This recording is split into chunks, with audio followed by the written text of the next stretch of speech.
The stones of Rome remember. Beneath the hum of modern life, beneath the traffic and the footsteps, something ancient still stirs. The earth itself keeps the memory. It does not speak in words, but in weight, in silence, in the way the air moves through ruined arches and across the 7 hills. Listen long enough, and you can almost hear it. The slow breathing of history. Once, before the marble, before the empire, there was only river and soil and light. The Tiber wound its patient way through the land, gathering the voices of streams, carrying the dust of mountains to the sea. Along its banks, the earth recalls 2 children twin brothers left to die, caught between divinity and mortality. The wolf that found them, the shepherd who raised them, the quarrel that ended in blood. These things may never have happened, and yet they are truer than truth, because they are how humanity remembers itself. Rome was not born of certainty, but of story. From the beginning, myth was its foundation stone. In that myth, a young man named Romulus marked a boundary in the dirt. A circle scratched into the skin of the world. Inside it, destiny. Outside, everything else. From that circle, the centuries would unfurl like ripples on water. The earth would feel the weight of brick and marble, of sandals and swords, of prayers and screams. It would hold all of it and say nothing, as earth always does. The first kings came and went like seasons. They built wooden huts that clung to the slopes of the Palatine, bridges across the Tiber, temples to gods whose names drifted in the smoke of offerings. They learned to bend the land to human will, to drain swamps, to raise walls, to dig channels for water and for blood. Each act of creation left its shadow, a memory pressed into the soil. The people who lived there believed their city eternal, even as it was being born. That belief was the seed from which everything grew. When the last of the kings fell, overthrown by men weary of tyranny, the earth trembled again. The Republic rose in experiment, a promise, a fragile balance of ambition and duty. Rome was still young then, still believing that law could tame desire. In the Forum, men argued beneath the sun, and the stones listened. They heard voices filled with conviction, and others heavy with deceit. Yet even in those early days, something vast was stirring beneath the surface. Power had begun to dream of permanence. The Republic spread outward, first across the hills, then across the peninsula. Villages became allies. Allies became subjects. Every conquered place was folded into the Roman body, every road a vein through which the lifeblood of the new world flowed. Soldiers marched, farmers plowed, priests prayed, and through it all, the earth absorbed the weight of their footsteps. The land changed color. The scent of olive and iron filled the air. And still the river watched. It saw legions leave for distant wars, carrying with them the dust of home on their sandals. It saw them return bearing spoils, silver from Spain, grain from Sicily, marble from Greece. The Republic grew rich, then restless. Victory became habit, and habit became hunger. In time, even the balance of law could not contain the swelling tide of ambition. The old virtues, discipline, restraint, service began to decay. The Senate's debates grew louder, emptier. Tribunes shouted of justice. Generals whispered of destiny. And the earth, ever patient, listened as men tore at the roots of their own creation. From this turmoil came Julius Caesar, a man who walked like fate itself, who crossed the Rubicon and changed the course of history. The river he crossed still remembers that moment, the sound of horses' hooves splashing through shallow water, the chill of dusk, the words that cut the silence. The die is cast. When he entered Rome, the city held its breath. The republic that had once stood against kings now bowed before a single man. But power, like flame, consumes those who hold it. Caesar fell to knives beneath the statue of Pompey, his blood running across the marble like a warning. The earth took it in quietly, as it takes in all blood. Out of that silence rose another figure, Octavian, the careful architect of a new order. He called himself Augustus, and under his rule, the city became the center of the world. Marble replaced brick, and Rome gleamed like a vision of eternity. The forum shone in the sun. The aqueducts carried water like arteries of stone. Roads spread from the city like spokes of a wheel, reaching across continents. From Britain to the deserts of Arabia, from the forests of Gaul to the sands of Egypt, all paths led to Rome. The earth beneath each of those roads was bound by the same design, the same will to make the world Roman. For 2 centuries, the Pax Romana held the long peace, the illusion of stability. Merchants traded in distant markets. Poets sang of love and duty. Philosophers wrote of order and virtue. Beneath their words, the foundations of empire deepened. Cities rose where once there had been wilderness. The Mediterranean became a Roman lake, its waves carrying ships heavy with grain, marble, and slaves. The empire was a living body, and Rome its beating heart. Yet every heart must one day slow. Even as Rome reached its greatest heights, decay had already begun. The soil remembers the weight of those years, the exhaustion of overgrown cities, the quiet corruption of power. Emperors rose and fell, each promising to restore what had been lost, each leaving behind only fragments. Some ruled with cruelty, others with grace. Some built monuments, others burned them. Still, the earth absorbed it all. The triumphal marches, the executions, the prayers whispered in secret by those who followed a new faith. That faith began in silence, in shadows beneath the marble. A man executed in a distant province, his followers preaching love in an empire built on conquest. The earth remembers their fear, their courage, their songs sung in catacombs by torchlight. Centuries later, that same faith would crown emperors and consecrate temples. The gods of old would fade like smoke, their altars left to crumble. Rome, once the home of Jupiter and Mars, became the heart of Christendom. The stones that once heard pagan chants now echoed with the sound of choirs. The transformation was complete, yet beneath it the soil whispered, "Nothing lasts forever." The empire that had stretched across the world began to fracture. Barbarians, once hired as soldiers, now came as conquerors. The frontiers weakened. The Rhine and the Danube froze in winter, and through that ice poured tribes with names Rome had never learned to fear: Goths, Vandals, Huns. They came not as destroyers only, but as echoes of Rome's own hunger. Every empire teaches the next how to conquer. In the West, the city itself was sacked, its treasures carried away, its people scattered. And yet even then, Rome did not die. It transformed. It became an idea, untethered from stone and soil, living on in law, in language, in faith. In the East, the empire endured. Constantinople rose where once Byzantium had stood, a city of gold and light, calling itself Roman long after Rome's own walls had fallen to ivy. For 1,000 more years it would guard the memory, its domes reflecting the sunrise of another age. But even that light, too, would dim. When the last emperor fell, when the crescent replaced the cross above Hagia Sophia, the earth sighed but did not mourn. It had seen this before, the rise and fall, the building and breaking. Civilizations are like tides.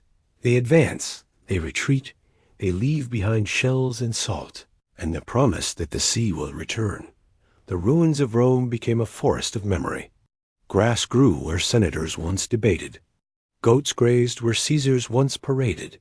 Artists came centuries later to paint what was left, the broken columns, the arches open to the sky. They called it ruin, but the earth called it healing.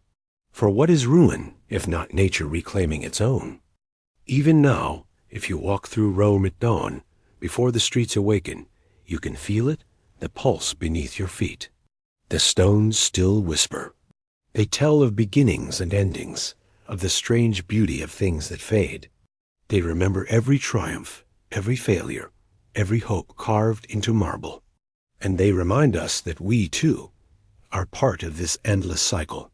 For the story of Rome is the story of us. Our ambition, our cruelty, our art, our faith, our yearning for permanence in a world that only changes. It is the story of how we build monuments to defy time, and how time, in turn, builds memory out of our decay. When we speak of empire, we speak of ourselves, of the desire to bring order to chaos, to shape the world in our image, to outlast the passing of days. Rome did all of this, and still the river flows as it always has. The hills remain, older than any crown, patient as the sky. The earth continues, unmoved yet deeply marked. In the ruins, the past and future meet. The columns reach upward like ribs of a great beast long dead, and through them the wind carries whispers of what once was and what will be again. The marble that gleamed under Augustus lies weathered, its veins traced by moss. The amphitheater that once roared with crowds now hosts only echoes.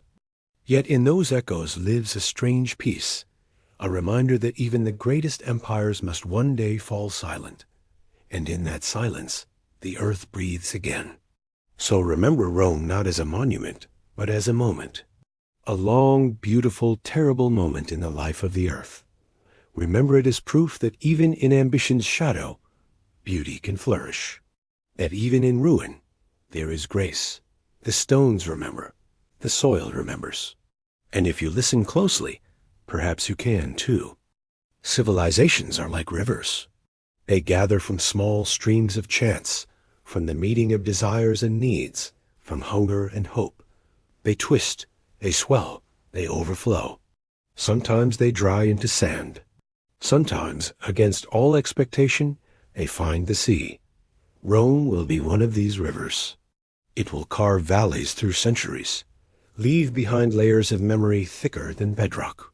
But for now, there is only the earth breathing, and the faint heartbeat of something that wants to begin. Imagine standing on those nameless hills before the first house was built. The soil is dark and warm beneath your feet. Cicadas hum in the grass. The scent of pine drifts in the heat. Smoke from distant hearths rises in thin gray threads. These are small communities, shepherds, farmers, wanderers, people who live by the rhythm of sunrise and harvest, who speak to the gods through fire and water, because words are not yet enough. They do not know that they are waiting for history to find them, but the earth does. The hills seem to lean inward, as if listening. In the language of the planet, nothing truly starts or ends. Life folds upon itself, like waves returning to the shore. Every stone here was once sand, every tree once ash. The same is true of people. Each generation grows from the ashes of another, carrying fragments of old dreams into new shapes. The story of Rome is one of those fragments made vast. Close your eyes. Feel the slope of the land beneath your soles, the steady heartbeat of the soil. Hear water moving through reeds. This place will someday be called the cradle of a civilization, but tonight it is only a landscape breathing in sleep. The earth dreams in long cycles, and one of her dreams is beginning to stir. What draws people together in one place and keeps them there long enough for a city to be born? Sometimes it is safety, sometimes hunger, sometimes faith. Here it is the river. It offers water, fish, passage, and protection. It curves around the hills like an arm. Along its edges, people build fires. They tell stories. They look at the stars and imagine that the heavens are full of watching eyes. They invent reasons for thunder and seasons and fate. In doing so, they invent themselves. The earth listens. She takes the vibration of every word, every song, and folds it deep into her layers. Centuries later, those words will still echo faintly when spades strike the ground, when archaeologists uncover shards of pottery and say, "Here, this is where it began." But even they will only be hearing an echo of an echo. The truest memory remains beneath all that can be unearthed. When we speak of Rome, we often think of power armies, emperors, marble. Yet its truest beginning was made of tenderness, the need to belong, the need to endure. A city is a prayer made of stone. Each wall is a hand extended toward tomorrow. Each street is a promise that life will continue. Long before Romulus and Remus were given names, before stories turned them into legend, people had already begun this quiet prayer. They built small altars to unknown gods. They traced boundaries with sticks in the mud. They lit fires and called the flames home. The stars above watched with indifferent patience. They had seen countless cities rise and fall on other horizons. They knew the pattern. Curiosity becomes courage.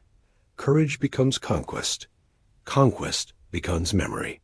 Still, the stars looked kindly on this small cluster of fires, because even they could sense that something unusual was happening here. The earth herself seemed to lean closer. Perhaps she favored this place because of its balance between river and hill, between north and south, between the rawness of wilderness and the promise of cultivation. Here, nature and intention met halfway. Here, humans and the world spoke the same language for a moment, and that harmony left a mark. In the centuries to come, people would build temples to countless gods: Jupiter, Juno, Venus, Mars. But before all those names, there was only the earth. She was the first temple, the first god, the first law. Every foundation stone ever laid would rest upon her patience. Every column would rise against her gravity, defying her only to return to her when it fell. Rome would learn to call this fate. The earth simply called it balance. You could almost see it now, the slow dawn gathering over the hills, mist curling from the river. The horizon is pale gold. Birds stir in the fig trees. Somewhere a shepherd's flute begins to play, simple and clear. The sound winds through the air like a thread of smoke. It carries with it the memory of all mornings and the promise of more to come. In that fragile light, we stand at the edge of time's first great experiment in endurance. The world is ready to remember. The narrator's voice lowers, as though speaking to a friend who is half asleep. Every civilization imagines that it will last forever. Rome came closer than most. For more than 1,000 years, its heartbeat echoed across mountains and seas. Even after its body crumbled, its pulse continued in language and law, in architecture and dream. To understand Rome, we must begin here, in stillness, before the noise began, because the secret of endurance is written in silence. The soil beneath our feet holds more than minerals. It holds intention. Someone long ago wanted to make something that would not vanish. That desire seeped downward, into the clay, into the riverbank, into the memory of the planet itself. And when the time was right, it rose again through the soles of other feet, through new generations who felt the same hunger to build, to belong, to matter. History is often told as a march, but it is really a heartbeat. Each era presses its rhythm into the next. The beat that began here, on these hills beside a nameless river, will one day shake the world. Yet it begins quietly, almost shyly, like the first breath of a newborn before the cry. There is a kind of holiness in beginnings. They do not announce themselves. They whisper. They unfold the way dawn does one soft gradient of light after another. When we look back, we call them destiny. But in the moment, they are simply choices made by ordinary hands. A stone laid here instead of there, a field cleared, a wall raised, a path worn smooth by repetition.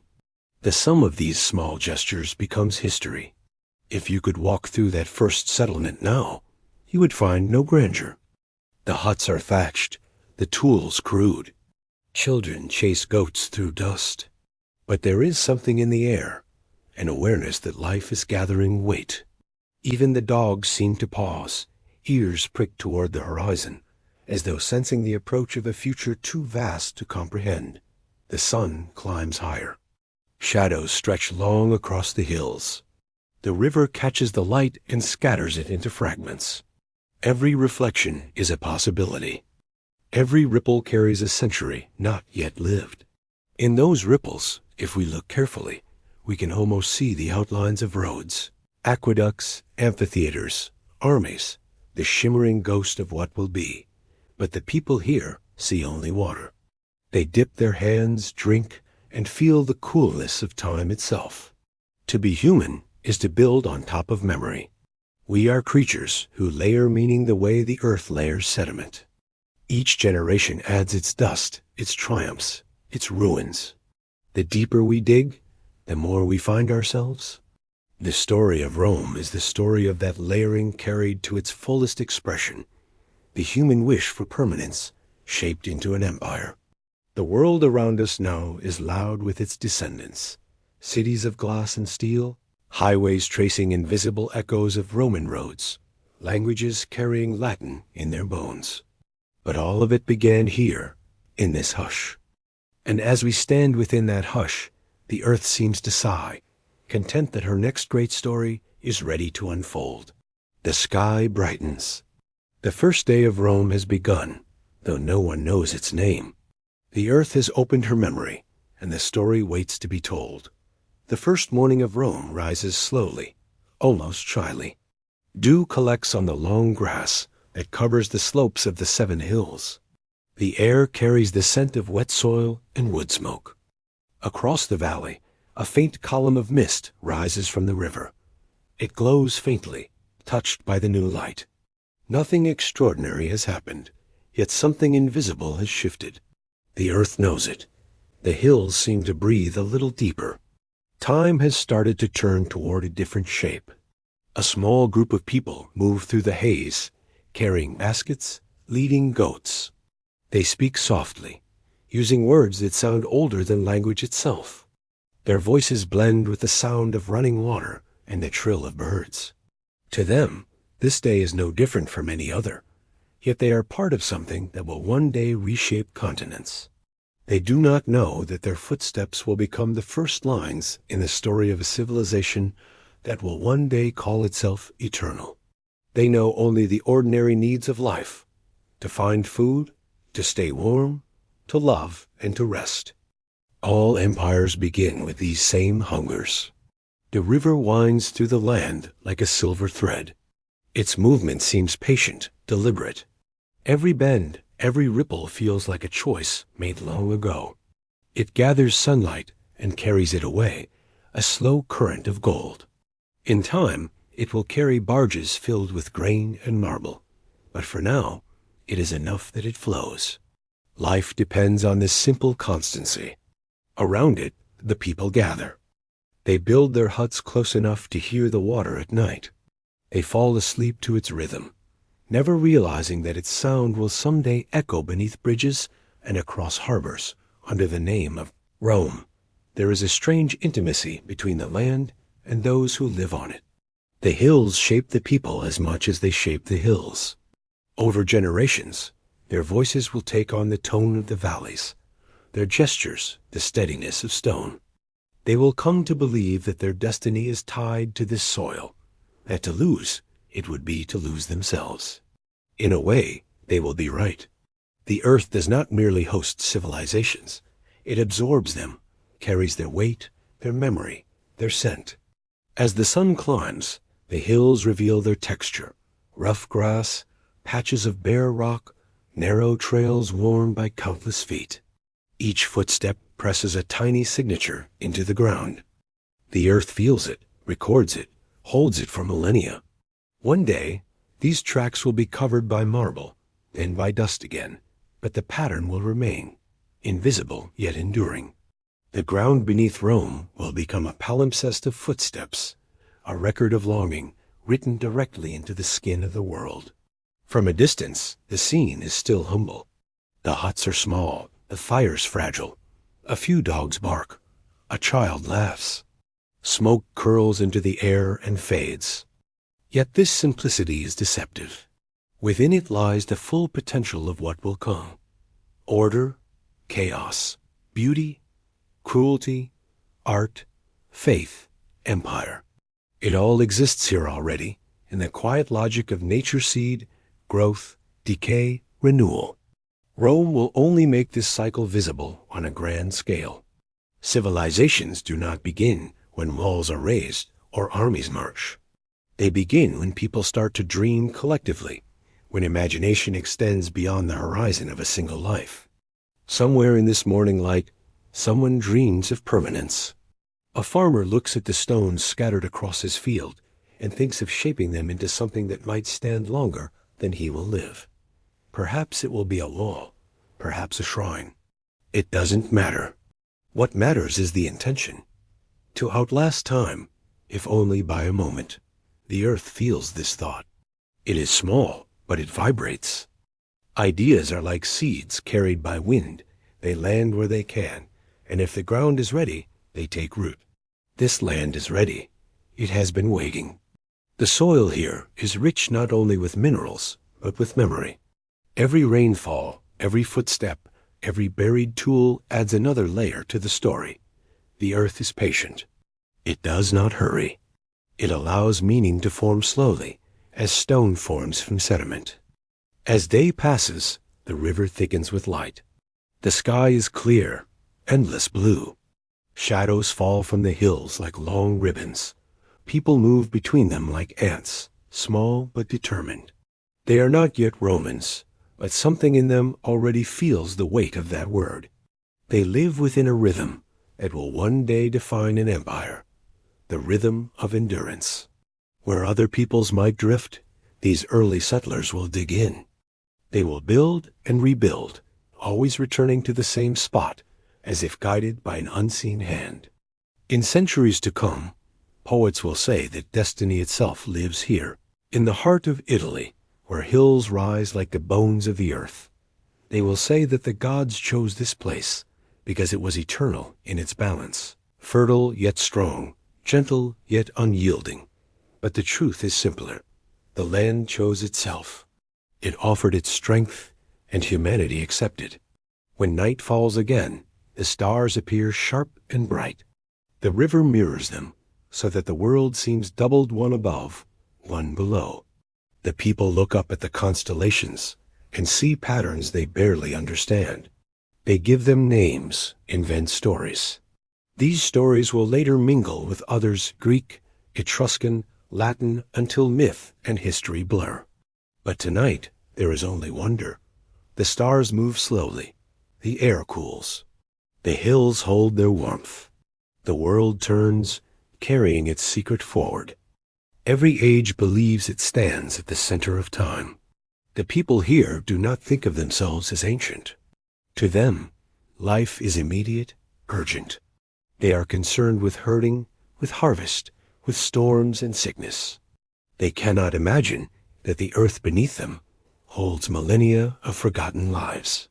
And yet, if they could stand where we do, they would see themselves as the first note in a symphony that will echo for thousands of years. They would see their fires reflected in the torches of future emperors, their huts mirrored in palaces, their prayers answered and forgotten in equal measure. The river continues to move. It does not change its rhythm for any of this. It has seen empires rise and fall, will see many more. To the river, Rome is only one long afternoon. To the people, it will feel eternal. Perspective changes everything. Imagine the slow passage of time. The huts multiply. The paths widen. Fields stretch farther from the river. Children grow old, die, are buried beneath the soil that once fed them. New generations rise. The land thickens with human presence. The soundscape changes, more voices, more tools, more songs. The hills begin to echo faintly with the noise of life. Still, everything remains close to the ground, simple, mortal. The idea of permanence hovers, waiting for the right moment to reveal itself. The earth is in no hurry. She measures time in erosion, in layers of silt, in the turning of seasons. She watches these people build and destroy again. She feels their joy and fear through the soles of their feet. She knows that they will learn her lessons in cycles. How to grow, how to forget, how to begin again. By now, The settlement has a rhythm of its own. There are markets, small rituals, alliances, disputes. People look beyond survival and begin to speak of destiny. They build small shrines of stone, decorate them with offerings. The first gods of this place are not distant or perfect. They live in trees, in rivers, in the smoke that rises from hearths. The people thank them for rain, beg them for mercy. In doing so, they create something new, the habit of belief, the architecture of meaning. Belief is the cornerstone of civilization. Before there were laws, there was reverence. Before there were armies, there was awe. It is awe that teaches us to build. It is awe that teaches us to remember. The hills grow quiet again as night deepens. Crickets sing, a dog barks, then another. Fires flicker behind clay walls. The stars above are motionless, though the earth turns steadily beneath them. Somewhere, in the middle of this night, someone dreams of a city that shines. They do not know its name, but they can feel its shape. Towers, temples, arches, laughter, triumph. They see the reflection of torchlight on marble. They see themselves walking through streets that do not yet exist. When they wake, the dream lingers, and they begin to build. Dreams like this are contagious. They pass silently from one generation to the next, like a melody hummed by the earth herself. Each person adds a note, a word, a gesture. Slowly, the dream takes form. It becomes habit, then culture, then destiny. That is how Rome begins, not with thunder, but with a whisper. The river keeps whispering. The hills listen. The sky leans closer, curious. Everything that will ever happen already exists here in potential, folded within the stillness of this dawn and dusk. The earth is patient. She can wait forever for the right moment, but she does not need to wait long now. The rhythm has begun. The first heartbeat of Rome is already sounding beneath the ground. The hills lie quiet beneath a thin veil of morning mist. Somewhere a bird cries, its call echoing through the hollows. The river hums, steady as breath. Every sound seems amplified, as if the world itself is listening. There is no Rome yet, no empire, no name to give this place. But there is already gravity, a kind of invisible pull that gathers life toward a single point. The earth is shaping a memory in advance. Each morning begins the same way. Smoke rises from hearths. The air smells of ash and dew. People move through the fields, their shadows long in the pale light. Their days are simple, but their persistence gives the landscape rhythm. They dig, sow, harvest, and build. They speak to one another about weather, earth, and hunger, but beneath their words runs an older conversation between humanity and the earth. It is a conversation of endurance. The hills answer by standing still. Civilization, when it begins, is less an invention than a recognition. The people begin to see patterns in the world around them, the way rivers divide and meet, the way stars move across the sky. They imitate these patterns in the things they build. A fence follows the curve of a hill. A path mirrors the flow of water. Slowly, structure arises out of imitation. The earth teaches design through her own geometry. One evening, when the sky is blood orange and the river mirrors it perfectly, the first wall of stone is laid. It is small, only a few rocks stacked to mark a boundary, but it changes everything. A wall says, "This is ours." It defines, separates, claims. It is the first line of a map that does not yet exist. From that moment on, the idea of Rome begins to take root. The stones remember where they were placed. The soil beneath them tightens, accepting the weight. The people feel something stir, a quiet pride, the awareness of permanence. Around these first walls, huts cluster closer together. The fires burn later into the night. Children fall asleep to the sound of hammers. The stars wheel overhead, ancient and patient. Somewhere in that slow-turning sky, the future aligns itself like constellations forming shape. Empires are never born suddenly. They are assembled grain by grain, gesture by gesture. The world does not notice when greatness begins. It notices only when it is already halfway done. As months turn to years, the settlement thickens. People arrive from other valleys, drawn by safety, by trade, by the simple magnetism of human presence. They bring new stories, new gods, new tools. The air becomes denser with voices. Each language leaves a trace, each belief a shadow. The earth gathers these layers quietly.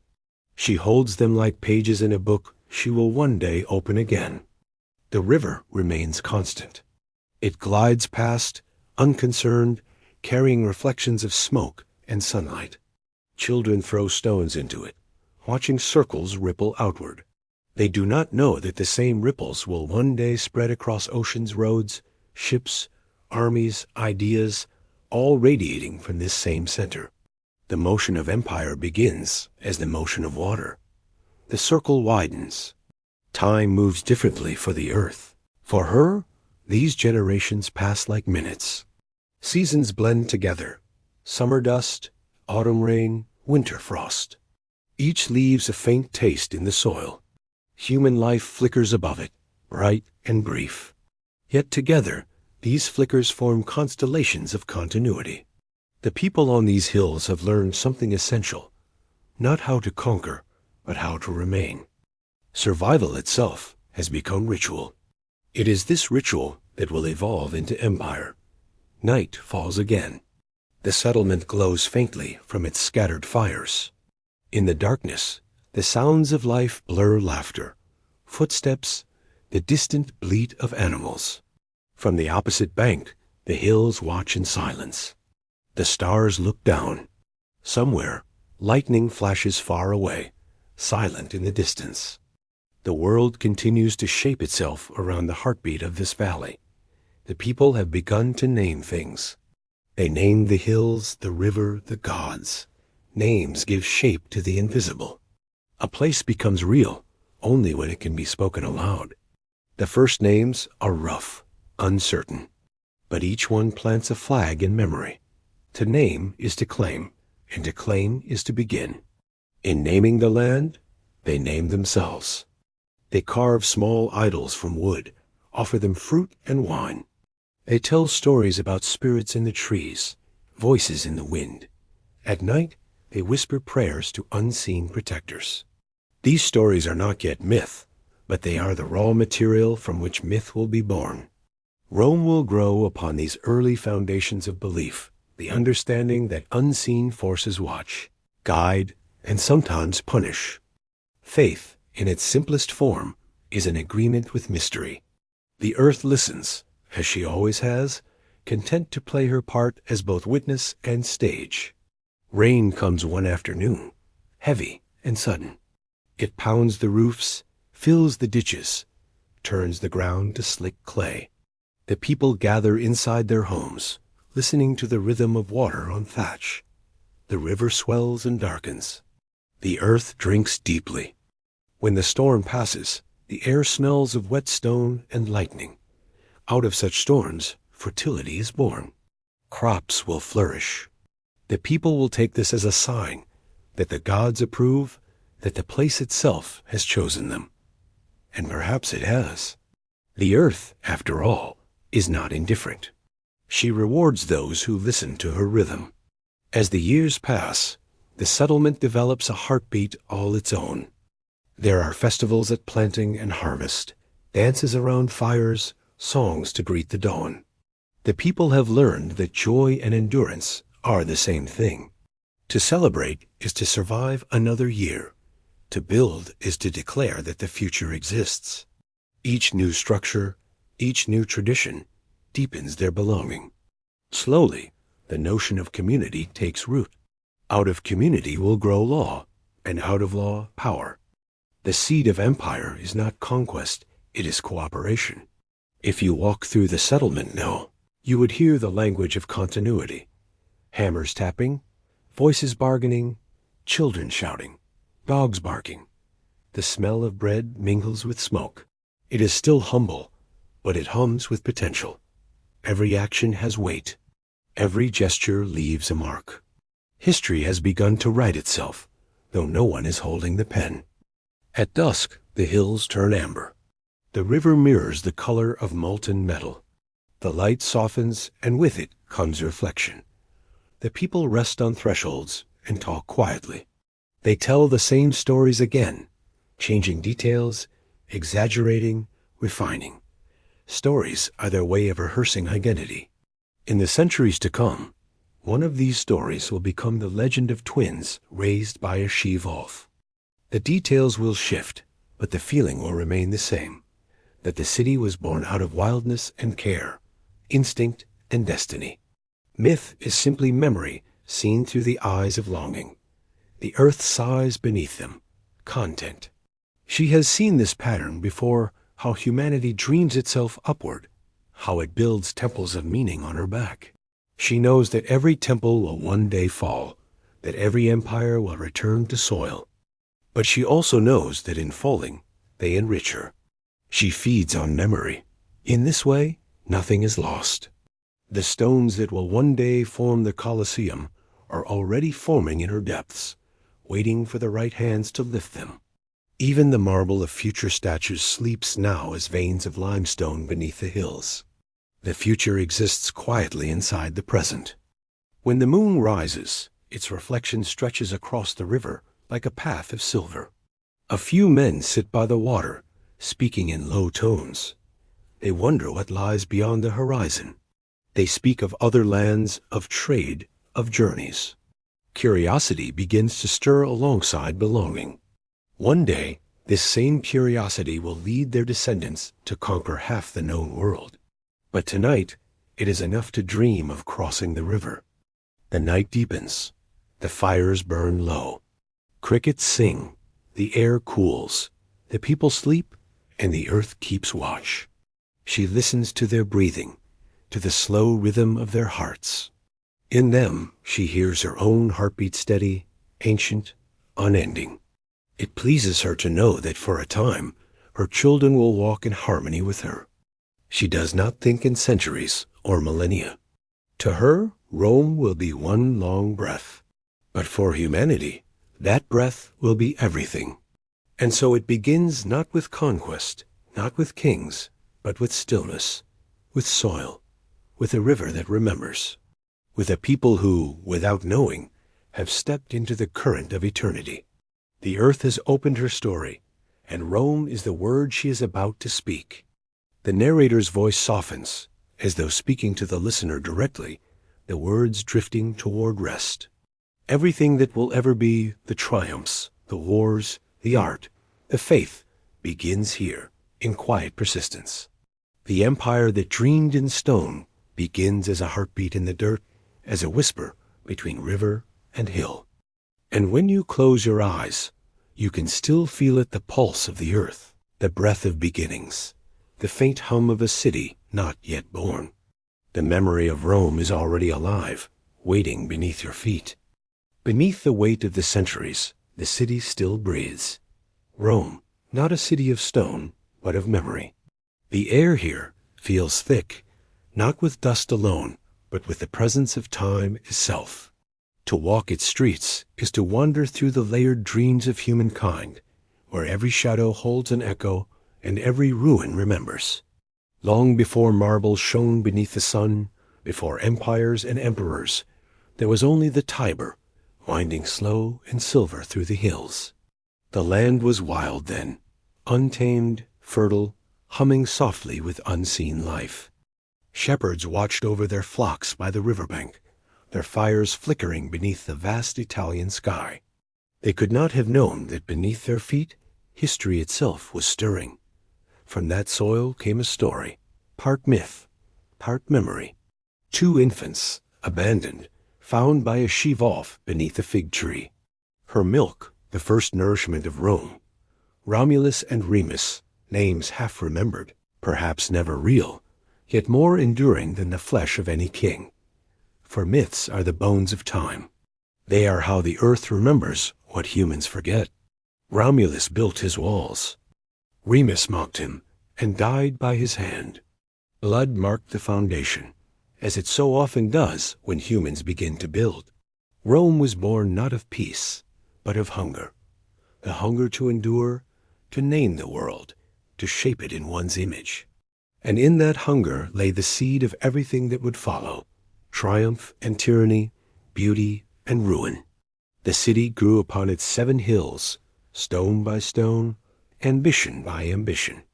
In the market squares, the air filled with the scent of wine and sweat and olive oil. Farmers brought grain. Merchants shouted prices. Children played in the dust. Amid it all, a new idea took root, that power could belong not to one, but to many. The Republic was born, fragile as a flame, yet daring enough to claim its citizens might rule themselves. In those early days, Rome was still humble, its greatness yet unspoken. But the spirit of expansion was already stirring. The people, restless, turned their eyes outward, toward neighbors, then toward nations.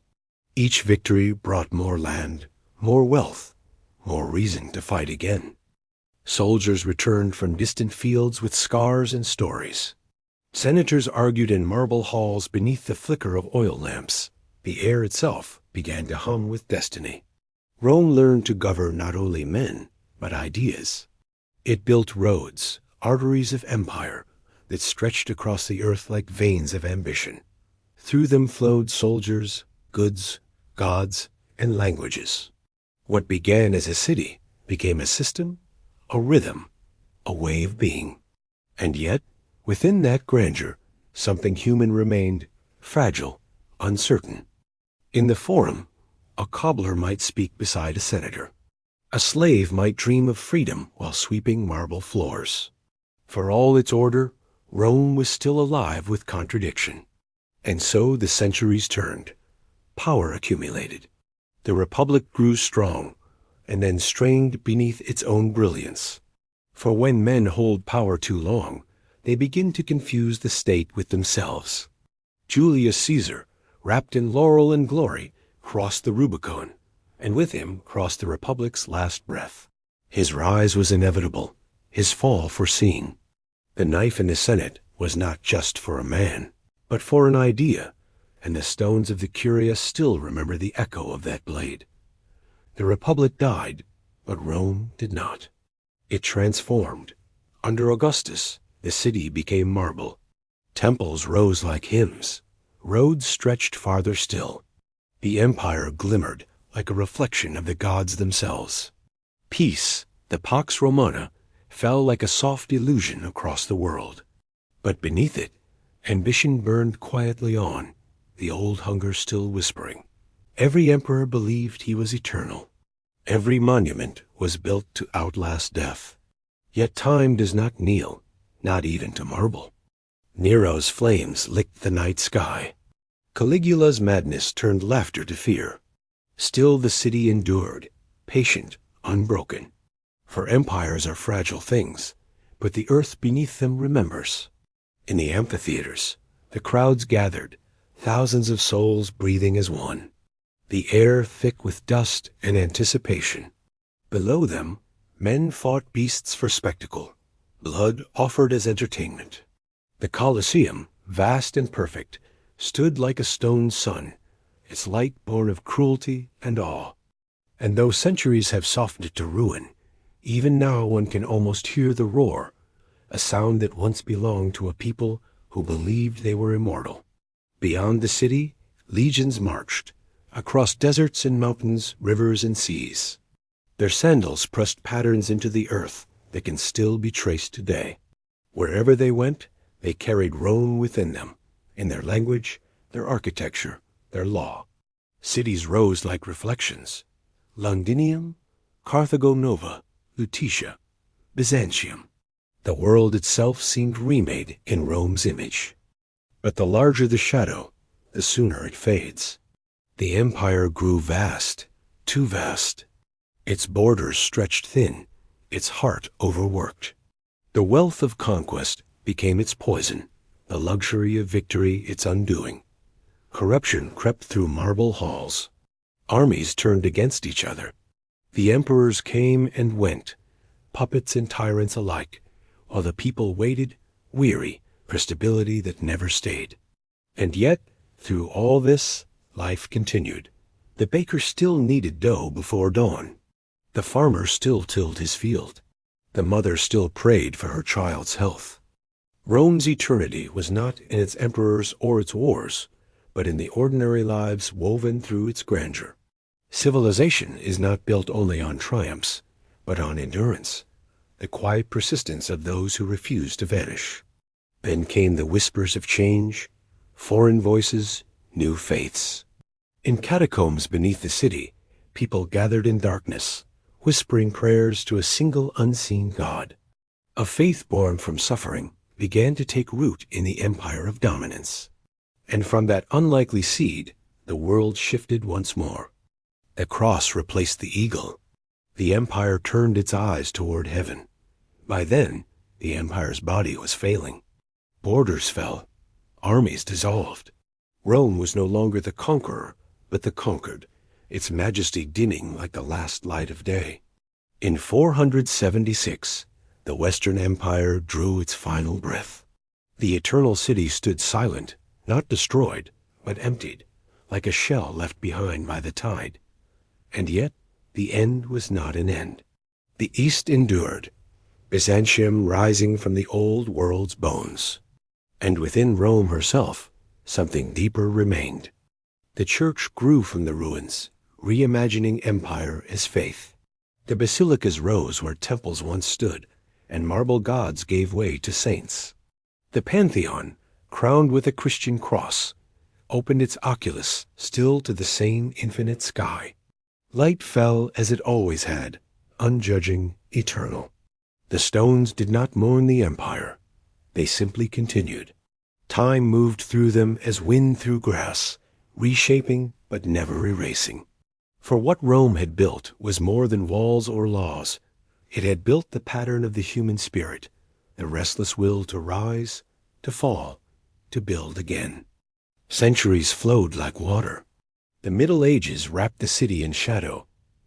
Aqueducts broke, streets filled with silence. Goats grazed among the ruins of palaces. But even in desolation, Rome glowed faintly, like embers beneath ash. Pilgrims came, drawn by the memory of glory, by the promise of faith. The city, half ruin and half relic, began to dream again.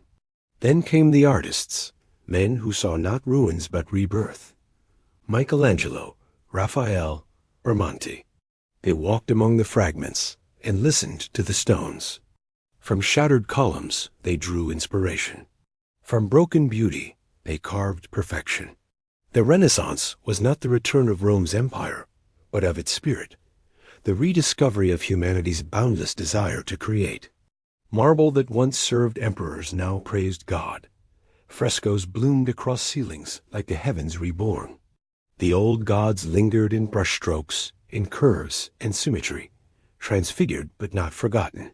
Rome had become what it always was, a mirror of human transformation. And so, once again, Rome began to shine, not as an empire, but as an idea. It was no longer the master of nations, but the custodian of meaning. Painters, sculptors, and dreamers came to touch its ancient breath. They climbed its ruins like pilgrims ascending a sacred mountain, searching not for conquest, but for clarity. The city became a museum of the soul, where every fragment spoke. The Colosseum stood open to the sky, its arches softened by time, its silence more powerful than the roar that once filled it. The Pantheon's dome caught light like a memory that refused to fade. The Forum, broken and scattered, still held the geometry of thought.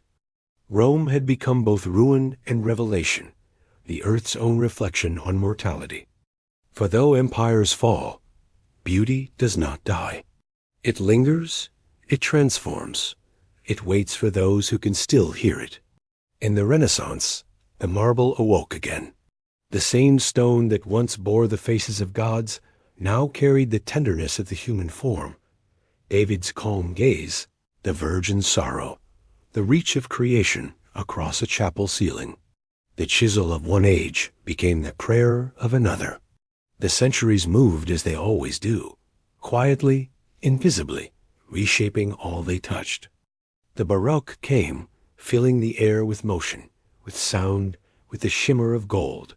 Bernini's fountains leapt like laughter. Caravaggio's shadows turned faith into flesh. The city seemed to breathe again, not as empire or church, but as something older and more intimate, the heartbeat of the human spirit itself. Yet even this new Rome was not spared the weight of history. Armies came again, French, German, Spanish. Flags changed, rulers rose and fell, but the stones remained patient. They had long ago learned the futility of permanence. Power, they knew, is only a visitor here. Time is the only citizen that never leaves. As the centuries turned to modernity, the world outside changed beyond recognition. Machines roared where horses once trod. Smoke rose where temples had stood. The rhythm of life quickened, forgetting the slow breathing of the ancient earth. But in Rome, something resisted. Its pace remained uneven, deliberate. Even now, the present must weave around the bones of the past. Cars hum beside columns. Neon light flickers across marble faces, once kissed by oil lamps. Time has not erased the old city. It has folded itself around it. And perhaps that is what makes Rome eternal. Not the illusion of preservation, but the acceptance of decay. It does not hide its scars. It wears them openly, beautifully, like a face aged by truth. The cracks in its walls, the weeds between its stones, the uneven cobblestones that twist the ankle, all are reminders that history is not a museum but a living thing. Every ruin is a continuation, not an ending. Every fall carries within it the seed of renewal. In the Vatican, light spills through stained glass like liquid fire. Tourists move in murmured awe beneath the great dome of St. Peter's. Few notice how the marble beneath their feet once paved the roads of fallen temples. Rome recycles eternity. It builds the new from the bones of the old, never letting anything truly die. Outside, the streets hum with the living. The scent of espresso mixes with the distant tolling of bells. Children chase pigeons across ancient plazas, their laughter echoing against walls older than memory. A street musician plays beneath the arch of Septimius Severus, his notes drifting up into the blue Roman sky. A melody that feels both new and ancient, as if carried by the ghosts of centuries. For the ghosts are here. They never left. They linger not as specters, but as sensations. The faint chill in a shaded alley, the warmth that radiates from sunlit stone, the silence that gathers just before dusk. Rome is not haunted by the dead. It is inhabited by time. The Tiber moves slowly beneath its bridges, carrying reflections of 1,000 dawns. Its water has seen shepherds, soldiers, emperors, monks, and tourists, and yet it is the same river, unchanged in its patience. It does not speak of glory or loss. It simply flows, reminding the city that all things, even empires, are part of a greater current. When night falls, the city exhales. The lights shimmer on the ruins, tracing the outlines of what once was. The Colosseum glows faintly, like an ember in the dark. Somewhere, a Vespa hums past a fragment of Augustus's wall. Somewhere else, the sound of a fountain mixes with distant laughter. Life continues, quietly, intimately, among the ruins. To stand here at night is to feel the full weight of the human story, our brilliance and our blindness, our cruelty and our grace. The stones of Rome have seen every version of us, the conqueror and the philosopher, the believer and the heretic, the artist and the ordinary soul. They have witnessed our search for permanence in a world that never stands still. And still, they do not judge. They only remember. Perhaps that is the true miracle of Rome, that it remembers without bitterness. It teaches through endurance, not through triumph. It whispers that all things fade, but that the fading itself is beautiful. The marble crumbles, the frescoes peel, the gods change names, Yet through it all runs the same current desire, to leave a mark, to say, we were here, and we were. We are, in every broken column, in every worn step, in every carving softened by wind and touch. There is the trace of a hand, a mind, a dream. The city holds them all, woven together across millennia, until the distinctions blur, empire into church, myth into memory, past into present. In the modern world, Rome stands both apart and within, a relic that refuses to die. It is not nostalgia. It is truth made visible. It reminds us that progress is not the opposite of decay, but its partner. That beauty lies not in what endures forever, but in what endures just long enough to be remembered. As the centuries continue their quiet procession, Rome will change again. Floods will come, stones will fall, new towers will rise. The language may shift, the faces will change, but the essence, that deep hum beneath the cobblestones, will remain. The earth itself has claimed this city as its memory. And what does the earth remember? It remembers that power is temporary, but art endures, that faith can rebuild what politics destroys, that every civilization is both masterpiece and mistake. It remembers that we, too, are impermanent, yet within that impermanence lies something infinite. So when you walk through Rome, do not look only with your eyes. Listen. The walls will speak if you are still enough to hear. They will tell you that history is not behind us. It is beneath us, within us, moving through us like water through stone. They will tell you that eternity is not a place, but a rhythm, the pulse of being that beats even in silence. At dawn, when the first light touches the domes and statues, the city seems to breathe again.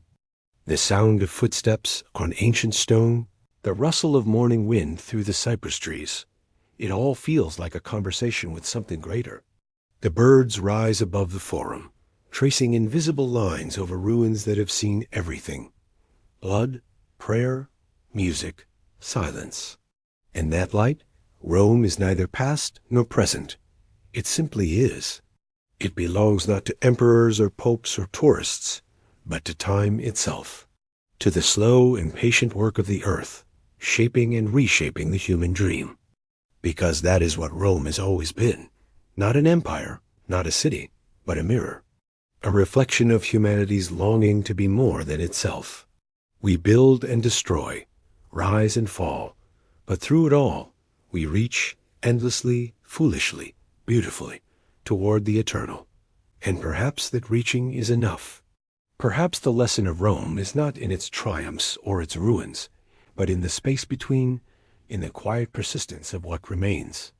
The stones still stand. The river still flows. The sun still rises over the same 7 hills. Everything changes, and yet everything continues. So let us walk once more through its streets, through the light and shadow, through the laughter and silence. Let us feel the roughness of the walls, the cool breath of ancient corridors, the hum of modern life folding around the old. Let us remember that we, too, are part of this story, brief, fragile, luminous. For someday we will be the ruins. Our cities, our words, our ambitions, all will fade. But perhaps, if we build with enough heart, the earth will remember us as it remembers Rome, not for our power, but for our persistence, not for our victories, but for our willingness to begin again. And when the world grows quiet, when the night deepens and only the sound of the Tiber remains, Rome will whisper what it has always whispered, that nothing truly ends, that even the fallen rise, not as they were, but as something new. That time is not destruction, but transformation. In that whisper lies the secret of eternity, not endlessness, but renewal. And as the dawn once more spills its gold upon the city's ancient bones, the stones of Rome breathe out the same truth they have carried for millennia, that everything fades. And that is why everything is beautiful. Dawn stretches across the valley once more, and the city wakes to its next becoming. The air is full of the smell of clay and smoke, the sound of hammers and voices, the weight of continuity. The small settlement that once huddled by the river now breathes with purpose. Paths have become roads, markets home. The hills are scarred with foundations. And above it all, the idea of Rome grows larger than the people who live within it. Time moves quietly, but the change is immense. A new age begins, the age of kings. The people have chosen to be led, not by the strongest, but by the one who can best speak to the gods. They no longer believe that survival alone is enough. They want order, protection, identity. They want to believe that someone can interpret the will of the earth and the heavens to keep harmony between the two. So they turn toward monarchy, not as tyranny, but as ritual, the living embodiment of connection between the human and the divine. The first of these rulers is a man of vision, known later as Romulus, though legends blur him into myth. He is remembered as both founder and destroyer, builder and brother slayer. In him, the story of the city becomes flesh. Under his rule, the first lines of law are drawn. The people are divided into clans, each with their duties and rights. The first senators are chosen, not to command, but to counsel. The army is formed, small but disciplined. Rome begins to see itself as an organism with organs, heart, limbs, mind. Romulus rules for many years, his presence both feared and beloved. Under him, the city expands. The marshes are drained, bridges built, the first sacred boundaries marked with plow and prayer. The rituals are precise. Every motion has meaning. The people learn to see their lives as patterns in a cosmic order. To break ritual is to defy the gods. To obey is to sustain the world. Yet even kings cannot escape the gravity of story. In time, Romulus disappears, some say taken by the gods in a storm, others say torn apart by his own people. Both versions are true in spirit. Power always ends in both ascension and dismemberment. The people grieve and celebrate at once. They build shrines to him, call him divine, the first among their ancestors. From then on, every ruler will carry his shadow, the weight of his name, the echo of his myth. The city continues to grow. The second king, Numa Pompilius, is chosen not for might, but for wisdom. He is a man of peace, said to commune with the goddess Egeria in secret groves. Under his rule, Rome softens. The clang of weapons gives way to the chant of priests. Temples rise, dedicated to Janus, to Vesta, to Jupiter. The calendar takes shape, dividing time into sacred and ordinary days.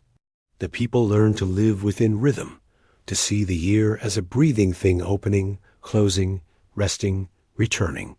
Numa teaches that strength is not only in arms, but in understanding. He encourages laws that protect the weak, rituals that honor the dead, festivals that bind the living together. He speaks often of balance between war and peace, faith and reason, man and nature. The people listen. For a generation, the city thrives in calm. The river runs clear, the fields are fertile, the walls stand untested. The earth, in her vast stillness, approves. She has always loved harmony. But she also knows that peace is temporary, that life renews itself through tension. Beneath the quiet, ambition waits like a seed in winter. The next king will awaken it. After Numa's death, the people choose Tullus Hostilius, a man of action, restless, fierce. He does not speak with gods. He speaks with iron. Under him, Rome becomes a warrior city. The army grows, the walls extend, the neighbors are conquered.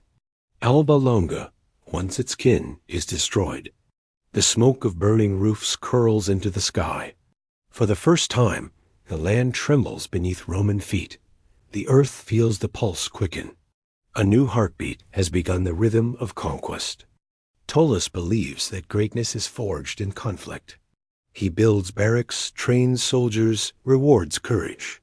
The people cheer their victories, intoxicated by the taste of power. Yet the city also begins to change in subtler ways. Streets fill with spoils. Wealth gathers in certain hands. Inequality, once unknown, begins to appear. Pride grows like ivy beautiful, but parasitic. The gods, it is said, grow angry with Tullus for neglecting their worship. One night, lightning strikes his palace, consuming it in fire. Whether it was storm or story that destroyed him, no one can say. But the lesson becomes legend. Those who forget reverence invite ruin. The earth, too, insists on remembrance. The next ruler, Ancus Marcius, returns to Numa's ways. He is a builder, a bridge maker, a king of both sword and spade. He restores the temples, revives the old rites, and extends the city's reach to the sea. Under him, Rome gains its first port, its first touch of trade beyond the river. Salt from the coast begins to flow inland. Wealth follows. Roads are laid, linking hill to hill, city to world. The people sense that something irreversible has begun. The city is no longer self-contained. It has begun to feed on connection. Along the new roads come travelers, traders, foreigners. The streets fill with languages and faces once strange. Rome learns to absorb rather than exclude. Its strength lies in its openness, its ability to take what is foreign and make it Roman. The earth smiles again. She knows that all great systems survive not by purity, but by adaptation. First time, a foreigner rules the city. His reign marks the beginning of grandeur. He builds walls of stone, drains the marshes, begins the great forum that will one day be the heart of empire. He doubles the number of senators, expands the army, and introduces the symbols of kingship, the purple robe, the ivory throne, the golden crown. The city begins to glitter. Power has found its costume, but opulence carries its own shadow. Tarquinius is assassinated, struck down by men who fear his ambition. His wife, Tanaquil, hides his death until she can secure the throne for her chosen successor, Servius Tullius. It is said he was once a slave, his head wreathed in a mysterious flame as a child, a sign of destiny. Whether true or not, the people love the story. They see in him the dream of rising from nothing to greatness, the promise that Rome belongs to those who build it, not only to those who inherit it. Servius rules with wisdom and vision. He organizes the people by class and census, creating order from the growing complexity. He expands the walls again, encompassing all 7 hills. The city becomes whole, a single body of stone in life. Under him, the first true urban Rome emerges. He strengthens its defenses, improves its laws, and gives structure to its future republic. Yet even he cannot escape the weight of ambition. He is murdered by his own daughter and her husband, Tarquinius Superbus the Proud. Superbus rules by fear. He silences the Senate, crushes dissent, and builds on a scale unseen before. Under him, the Temple of Jupiter rises on the Capitoline Hill, vast and gleaming. It is meant to honor the gods, but stands instead as a monument to the arrogance of man. The earth feels unease beneath its foundations. She can tell that this beauty hides decay. Power has forgotten its rhythm with the world. One evening, the king's son commits a crime of violence against a noblewoman named Lucretia. Her grief and death ignite fury throughout the city. The people rise. The old monarchy collapses. The age of kings ends not with conquest, but with conscience. The people declare themselves free. From the ashes of pride, a new idea emerges: the republic. As the last king flees into the night, thunder rolls across the valley. The river swells once more, carrying away the traces of royal crowns. The earth exhales in relief. She has seen this before, the cycle of rise and fall, creation and correction. Balance restored, at least for a while. And in the silence that follows, the city breathes deeply. It is no longer ruled by one, but by many. The experiment will be perilous, but necessary. The voice of Rome, once singular, has become a chorus. The morning after the last king's fall, The city is eerily quiet. The air feels different, lighter, uncertain. Smoke from the night's torches drifts above the rooftops, dissolving into a pale sky. The people move slowly through the streets, their voices hushed, as if speaking too loudly might summon ghosts. The palace stands empty, its gates flung open. Inside, the marble floors are cold and echoing. A crown lies on the ground, forgotten, glinting faintly in the half-light. The monarchy is over. But what replaces it is still undefined, fragile, almost invisible. For now, there is only relief and fear. Freedom, the people discover, is as heavy as tyranny. It demands attention, responsibility, memory. The earth listens to their murmurs and feels the tremor of uncertainty ripple through the soil. She knows that this is how all transformations begin, with silence and the unfamiliar scent of possibility. In the days that follow, the elders gather. They sit in the open air, in the space that will one day be the forum. It is rough ground, uneven, still damp from the night. They speak carefully, aware that each word could shape a new world. They agree on this. Never again will one man rule alone. Rome will be guided by two, consuls sharing power, bound by time, limited by law. The idea is simple, but it carries a profound shift. For the first time, the people begin to imagine authority, not as inheritance, but as trust. The first consuls, Brutus and Collatinus, take their oaths beneath the open sky. The crowd watches in silence as they raise their hands to the gods, swearing to protect the city and its freedom. No crown, no throne, no divine claim, only a promise, fragile and human. The earth feels this vow settle into her like a seed. She knows how easily it could be broken, yet she also knows that even fragile things can endure if tended carefully. Still, the past is not easily erased. Tarquin the Proud, the last king, has fled to exile, but his shadow lingers. Beyond the walls, he gathers allies, the cities of Latium, the Etruscans, hoping to reclaim what he believes is his by right. War returns to Rome before freedom has even taken root. The people are forced to defend their experiment with blood. The battle is fierce. The fields tremble under the charge of horses. The clash of iron fills the air. Men fight not only for their city, but for the idea of it. Brutus, one of the new consuls, meets the enemy in combat and falls. His death seals the new republic with sacrifice. When the survivors carry his body home, the people weep, not for the man alone, but for what he represents, the cost of liberty. The earth drinks the blood, solemn and still. She understands this ritual well. Every new order must pay its due. When the war ends, Rome stands battered but unbroken. The monarchy is gone for good.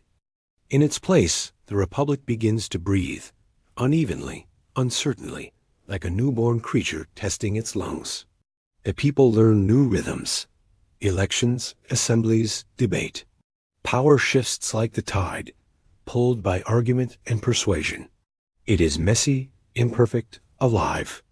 The early republic inherits both the wisdom and the wounds of the kings. The temples still stand, the roads still reach outward, the army still drills in the fields. But something fundamental has changed. The people no longer look upward to a single figure. They look sideways, toward one another.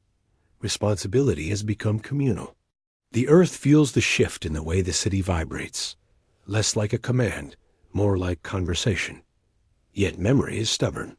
At the edges of the city, in the flicker of lamplight, old songs are still sung, songs of the kings, of their power and their rituals. Some miss the clarity of rule.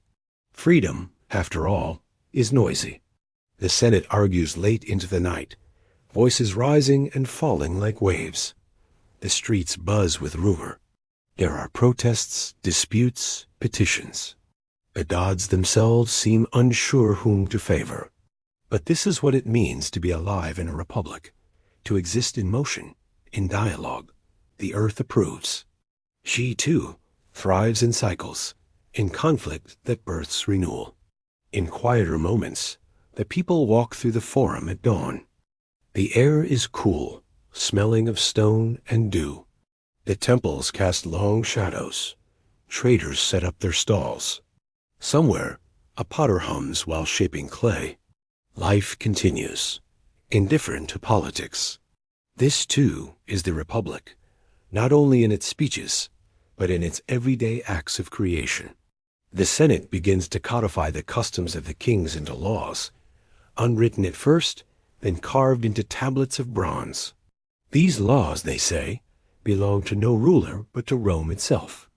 They are the voice of the people, the memory of justice. The laws grow in number and complexity, touching every part of life. Marriage, trade, land, war, all become subjects of order. The city is learning to think in structure, to weave fairness into form. The earth listens, curious. She wonders if humans realize that their laws are attempts to mirror her own, the quiet balance that governs rivers and roots. The Republic is young, but its ambitions are ancient.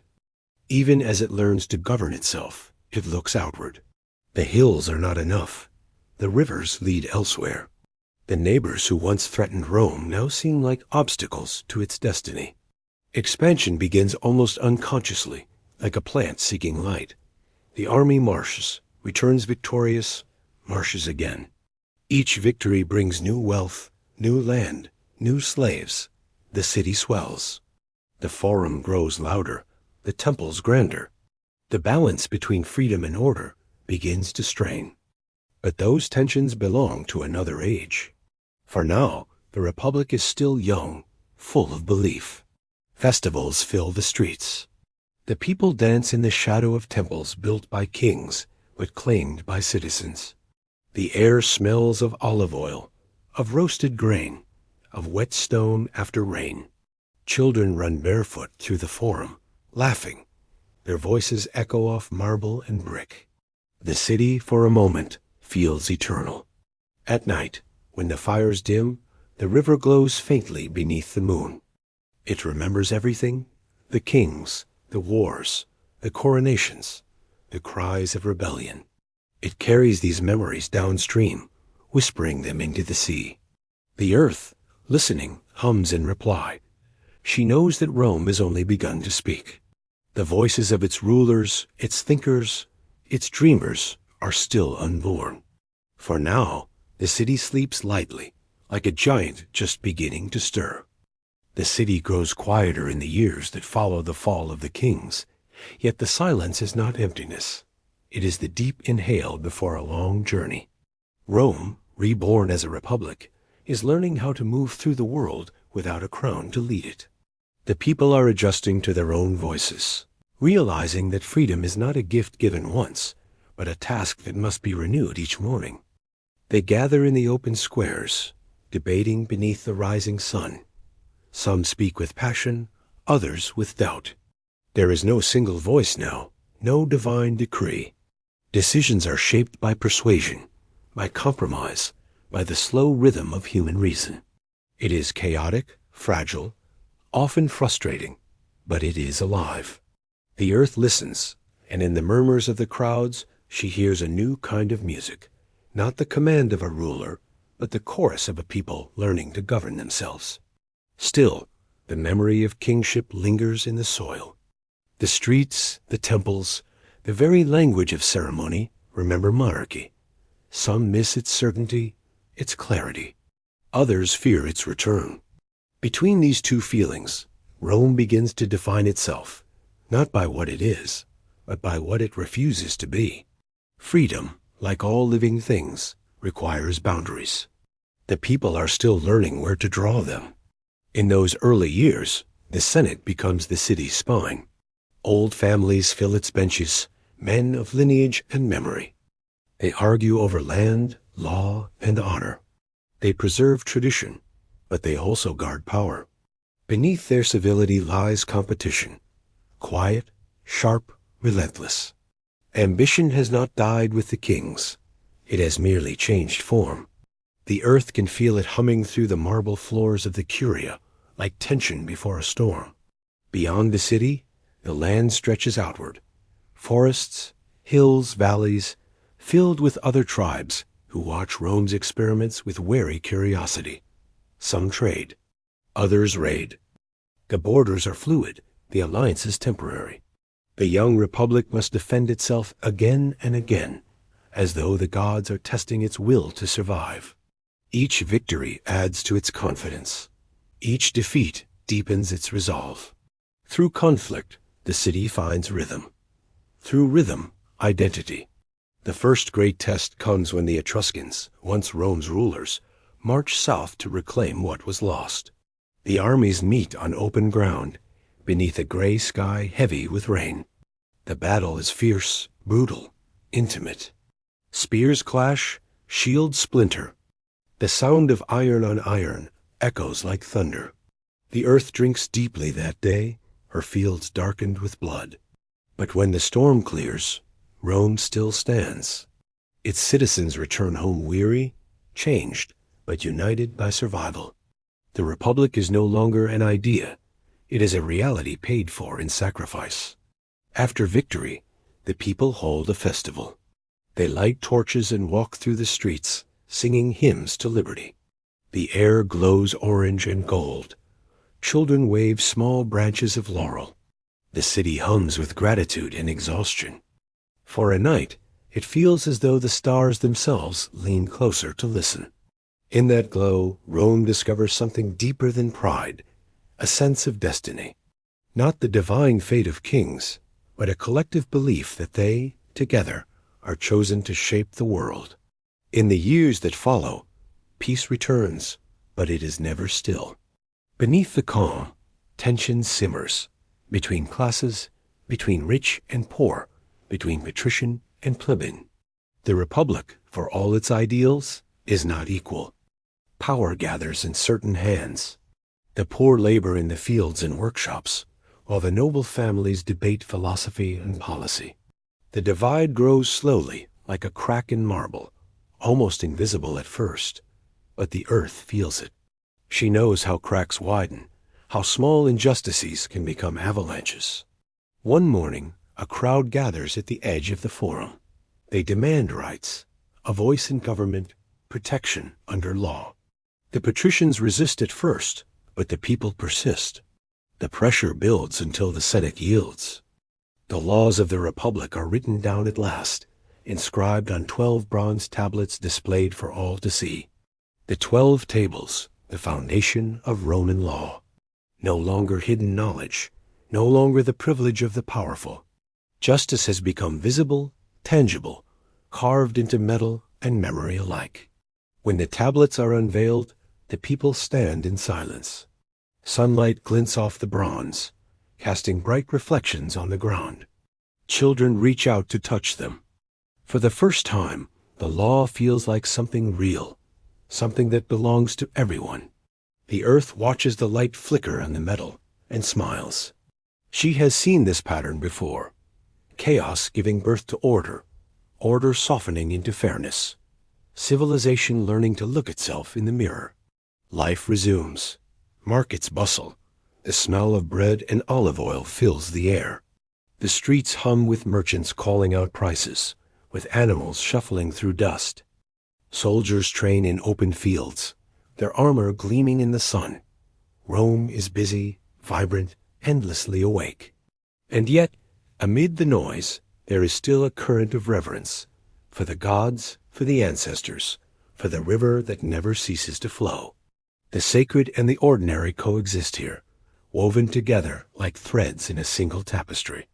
As the Republic grows stronger, its people begin to look outward again. The neighboring tribes of Latium, once allies, become rivals. The hills echo with the sound of marching feet. Rome learns to fight not merely to survive, but to expand. Victories bring new lands, new labor, new wealth. The city grows hungrier. Expansion becomes habit. The earth feels the weight of it, roads cutting through forests, walls rising over plains. The human desire to reach farther, to leave a mark, is both creative and consuming.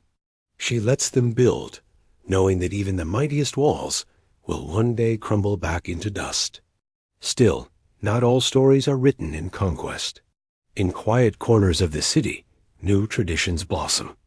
Festivals honor the harvest, the household gods, the spirits of the dead. The people leave small offerings at their doorways: flowers, bread, salt, tokens of gratitude to the unseen forces that keep life balanced. In these moments of stillness, Rome remembers its roots.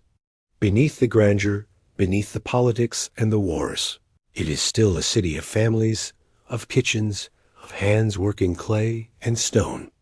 The earth cherishes these simple acts. They are her language, the quiet rituals that hold a civilization together when glory fades. In time, the first aqueducts appear, arches of stone carrying water across valleys and hills. The sight of them fills the people with wonder.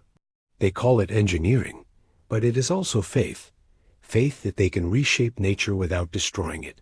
Faith that the earth will allow it. The water runs clear and cold, whispering as it flows through the channels. The city drinks deeply. Life feels limitless. The earth listens to the murmur of the water and smiles again. She recognizes her own voice echoed in their creation. The Republic is no longer young. It stands taller now, more confident, aware of its strength. Yet every strength carries its shadow. The wars that bring wealth also bring inequality. The victories that secure the borders also plant seeds of arrogance. The people tell themselves they are destined, but destiny, like fire, must be tended carefully or it will consume. The earth watches, patient and silent. She knows what pride becomes when left unchecked, but for now, she lets the story unfold. The river flows on, untroubled, its surface catching the reflection of marble, rising where huts once stood. As twilight falls over the city, the temples gleam in fading light. Bells ring softly, calling the faithful to evening prayers. The scent of incense drifts through narrow streets. The air is thick with the hum of humanity, voices, laughter, the clatter of sandals on stone. In the distance, thunder rumbles across the hills, reminding everyone that the world beyond their walls is still wild, still immense. The people pause for a heartbeat, listening to the sound. It is a reminder of the power that surrounds them, the same power that gave them birth. And then life resumes. The thunder fades. The fires are lit. The city exhales. Rome sleeps beneath a sky filled with stars that have watched empires rise and fall before and will again. The earth closes her eyes for a moment, feeling the steady heartbeat of this young republic pulsing through her veins. It is strong, it is restless, it is alive. The nights grow longer. Winter returns, cloaking the hills in pale mist. Fires burn low in the hearths, and families huddle close, telling stories to pass the cold. The elders speak of the kings, of the old rituals, of how the city was once ruled by a single will. The children listen, wide-eyed, unable to imagine such times. For them, Rome has always been as it is now, loud, free, alive. Yet the stories linger, whispered reminders of how easily freedom can vanish if not guarded. In the Senate, torches flicker against marble walls. Men debate into the night, their words rising like heat. Some call for more expansion, others urge caution. Some dream of empire, others of peace. Beneath the arguments lies a deeper question. What kind of people are they becoming? The Republic was born in defiance, but now it must learn to define itself by creation. It is no longer enough to survive. Rome must learn to endure. Outside, the rain begins to fall, soft and steady. It patters against rooftops, gathers in gutters, runs down into the Tiber. The river swells again, its surface rippling with reflected firelight. From the bridges, one can see the glow of temples shimmering through the mist. The sight feels timeless, as if the gods themselves still walk these streets in disguise. The earth listens to the rhythm of the rain and the murmur of the city and feels a rare contentment. Life has found a balance here, for now. The years roll onward, marked by festivals and wars, harvests and storms. Rome expands across the hills, its streets winding like veins through living stone. The sound of chariots clattering over cobblestones fills the mornings. The scent of bread and olive oil drifts through the air. At dawn, the river glows bronze beneath the rising sun, and the hills shimmer in its light. From above, the city looks like a heart, pulsing softly at the center of its world. The people of Rome grow used to success. Victories come often now, against Sabines, against Volsci, against Etruscans. The city's banners fly farther from its gates with each passing generation. But with each victory comes new burdens: prisoners, tribute, ambition. The Republic feeds on triumph, but triumph is a demanding master. To sustain it, Rome must keep marching. To rest feels dangerous, like tempting fate. The earth feels the strain. The forests shrink. The fields are plowed deeper each year. The quarries open wider. The sound of hammers and axes echoes through the valleys. Humanity has learned to command, not only one another, but the land itself. The earth allows it, for now, but she feels the tension building beneath her surface, like a muscle stretched too tight. In the midst of this restless growth, the old virtues begin to shift. The Romans still speak of simplicity, of discipline, of service to the state, but wealth whispers differently. Silver and gold flow into the city, and with them, the quiet poison of luxury. Houses grow larger, feasts grow longer. The old wooden shrines are rebuilt in marble. Beauty, once an offering to the gods, becomes a display of power. Even the temples seem to compete with one another for grandeur. The earth watches this with a kind of sad affection. She knows that beauty built for pride will one day crumble, while beauty built for reverence will remain in memory long after its stones have fallen. Yet there is still goodness here, still grace in small gestures. In the early mornings, farmers walk barefoot through their fields, checking the soil. Mothers light oil lamps at the household shrines, whispering prayers for protection. Children toss pebbles into the river and watch the ripples fade. These quiet moments sustain the city more than law or army ever could. They keep the human heart tethered to the rhythm of the earth. In the Forum, statues rise, of heroes, of founders, of gods. Their stone eyes watch centuries unfold. People walk beneath them daily, rarely looking up, unaware that the statues are not meant to be worshipped, but remembered. Each one is a reminder that greatness is temporary, that time spares no monument. The earth knows this truth intimately. She will cradle these statues for millennia, letting wind and rain carve their features softer until they resemble the hills from which they came. The Republic's institutions strengthen.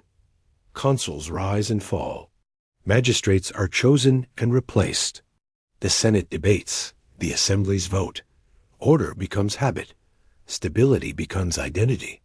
But beneath it all, the same questions echo. Who are we? What is Rome meant to be? The answers shift with each generation, like shadows moving with the sun. Some say it is destiny. Others say it is discipline. A few whisper that Rome is an idea, not a city, but a state of mind. Far from the city, soldiers build roads through mountains, connecting outposts to home. The roads are straight and enduring, cutting through wilderness like veins of purpose. Along them, traders and pilgrims move. With each step, the world becomes smaller, more remote. Language, law, and ritual spread like seeds. The earth feels them take root across her body, small settlements blooming into towns, towns into cities. It is both creation and consumption, a balance she knows well. Growth always comes with loss. One night, in a camp far from Rome, a young soldier lies awake, staring at the stars. The air is cold. The ground smells of dust and grass.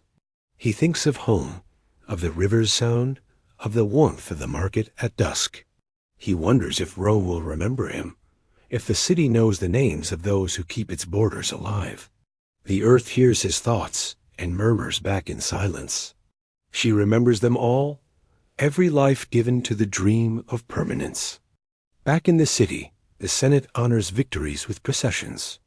Triumphant generals ride through the streets in chariots, their faces painted red like gods of war. Crowds cheer, flowers are thrown, drums beat in rhythm. Yet behind the splendor, the same thought recurs. How long can this last? Even glory grows heavy when carried too long. The earth senses the beginning of exhaustion beneath the noise of celebration. The cycle of rise and rest is written into her bones. She knows that no pulse can remain at its peak forever. As generations pass, the memory of the kings fades into myth. Their names remain, but their faces blur. They become symbols, lessons, warnings. Children learn their stories in whispers before sleep, of wisdom and arrogance, faith and downfall. They do not realize that the cycle will repeat in new forms. Kings replaced by consuls, consuls by emperors, emperors by silence. History, the earth knows, is a spiral, not a line. On warm evenings, as the city settles into twilight, the scent of cooking and incense fills the air. People sit outside their homes, speaking softly, watching the river darken. The sky turns indigo, then black. Stars bloom above the hills. In that stillness, Rome feels eternal. The city hums gently, its sounds blending with the night. The whisper of wind through olive branches, the low creak of boats, the distant bark of dogs. The earth listens and feels a strange tenderness. This, she thinks, is what humans were made for, not endless conquest, but moments like this, where being alive is enough. But dawn always follows stillness. The next day brings decisions, demands, dreams. Rome cannot remain quiet for long. It is made of motion, of contradiction. Its greatness will come not from peace, but from the tension between order and chaos. The kings have passed, but their legacy, the struggle between power and humility, will echo through every age that follows. And so, the story prepares to move again. The river, never stopping, carries sunlight downstream. The fields shimmer. The temples glow. The people wake, stretch, and step into another day, unaware that they are standing on the threshold of transformation. The Republic, still young, still uncertain, will one day stretch its arms across the known world. But for now, it remains a promise, fragile, luminous, alive. The earth takes one long breath. The city answers with its own. The rhythm continues. Rome endures. The sun rises slow and golden over the 7 hills, washing the city in a soft, forgiving light. The streets are still damp from the night, and the scent of wet stone fills the air. The people stir, bakers lighting ovens, soldiers buckling armor, merchants unfolding their stalls. Rome is awake, restless, breathing with the steady rhythm of purpose. It is no longer a child, nor yet an empire. It stands at that brief, brilliant moment between innocence and power, the awakening of the Republic. The memory of kingship still lingers, faint as a dream after dawn. But the people have grown accustomed to their own voices, to debate and dissent, to the sound of decisions forged in the open rather than handed down from on high. In the forum, men argue with conviction, their words colliding like waves. To an outsider it might sound like chaos, but to Rome it is music, the sound of freedom finding its balance. The Senate meets in the Curia, sunlight cutting across the floor in golden beams. The air is thick with the hum of discussion. Laws are proposed, challenged, refined. Each voice adds a thread to the vast tapestry of the Republic. These men, old, proud, flawed, believe themselves to be building something eternal. And in a way, they are. They are inventing a rhythm of governance that will outlive them all. The earth listens, and in their words she hears echoes of her own cycles. Creation, erosion, renewal. Beyond the city walls, the land stretches outward, fertile and waiting. Rome's reach begins to grow, not through decree, but through necessity. The hills are crowded, the fields too few. The people look outward toward the plains and rivers beyond, and they see not strangers, but opportunity. The wars of defense become wars of expansion. The boundaries of the republic blur, then shift, then vanish. The earth feels their feet pressing deeper into her soil, their roads carving through her hills. She accepts it with the patience of a mother watching her children leave home. To the north, the Etruscans resist. To the south, the Latins. Rome marches against both, not as conqueror, but as survivor. Each battle begins as necessity and ends as ambition. The soldiers move with discipline, their shields gleaming in sunlight. They fight in formation, shoulder to shoulder, each man a fragment of something greater. When they return, they bring stories of valor, of sacrifice, of gods who seem to favor their cause. The city celebrates them with parades, garlands, feasts.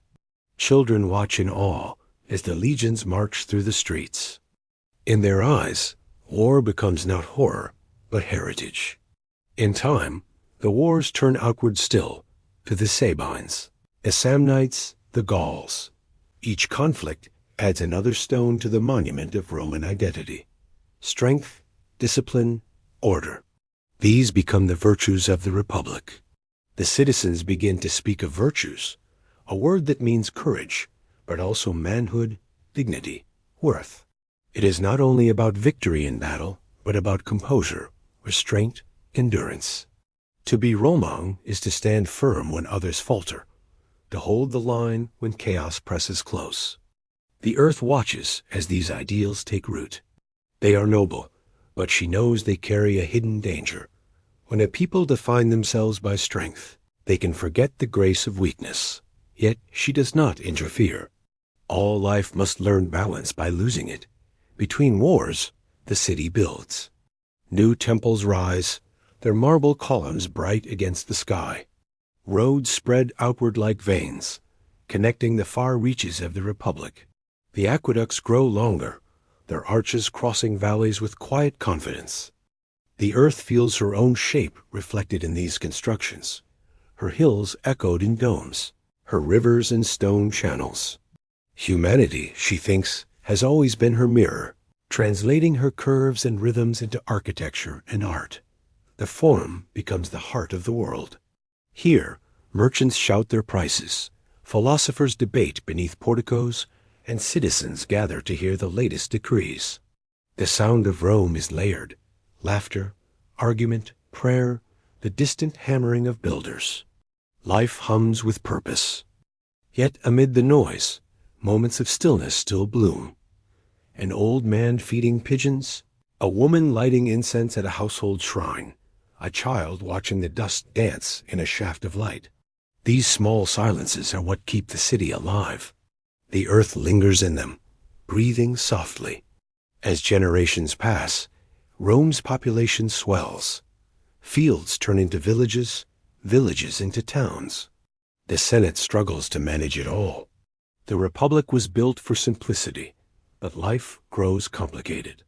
The poor demand bread, the rich demand influence, and the soldiers, the men who win Rome's wars, begin to demand more than glory.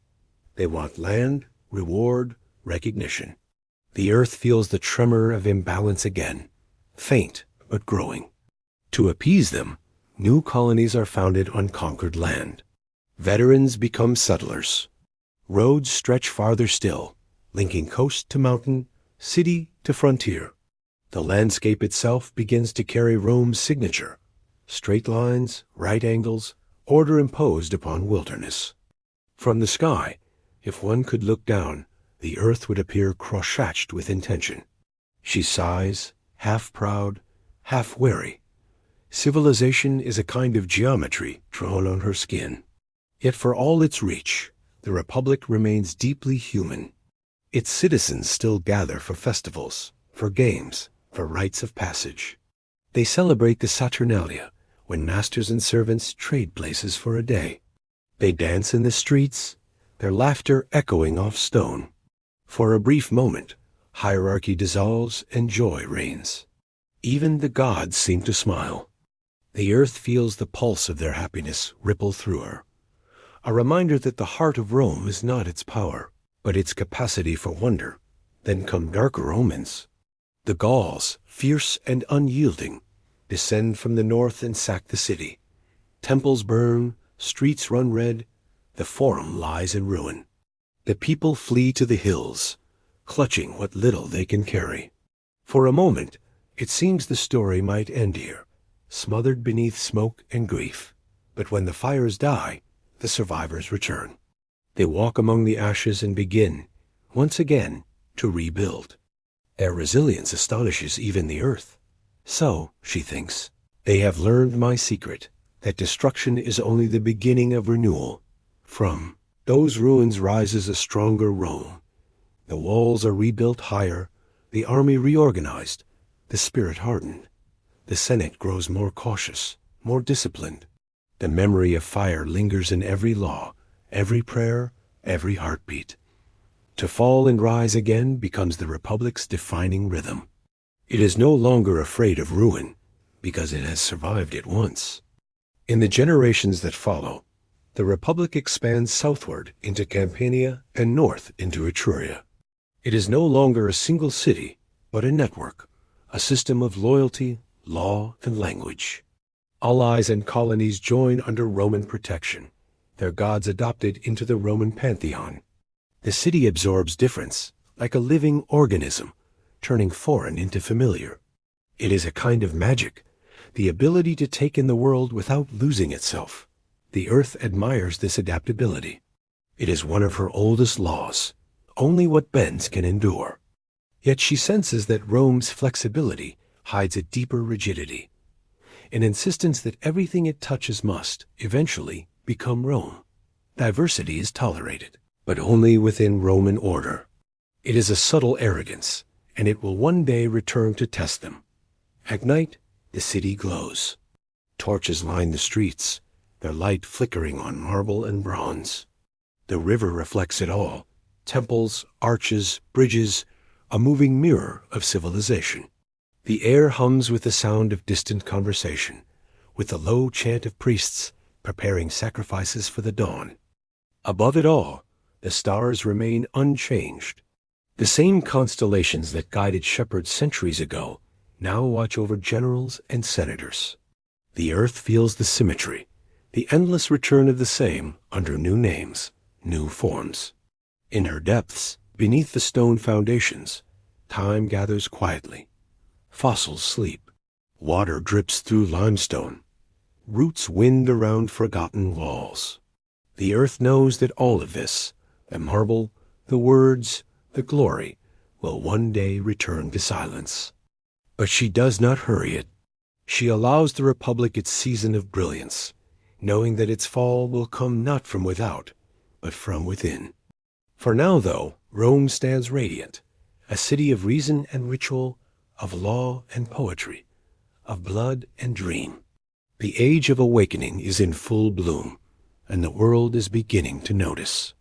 The Republic's shadow stretches farther each year, reaching toward the sea, toward the stars. The world beyond Rome is vast and layered, full of nations and stories that have risen and faded long before this city was even clay and smoke. Yet somehow, Rome's light begins to reach them all. Not in blinding brilliance, but in slow, steady radiance, a flame that does not flicker. Word of its discipline, its laws, its armies travels across seas and deserts. Traders speak of a people who build roads straighter than arrows in cities that seem to breathe like living things. Rome has become more than a name. It is an idea. The Mediterranean glitters beneath the sun, ancient and immense. Along its edges lie other powers, Carthage, proud and rich.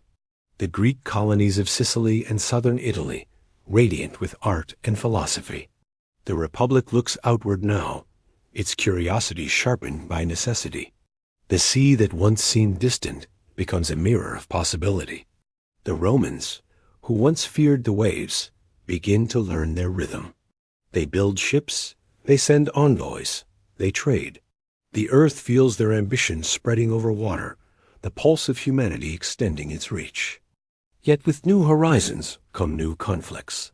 Rome and Carthage, two civilizations born from the same sea, begin to circle one another like twin storms. At first, they trade.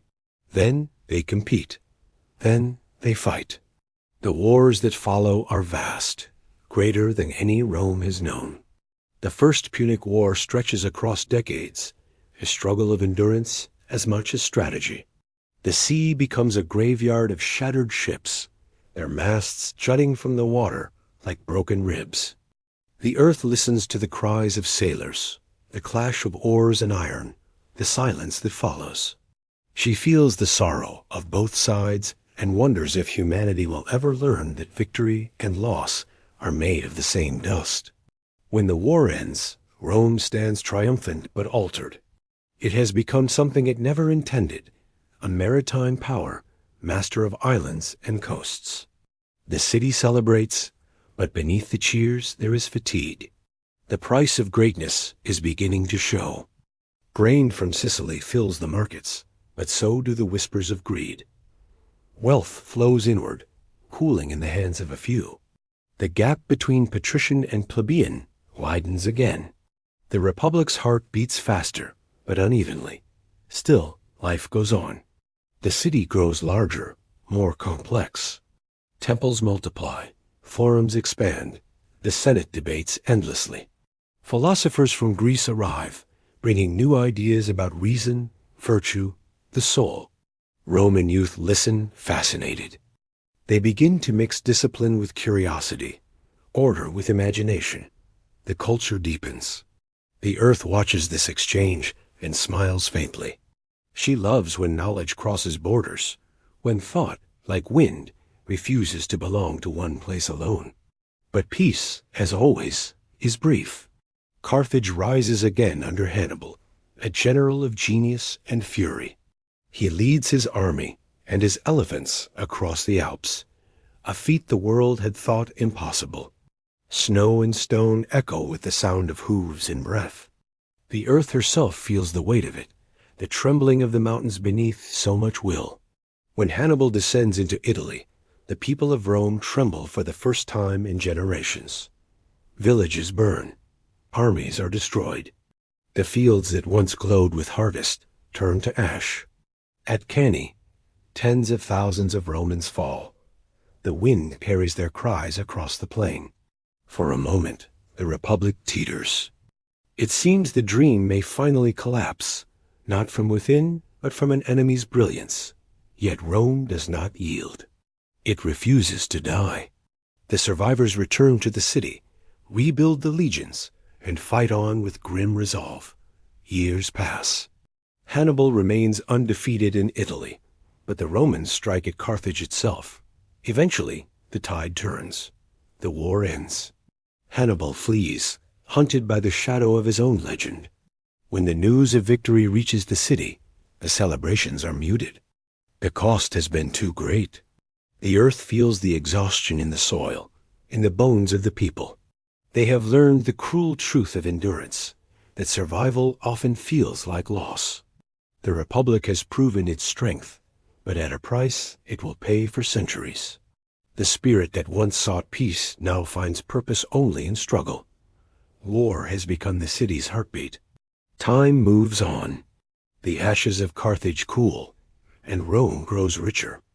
Its generals return with treasures and slaves, its senators with ambition, sharpened by conquest. The city swells, glittering and uneven. Marble replaces brick. Gold leaf adorns the temples. The air smells of incense and indulgence. The virtues of simplicity begin to fade like old carvings on weathered stone. The earth observes quietly. She has seen this before, how abundance hardens the soul, how glory blinds the eye. Yet she does not judge. Even decay to her is just another form of growth. Within the Senate, rivalries deepen. The Republic, once united by necessity, begins to fracture under the weight of its own success. The great families, the Iuli, the Corneli, the Claudi, compete for influence. Each believes himself the rightful guardian of the Republic's destiny. Speeches grow sharper, alliances more fragile. Rome is still outwardly strong, but its harmony trembles like glass under strain. Outside the chambers of power, the people grow restless. The small farmers, once the backbone of Rome, are displaced by estates owned by the wealthy. The city fills with the poor, veterans without land, laborers without work. They fill the streets and markets, their voices rising like a tide. They do not want revolution. They want fairness. But fairness is hard to find in a world built on conquest. The earth feels their hunger in the dust beneath their feet, in the dry cracks of neglected fields. She knows how quickly want can turn into fire. In the midst of this unrest, reformers appear, men like Tiberius and Gaius Gracchus, brothers who believe that the Republic can still be just. They speak of land redistribution, of equality, of mercy. The people listen, hope flickering in their eyes, but the Senate resists. Fear twists into violence. The brothers are murdered, their bodies thrown into the river that once symbolized life. The current carries them silently away. The earth sighs, heavy with sorrow. She has seen idealists die before, their dreams absorbed into the soil. But she also knows that no idea, once spoken, ever truly dies. It merely waits for a kinder season to bloom again. The Republic grows older, wiser in some ways, more fragile in others. The wars continue: Spain, Greece, Asia, Gaul. Each victory feeds the same hunger it cannot satisfy. Wealth flows endlessly into Rome, but so does unease. The city's population swells to unimaginable numbers. Tenements rise skyward, crowded and unstable. The streets never sleep. By day, the markets roar. By night, torches flicker like stars, fall into earth.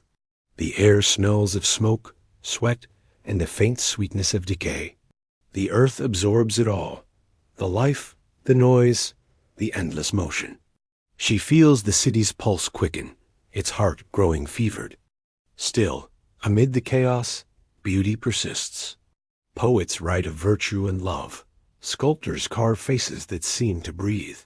The Republic has learned to speak in art as fluently as in law.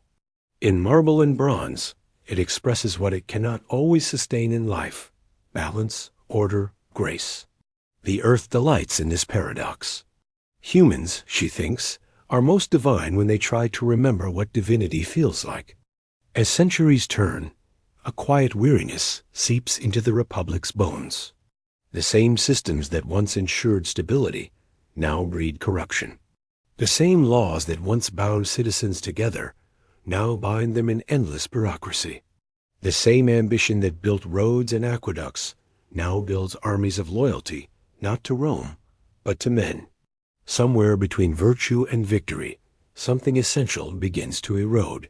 The earth feels it like a tremor deep beneath her surface, the faint shifting that precedes an earthquake. At dusk, the river glows red beneath the sinking sun. Children play on its banks, unaware of history unfolding around them. The hills shimmer in the fading light, peaceful, eternal. To the untrained eye, Rome seems invincible. But the earth, who has seen countless empires rise and crumble, knows the truth. Greatness is only another phase of the same long breathing of time. And Rome, magnificent and mortal, is simply taking its next breath. The century turns, and the Republic enters a strange and luminous twilight. It is powerful beyond measure, yet uncertain within. The Senate commands armies and wealth, greater than any seen before, but its unity frays like an old banner in the wind. The streets echo with triumph and unrest in equal measure. From the western provinces, reports of conquest arrive like songs. Generals return to the city crowned with laurels, their chariots rolling over petals and dust. Crowds fill the streets, cheering their names. Each victory feels divine. Spain subdued, Greece pacified, Asia tributary. Yet behind the cheers lies envy. The people begin to follow men, not laws. Ambition has found its new gods. One of these men is Gaius Marius, a soldier of humble birth. He reforms the legions, opens the army to the poor, and in doing so, changes Rome forever. Soldiers who once fought for the Republic now fight for their general. Loyalty shifts from the state to the commander. The legions become instruments of personal will. The earth feels the shift like a cold wind over open fields. Power, once rooted in shared belief, begins to fragment. The wars grow harsher, longer. Across the seas, enemies rise and fall, but within the city, the true battle begins. A war for Rome's soul. Marius gains glory. Sylla, another general of ruthless ambition, rivals him. Their struggle spills into the streets. Soldiers march on Rome itself. For the first time, Roman steel turns against Roman flesh. The earth watches in silence as the Tiber runs dark with blood. The stones of the Forum, once white and clean, are stained. The Senate cowers, the people scatter. The Republic, the delicate balance of law and faith, bends under the weight of violence. And yet, somehow, it does not break, not fully. It endures, scarred but breathing. Humanity, the earth muses, has an astonishing talent for surviving its own destruction. When the chaos settles, Sylla stands as dictator. He claims it is to restore order, to heal the wounds of the Republic. And in his own terrible way, he succeeds. He rewrites laws, strengthens the Senate, punishes his enemies with lists of death. Rome becomes quiet again, but it is a brittle quiet, the silence after a storm that has only paused. Sylla retires to the countryside, his work done. He dies believing he has saved the Republic. But the earth knows better. She can feel the roots of discord still alive beneath the soil. The peace is only surface. The pulse of ambition beats on, deeper than ever. Years pass. Children grow who have never known kings, who take the Republic for granted, who believe its power eternal. They do not see how its heart has shifted, how the people no longer believe in the Senate's wisdom, how the generals carry more influence than the lawmakers. A new generation rises, shrewd, brilliant, restless. Among them are men whose names the world will never forget. Pompey, Crassus, Caesar. They are not yet legends, only young men with dreams. But the earth already feels their presence, like the first tremor before the mountain stirs. Pompey, bold and loyal to none but himself. Crassus, rich beyond comprehension, his greed unquenchable. And Caesar, sharp as a blade, charming as the morning light, dangerous as the tide. Rome is entering its final awakening, when brilliance and decay walk hand in hand. The wars of the East bring wealth beyond imagining. Gold pours into the treasury, and with it, corruption. Senators buy influence, judges sell verdicts, citizens sell their votes. The people still chant the name of the Republic, but few remember its meaning. The earth listens to the din and feels a kind of sorrow. This is the way of all empires, ideals fading into echoes, replaced by the sound of coins. Yet amid the decay, there is still greatness. The arts bloom, philosophy deepens, the city's architecture touches new heights. The aqueducts stretch farther. The forums gleam. The same society that builds monuments also buries its conscience. The duality fascinates the earth. She understands it well. Even her mountains are born of pressure, her rivers of erosion. Creation and destruction are never apart. One spring morning, Caesar returns from Spain, victorious. The streets erupt in celebration. He walks through the Forum, his cloak dusty, his eyes alive with ambition. Around him, the crowd cheers, not for Rome, but for him. He feels it, the shift of power from state to self. He knows the Republic is a structure waiting for someone to claim it. The earth feels his certainty ripple through her like the first crack in ice. Caesar joins with Pompey and Crassus to form what will be remembered as the First Triumvirate, a private pact of control masked as cooperation. Together, they rule without kingship, but with the power of kings. The Senate resents it, but cannot resist. The Republic has become an illusion, a shell echoing with old words that few still believe. The earth watches from her quiet vastness, as she always has, and thinks how strange humans are, to build a system to restrain themselves, only to find new ways to outgrow it. The Republic is still alive, but its body is heavy with the weight of its own brilliance. Its soul is drifting towards something new, something inevitable. For a time, peace holds. Roads stretch to the farthest edges of the known world. The legions march in discipline unmatched. Roman law reaches provinces that had never known order. The seas, once filled with pirates, now carry merchants and poets. The Mediterranean becomes a Roman lake, shimmering under endless sun. It seems the world has found its balance again. But peace, like marble, cracks where the eye cannot see. Crassus dies in Parthia, his army swallowed by sand and silence. Pompey grows jealous of Caesar's rising glory. The Senate, fearful, orders Caesar to lay down his command and return to Rome as a private man. Caesar hesitates only once. Then, on a cold January morning, he crosses the Rubicon River with his army, a simple act that shatters the Republic forever. The earth remembers that moment as clearly as a heartbeat. The river's water trembled under the weight of hooves and armor, under the weight of history itself. Caesar's words echo through time. The die is cast. In that instant, Rome ceases to be a republic in spirit, even if not yet in name. The march to empire begins. Civil war follows, brother against brother, citizen against citizen. The city burns again. Pompey flees to Egypt and dies on its shores. Caesar pursues him no longer as a rival, but as destiny incarnate. When he returns, he is greeted not as a general, but as a savior. The people hail him as dictator for life. The Senate, weary and fearful, bows in submission. The Republic, that long and fragile experiment in shared rule, exhales for the last time. The earth, who has seen so many beginnings and endings, bows her head.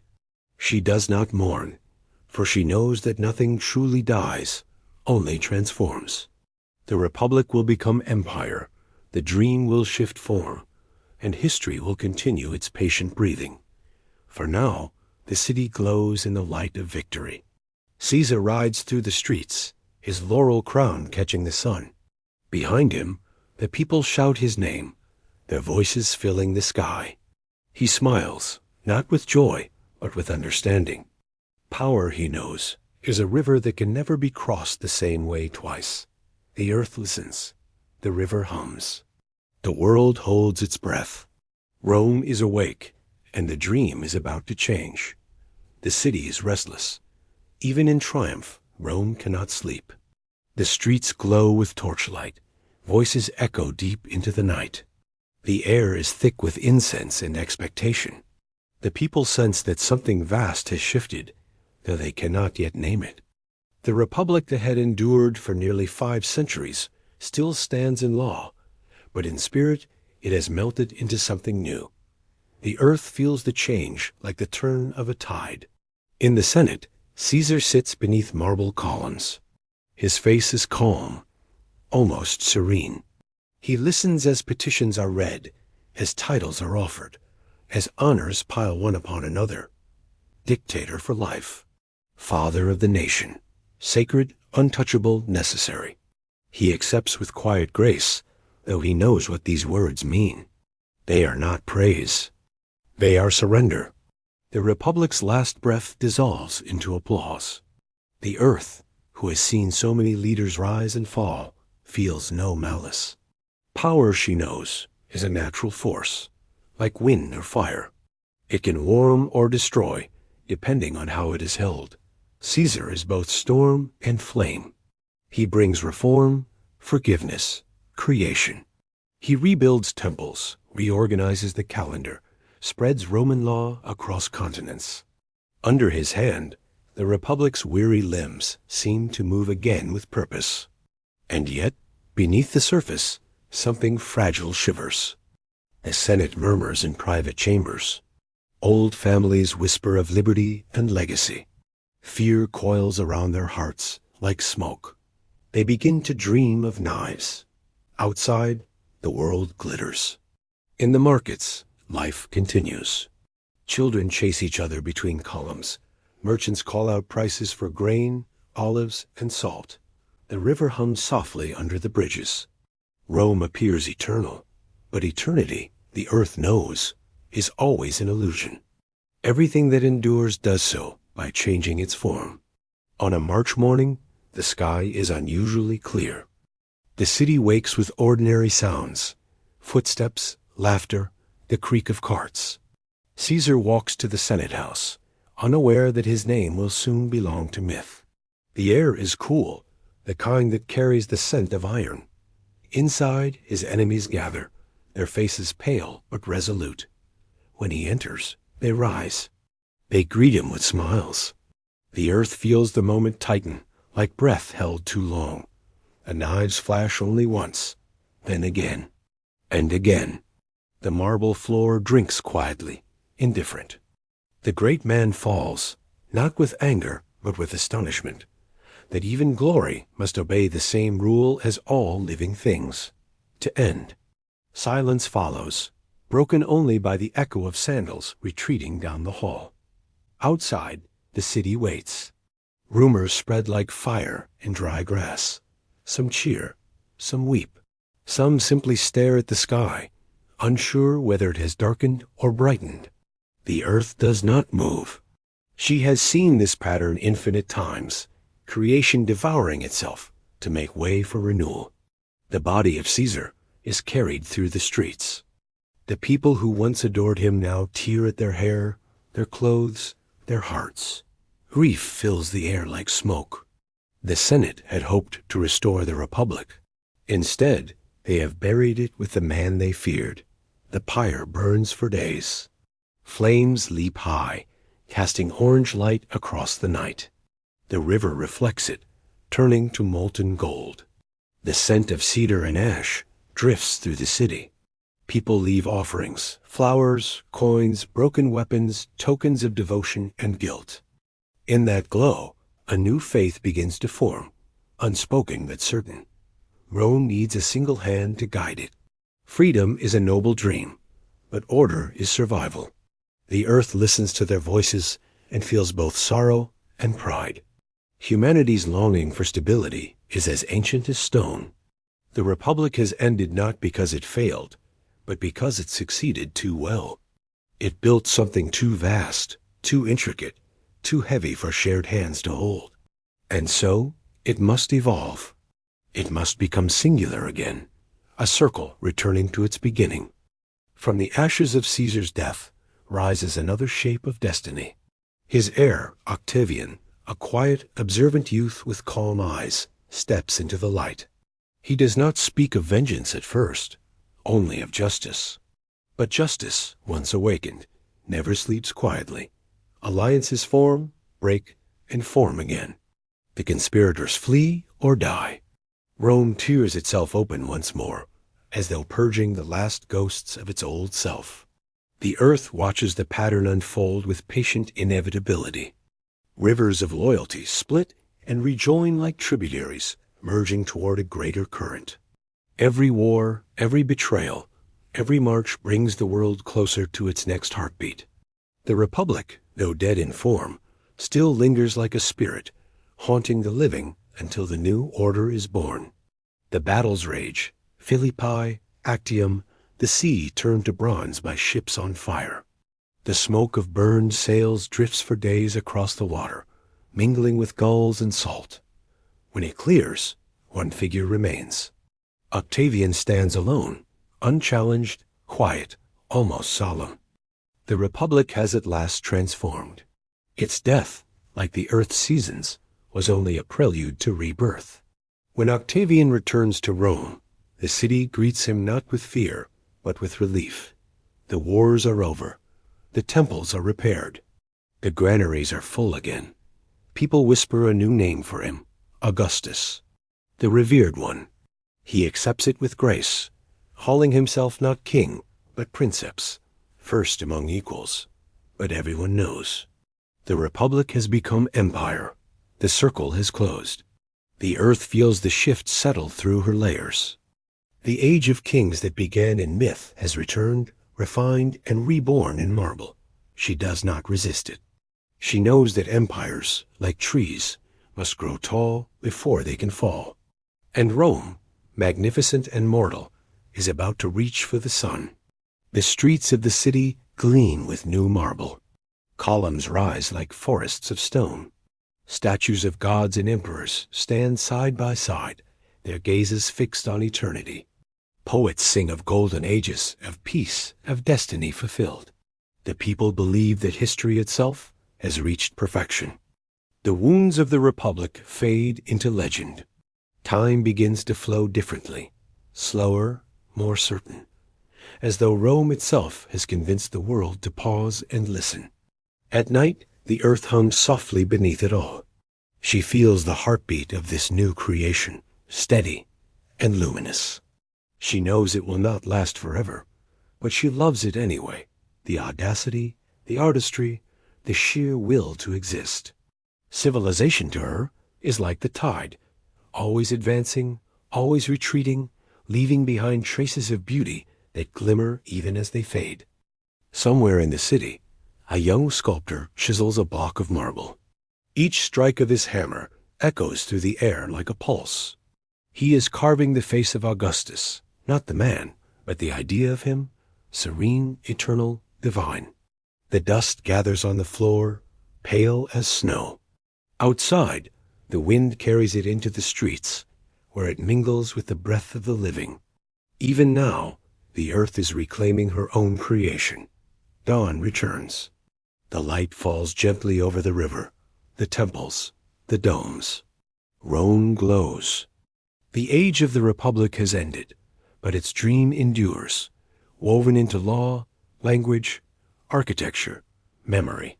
It will sleep beneath the empire's grandeur, whispering from time to time in the ears of poets and philosophers. It will remind humanity that power, no matter how absolute, began once as a collective hope. The earth listens, and she smiles. She knows that every civilization is both promise and warning, that within every golden age lies the seed of its decline. But that truth does not make her sad. It makes her tender. For to rise and fall is to participate in the oldest rhythm of all, the rhythm of her own breathing. The river glides in silence beneath the arches of marble bridges. The dawn over Rome is pale and gold, soft as dust suspended in light. From the Palatine Hill, the city stretches outward, a sea of rooftops, columns, and gardens glowing in the early sun.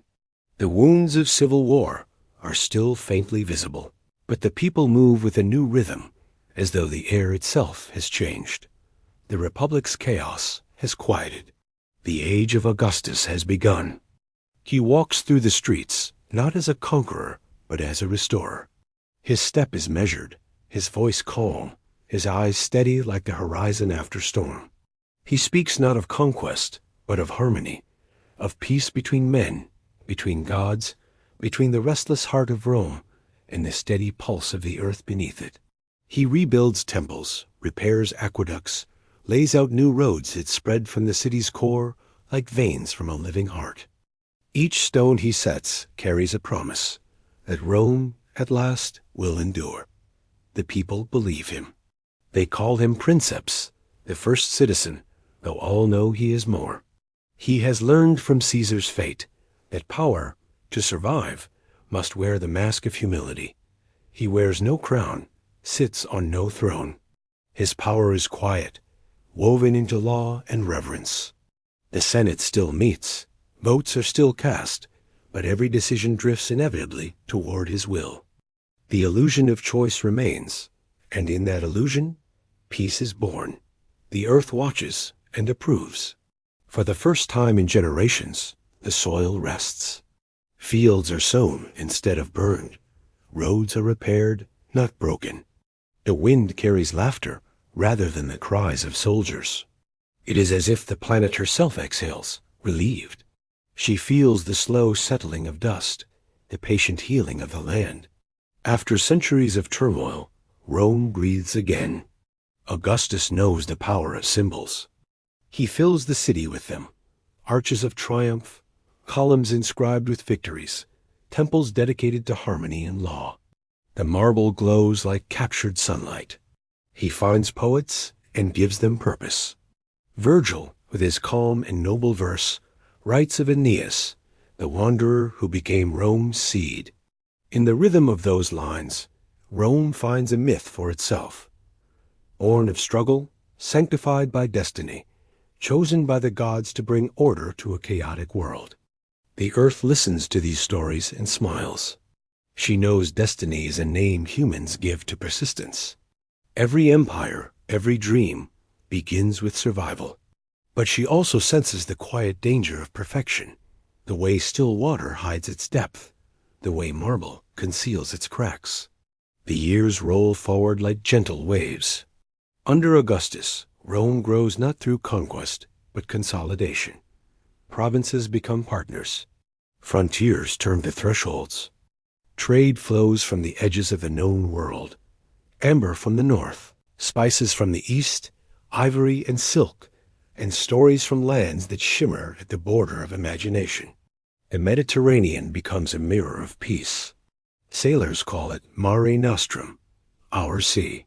For a time, it feels as if it belongs to everyone beneath the Roman sky. At night, the city hums softly. Oil lamps flicker in 1,000 windows. Musicians play in courtyards. The scent of bread drifts from bakeries. Fountains whisper in marble basins. It is a peace so deep that it begins to feel eternal. The people speak of the Pax Romana, the Roman peace, as though it were a new law of nature. And perhaps it is, for peace, once believed in, can take on its own gravity. But peace is never silence. Beneath the calm, Rome is changing. Wealth flows upward. Inequality deepens like cracks beneath polished stone. Slaves labor unseen in fields and mines. The provinces pay tribute that feeds the city's endless appetite. Bread and games keep the people content. In the amphitheater, the roar of the crowd becomes a substitute for purpose. The earth feels the tremor of imbalance returning, soft, subtle, patient. She has seen this before. Growth that forgets its roots always turns inward, seeking something to fill the quiet ache of completion. In the palace, Augustus grows older. His hair whitens. His gaze deepens. He has built a world so orderly it no longer needs him, and that, he realizes, is its most fragile truth. He searches for a successor, someone who can inherit not his power but his restraint. Yet restraint is not a gift that can be passed. It is learned through suffering, and Rome has forgotten how to suffer. The poets sense it too. Horace writes of moderation, of the sweetness of enough. Ovid, in contrast, sings of passion, of transgression, of the restless heart that refuses peace. His words scandalize the order Augustus built, and for them he is exiled. A reminder that even in golden ages, there are shadows that must be banished to preserve the illusion of light. The earth hears Ovid's exile as a sigh. She knows that art is truth speaking softly against authority, and that empires silence it at their peril. Yet she does not intervene. She lets the story unfold, for even repression is part of the great rhythm, expansion, contraction, breath. When Augustus dies, Rome weeps as though a god has fallen.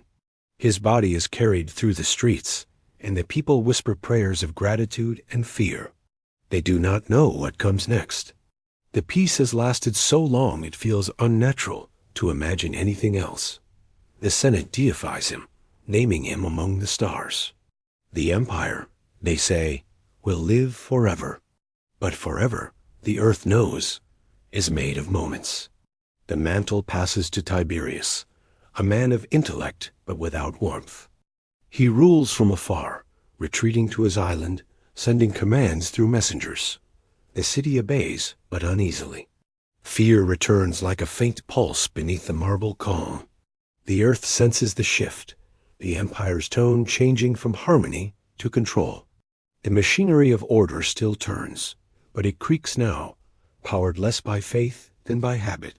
In the provinces, Roman governors enforce peace with cruelty disguised as justice. Taxes rise, dissent is crushed. In distant Judea, a small voice begins to speak of compassion, of kingdoms not of this world. Few notice at first, just another prophet in a restless land, but his words ripple outward, carried by wind and memory. The earth listens carefully.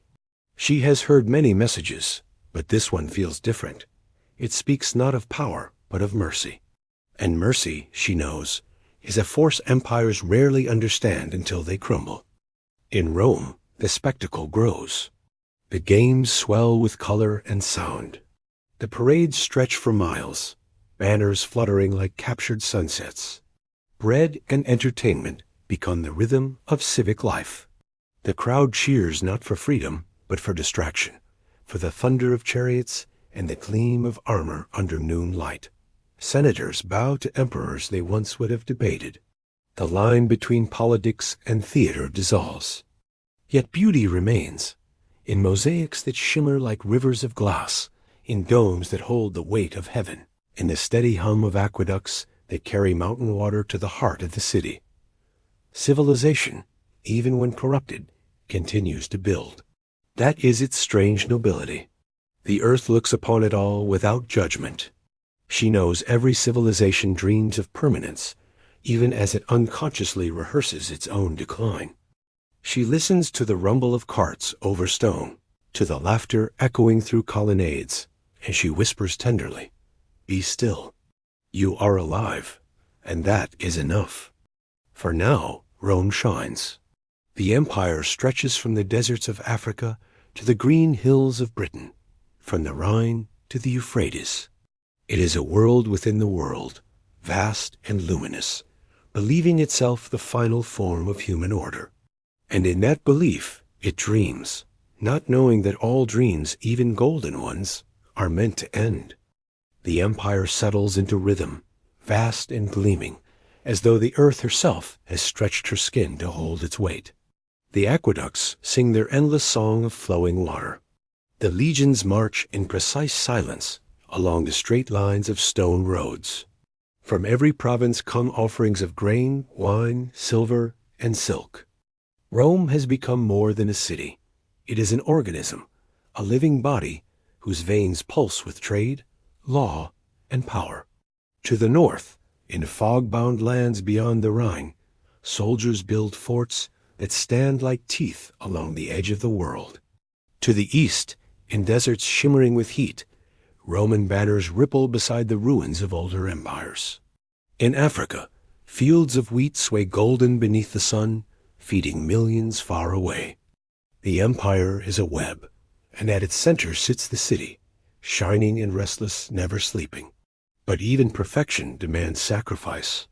Tiberius withdraws from the capital, leaving governance to his prefects. The Senate still meets, but the chamber feels hollow, echoing with absence. Rome is ruled not by voices now, but by messages. Fear becomes the quiet law of the land, unseen, unspoken, yet everywhere. The poets cease writing of freedom and turn their words toward the eternal and divine. Art grows colder, statues more idealized. The human face, once alive with motion, now gazes upward in fixed serenity. It is beauty at the price of warmth. The earth watches as the people adapt. Humanity, she muses, is endlessly pliant. It learns to breathe in any atmosphere, even one made of silence. The empire endures, not because it is just, but because it has become habit, and habit is stronger than fear. Then, like lightning in a still sky, comes Caligula, a boy emperor with too much power and too little restraint. For a time, he is adored. He opens the treasury, feeds the poor, and fills the streets with music and feasts that last for days. But indulgence soon sours to madness. The palace becomes a theater of whims. He calls himself a god, appoints his horse a priest, builds bridges of boats just to walk across the sea. The empire watches in disbelief and fascination. Power has stripped itself bare, no longer glory, but delirium. The earth feels the city's unease, like the tremor before a storm. The people whisper in taverns. The Senate trembles behind locked doors.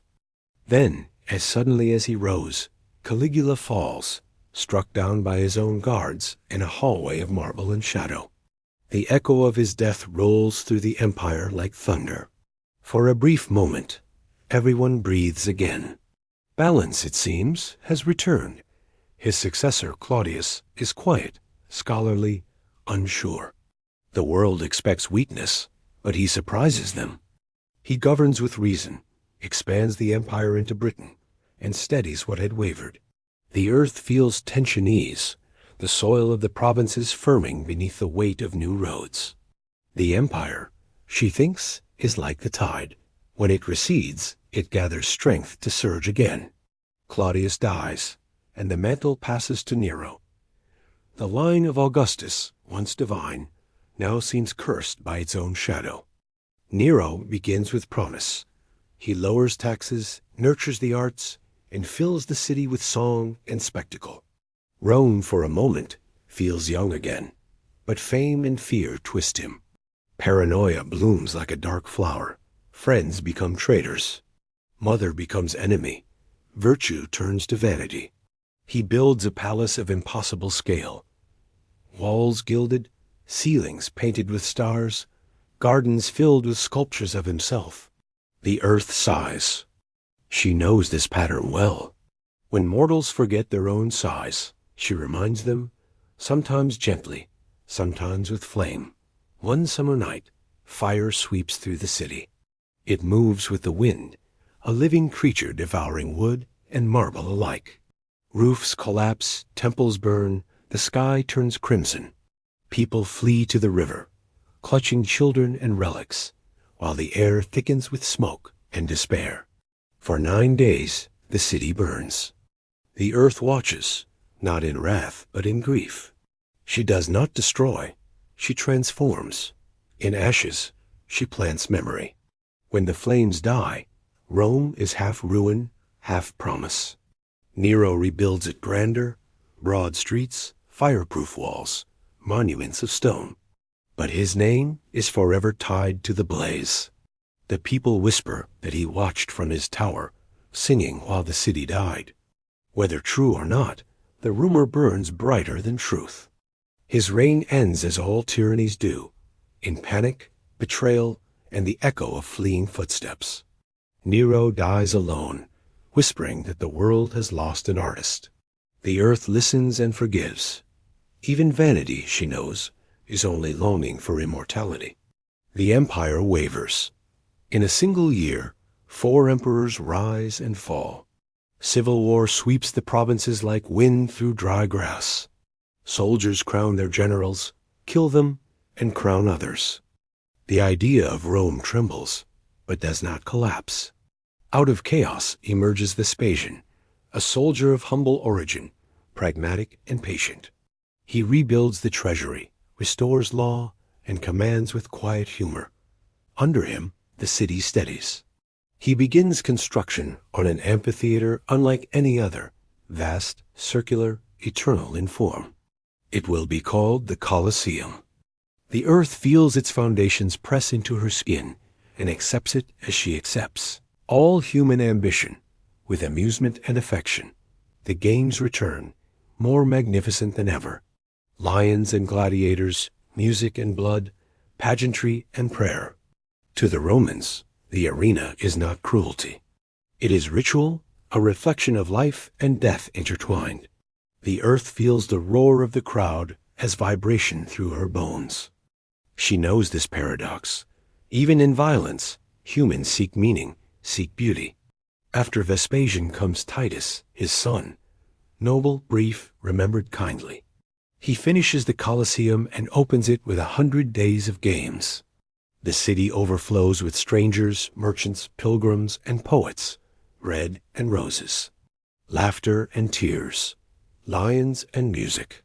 It is as if Rome herself is celebrating her endurance, her refusal to die. Yet beneath the grandeur lies exhaustion, the quiet fatigue of a world that has seen too much. The earth feels it in the tremor of the stones, in the soft decay beneath the marble. Greatness is heavy, and Rome has carried it too long. Titus dies young, mourns sincerely. His brother Domitian ascends, a man of calculation, order, and fear. He rebuilds, reforms, and watches everything with a predator's stillness. The empire grows efficient, but cold. Domitian's statues stand on every corner. His name is carved into every arch. Yet in the hearts of the people, warmth turns to dread. He rules as if the world were a mirror reflecting only himself. The Senate conspires. The whispers multiply. And one evening, he falls to a dagger in his own palace, betrayed by those closest to him. Rome exhales quietly, as though waking from a long nightmare. The century turns. The Flavian line ends, and from the provinces comes a new emperor, Nerva, old and wise, chosen by those who crave peace more than glory. Under him, the empire begins to breathe again. Then comes Trajan, the soldier architect, broad-shouldered and tireless. He expands the borders to their furthest reach, Dacia, Arabia, Mesopotamia. The empire now covers more of the earth than ever before. Roads stretch across mountains and deserts. Bridges cross rivers that once divided worlds. The Roman eagle flies high, but the earth sighs beneath the weight. She watches the legions march across her plains and thinks, "You have drawn lines across my skin, but your maps cannot hold me." Yet Trajan's Rome is a marvel of balance. The empire hums like a well-tuned instrument. Aqueducts carry water like veins of silver. Markets teem with voices speaking a dozen languages. In the libraries, scrolls whisper of stars, laws, histories. It is civilization at full bloom, rational, disciplined, luminous. And still, beneath it all, the earth listens for the subtle sound of change. When Trajan dies, Hadrian takes the mantle, philosopher, builder, dreamer. He travels the empire not as conqueror, but as caretaker. In Greece, he restores temples. In Egypt, he studies the Nile's moods. In Britannia, he raises a wall, not of ambition, but of defense. Enough, he seems to say. Let the borders rest. Let us learn to live within the circle we have drawn. The earth approves.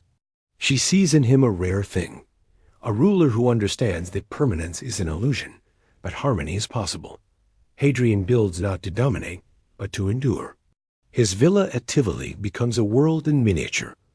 Gardens, pools, libraries, a reflection of the empire's soul. He fills it with art from every land, a collage of the human spirit. Yet even he cannot escape sorrow. The death of Antinous, his beloved, breaks him.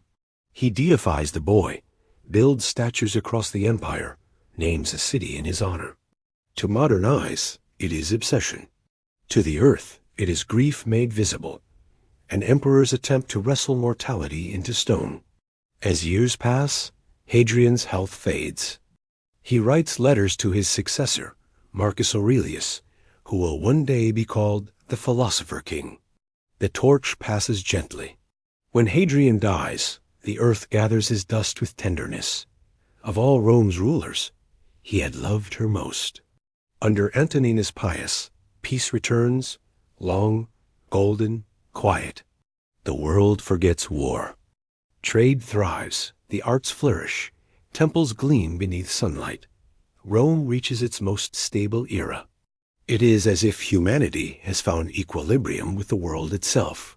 The earth feels the rhythm slow, a deep breath before the inevitable turn. And then Marcus Aurelius, stoic, patient, worn by thought and duty. His reign is marked by wars at the empire's edges and plagues within its walls. Yet his spirit remains clear as mountain air. He writes by lamplight in distant camps, his words rising like prayers. All that you see will soon perish.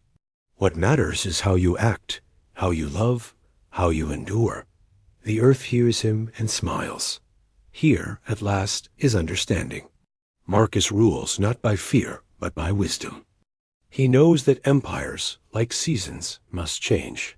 His meditations are less for his soldiers than for the ages to come, a message whispered into the soil itself. He walks through the camps after battle, looking not at victory, but at the faces of the fallen, friend and foe alike. In them he sees the same fragility, the same fleeting spark.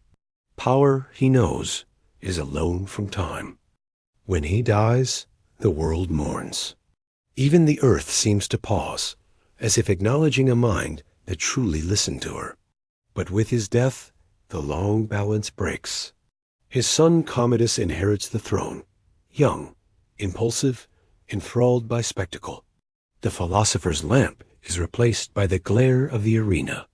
Commodus believes himself a god reborn, Hercules in flesh, the savior of Rome. He fights in the Colosseum, dressed in lion skins, striking down opponents for applause. The people cheer, not from love but from fear.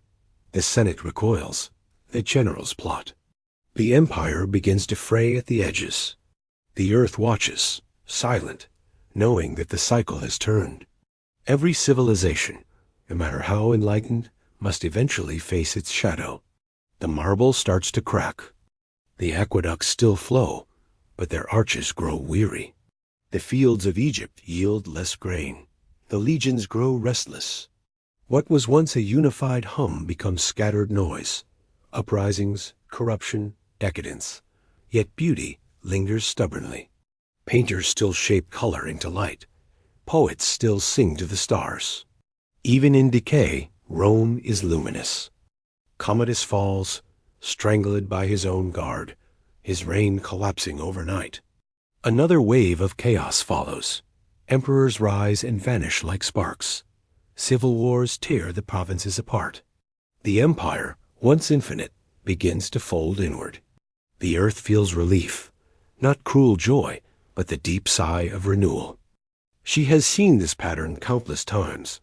Creation, expansion, exhaustion, collapse, rebirth. It is not punishment. It is rhythm. And so, as marble crumbles and banners fade, the world continues. The roads remain, the language endures, the laws survive.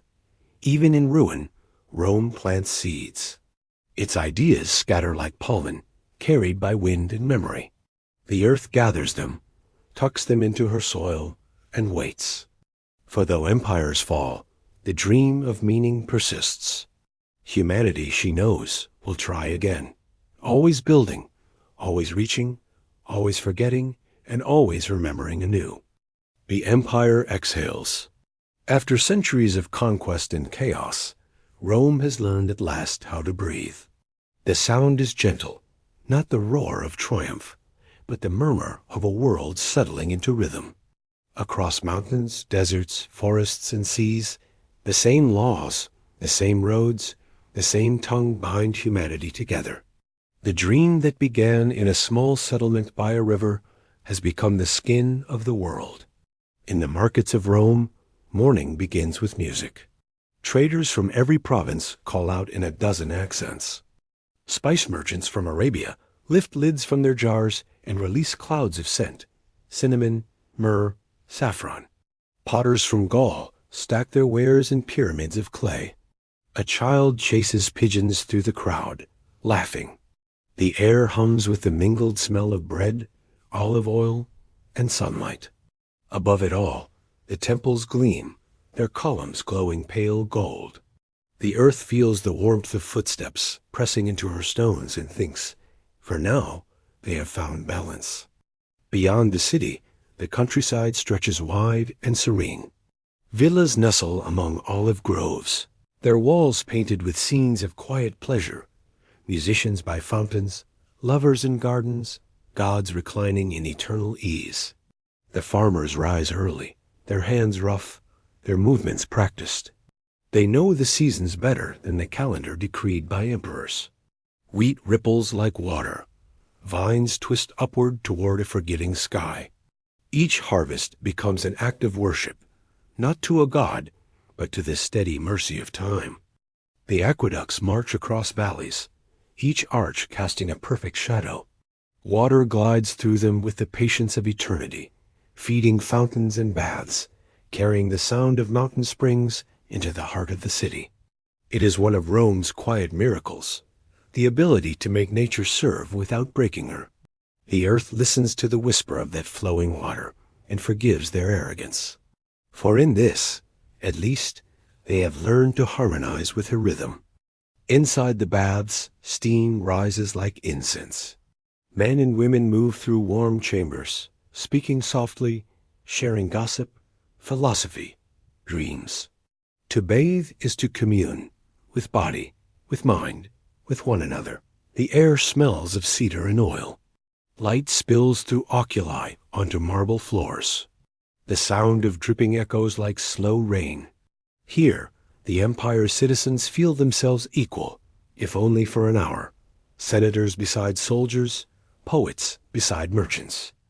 The water blurs distinction, reminding them that all are born of the same earth. In the amphitheaters, crowds still gather, but the violence feels less vital now, ritual more than necessity. The roar of the audience is exuberance rather than bloodlust. The empire has grown too large, too sure of itself, to feel threatened by its own shadow. Even the games are becoming theater, a mirror for its confidence. The gladiator salutes, the crowd cheers, and for a brief moment, the illusion of eternity feels almost real. At night, the taverns fill with laughter. Wine flows. Songs rise. Sailors tell stories of the edges of the world, of northern mists, of deserts where the stars seem close enough to touch. The Romans listen with wonder, but not envy. The empire already encompasses all that can be imagined. They live in the center of the earth's memory. Beyond these borders, they say, lie only barbarians and silence. The earth smiles at their certainty. She knows that beyond every wall lies another horizon. In the libraries, scholars copy the works of Greeks and Egyptians, preserving wisdom older than their empire. Scrolls whisper as they're unrolled. Ink glistens under lamplight. Knowledge moves from hand to hand like a slow-burning flame. The earth feels a tenderness for these scribes, quiet keepers of her own story. They do not know it, but they are writing her memory into permanence. The cities of the provinces hum like reflections of the capital. In Hispania, theaters rise beside olive fields. In Gaul, bathhouses steam beneath gray skies. In Africa, the markets shimmer with color, dyes, ivory, feathers, music. The empire is not just territory.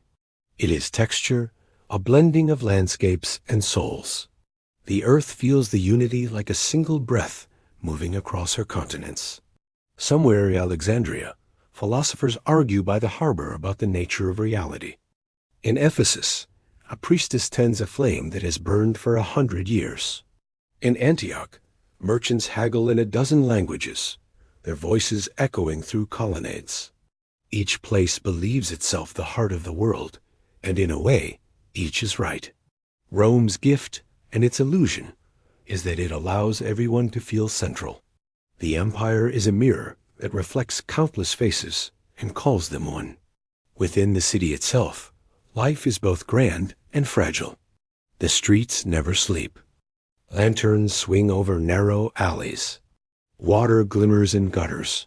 Tenement walls rise so high they nearly touch, voices bouncing between them like birds trapped in stone canyons. The poor sleep crowded together, lulled by the distant murmur of fountains they will never see. Yet even here, hope persists. The hope of small joys, of market days and festivals, of laughter rising like smoke. The earth loves them no less than emperors.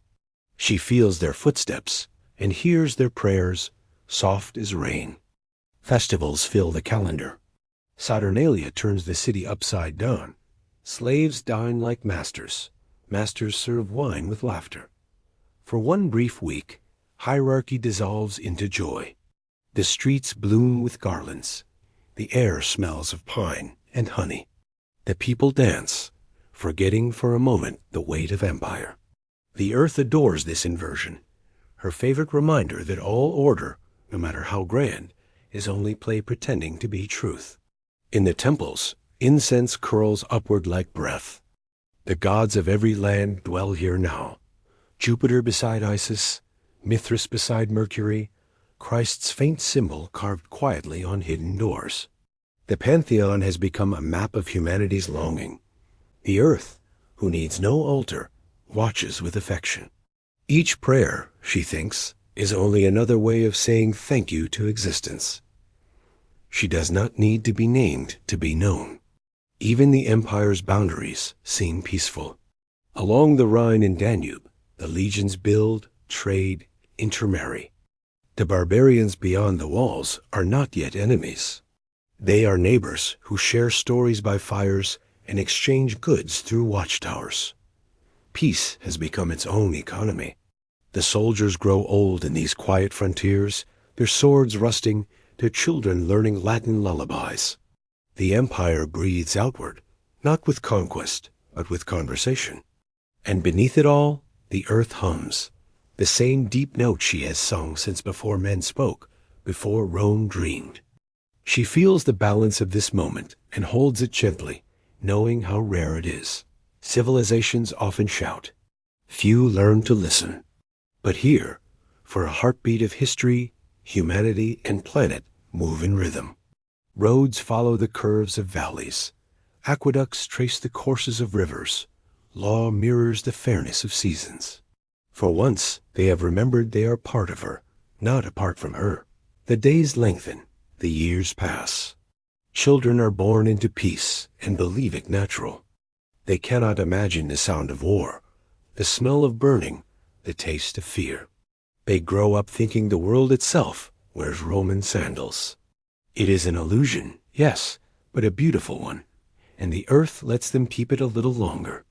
At dusk, the light over the Tiber softens to amber. The city glows as if lit from within. The stones hold the warmth of the day, releasing it slowly as night falls. Somewhere, a flute begins to play, a thin, plaintive melody that drifts over rooftops and courtyards. The sound carries across centuries, a whisper of what it felt like to be alive in an age that thought itself eternal. The empire breathes. The world listens. The earth smiles in her sleep. In the great heart of the empire, time seems to slow until it almost stops. The rhythms of life have become so familiar, so harmonious, that even the smallest moments feel infinite. The crackle of a baker's oven at dawn, the sweep of a broom on marble, the quiet prayers murmured before sleep, all blend into a vast and living hum. Rome no longer needs to prove itself. It exists, and that, at last, feels enough. The people rise with the sun. In the forum, voices mingle, senators in debate, merchants bargaining, children laughing at pigeons. The sound is layered, unending, a kind of civic heartbeat. Statues of the gods look down, worn smooth by centuries of touch. Flowers are placed at their feet, not out of fear, but gratitude. The citizens thank the divine for what they have, rather than plead for what they lack. It is a rare kind of faith, not desperate, but content. The earth feels this contentment deep in her crust, a rare alignment between humanity and the soil. For centuries, men have carved her, plowed her, paved her. Now, for a fleeting age, they are simply living upon her surface, neither wounding nor worshipping her too fiercely. She breathes with them. She listens to the footsteps of sandal and mule, the echo of hammer and harp, the murmur of prayers rising like mist. This is her favorite sound, civilization at rest, dreaming of permanence. Along the coastlines, ships drift like leaves upon water. The Mediterranean has become a Roman lake, but it is also something more, a mirror of connection. Sailors carry not just cargo, but stories. A myth told in Alexandria becomes a poem in Athens, a fresco in Pompeii, a proverb in Hispania. The empire speaks many tongues, yet beneath them all is one shared rhythm: trade, exchange, adaptation. The earth smiles at this unity. Her oceans have always wanted to be bridges, not borders. In the workshops, artisans labor with gentle devotion. Mosaics bloom from fragments of colored stone, shimmering with light and patience. Each tile is placed by hand, one after another, a quiet act of worship toward beauty itself. The earth feels kinship with this process: creation through accumulation, transformation through time. She knows that art, like geology, is simply pressure made patient. In the homes of the wealthy, frescoes adorn the walls. Gods reclining, gardens forever in bloom, lovers frozen in gestures of tenderness. The colors glow in the lamplight, soft and eternal. Outside, in the narrow streets, the poor sleep beneath painted graffiti, messages of love, protest, humor. "Be happy," one wall says. "We were alive once." The earth reads these words with equal affection. Whether painted in gold or ash, all voices are hers. In the countryside, farmers move through fields humming songs older than memory. The plow cuts through dark soil, turning the earth's surface like pages of a book. Grain rises in shimmering waves. Vines twist in green abundance. The seasons, long observed, no longer feel like mysteries, but like companions. When it rains, the farmers look upward, grateful. When it does not, they wait, patient, trusting that the sky, too, breathes in rhythm. Civilization has not silenced nature. It has learned to listen to her pulse. Evening descends gently. Lamps glow in every doorway. The smell of roasting fish, of figs and wine, drifts through the air. Families gather to eat, to talk, to tell stories that link generations like beads on a thread. Children listen wide-eyed as elders speak of the city's founding, of Romulus and Remus, of Aeneas's long journey from Troy. Myth and history blur, as they always have. The children do not care which parts are true. They only hear the music of belonging. The earth listens too. These stories, repeated through centuries, have become incantations. They bind the people to their home as roots bind trees to soil. And though the details fade, the feeling endures, that to live is to inherit, to be part of something larger and older than oneself. That truth, she knows, is the closest thing humans have to eternity. Far from the city, in the eastern deserts, caravans wind through silence. The air is heavy with heat and memory. Merchants guide their camels by the stars, those same constellations that once watched over shepherds beside the Tiber. The empire stretches even here, in the language of trade, in the glint of Roman coin under the moon. But the desert, vast and unruled, whispers softly, "Remember how small you are." The earth approves of this reminder. Even empires must kneel before the horizon. In the mountains, Roman engineers carve roads through rock. They measure and mark, build and level. The roads are their scripture, straight lines written across the curves of nature. Yet even these feats of control carry a strange reverence. Every milestone is placed with ceremony. Every bridge feels like a hymn. The builders may not realize it, but they are writing their faith into stone. The faith that order can tame chaos, that structure can outlast time. The earth knows the truth, that even stone yields eventually, but she does not begrudge their hope. Hope, after all, is her favorite invention. As night falls over the empire, the cities glow like constellations of their own. From the sky, it would look as though the stars have descended to earth, bright clusters of fire marking the roots of civilization. The earth feels their warmth against her skin, and wonders if this is how the heavens feel when they look upon her. In the quiet of midnight, philosophers write by lamplight. They ponder justice, virtue, the nature of the soul. They debate whether the universe is ruled by chance or by reason, whether the gods still walk among them or have retreated into silence. Their words drift upward into the dark, mingling with the sighs of sleepers, the wind through olive branches, the slow lap of waves against distant shores. The empire breathes not just through bodies, but through thought, a collective meditation that spans continents. The earth listens, moved by their seeking. For all their power, humans remain beautifully uncertain. They build cities that touch the sky, yet still ask the stars for meaning. That humility, she thinks, is what saves them. As long as they keep asking, they will not forget they're part of her. The years pass quietly. Generations are born and die beneath the same marble arches, the same steady sun. Children grow old in peace, and their children do the same. The empire becomes less a state and more a condition, an atmosphere of order that feels as natural as air.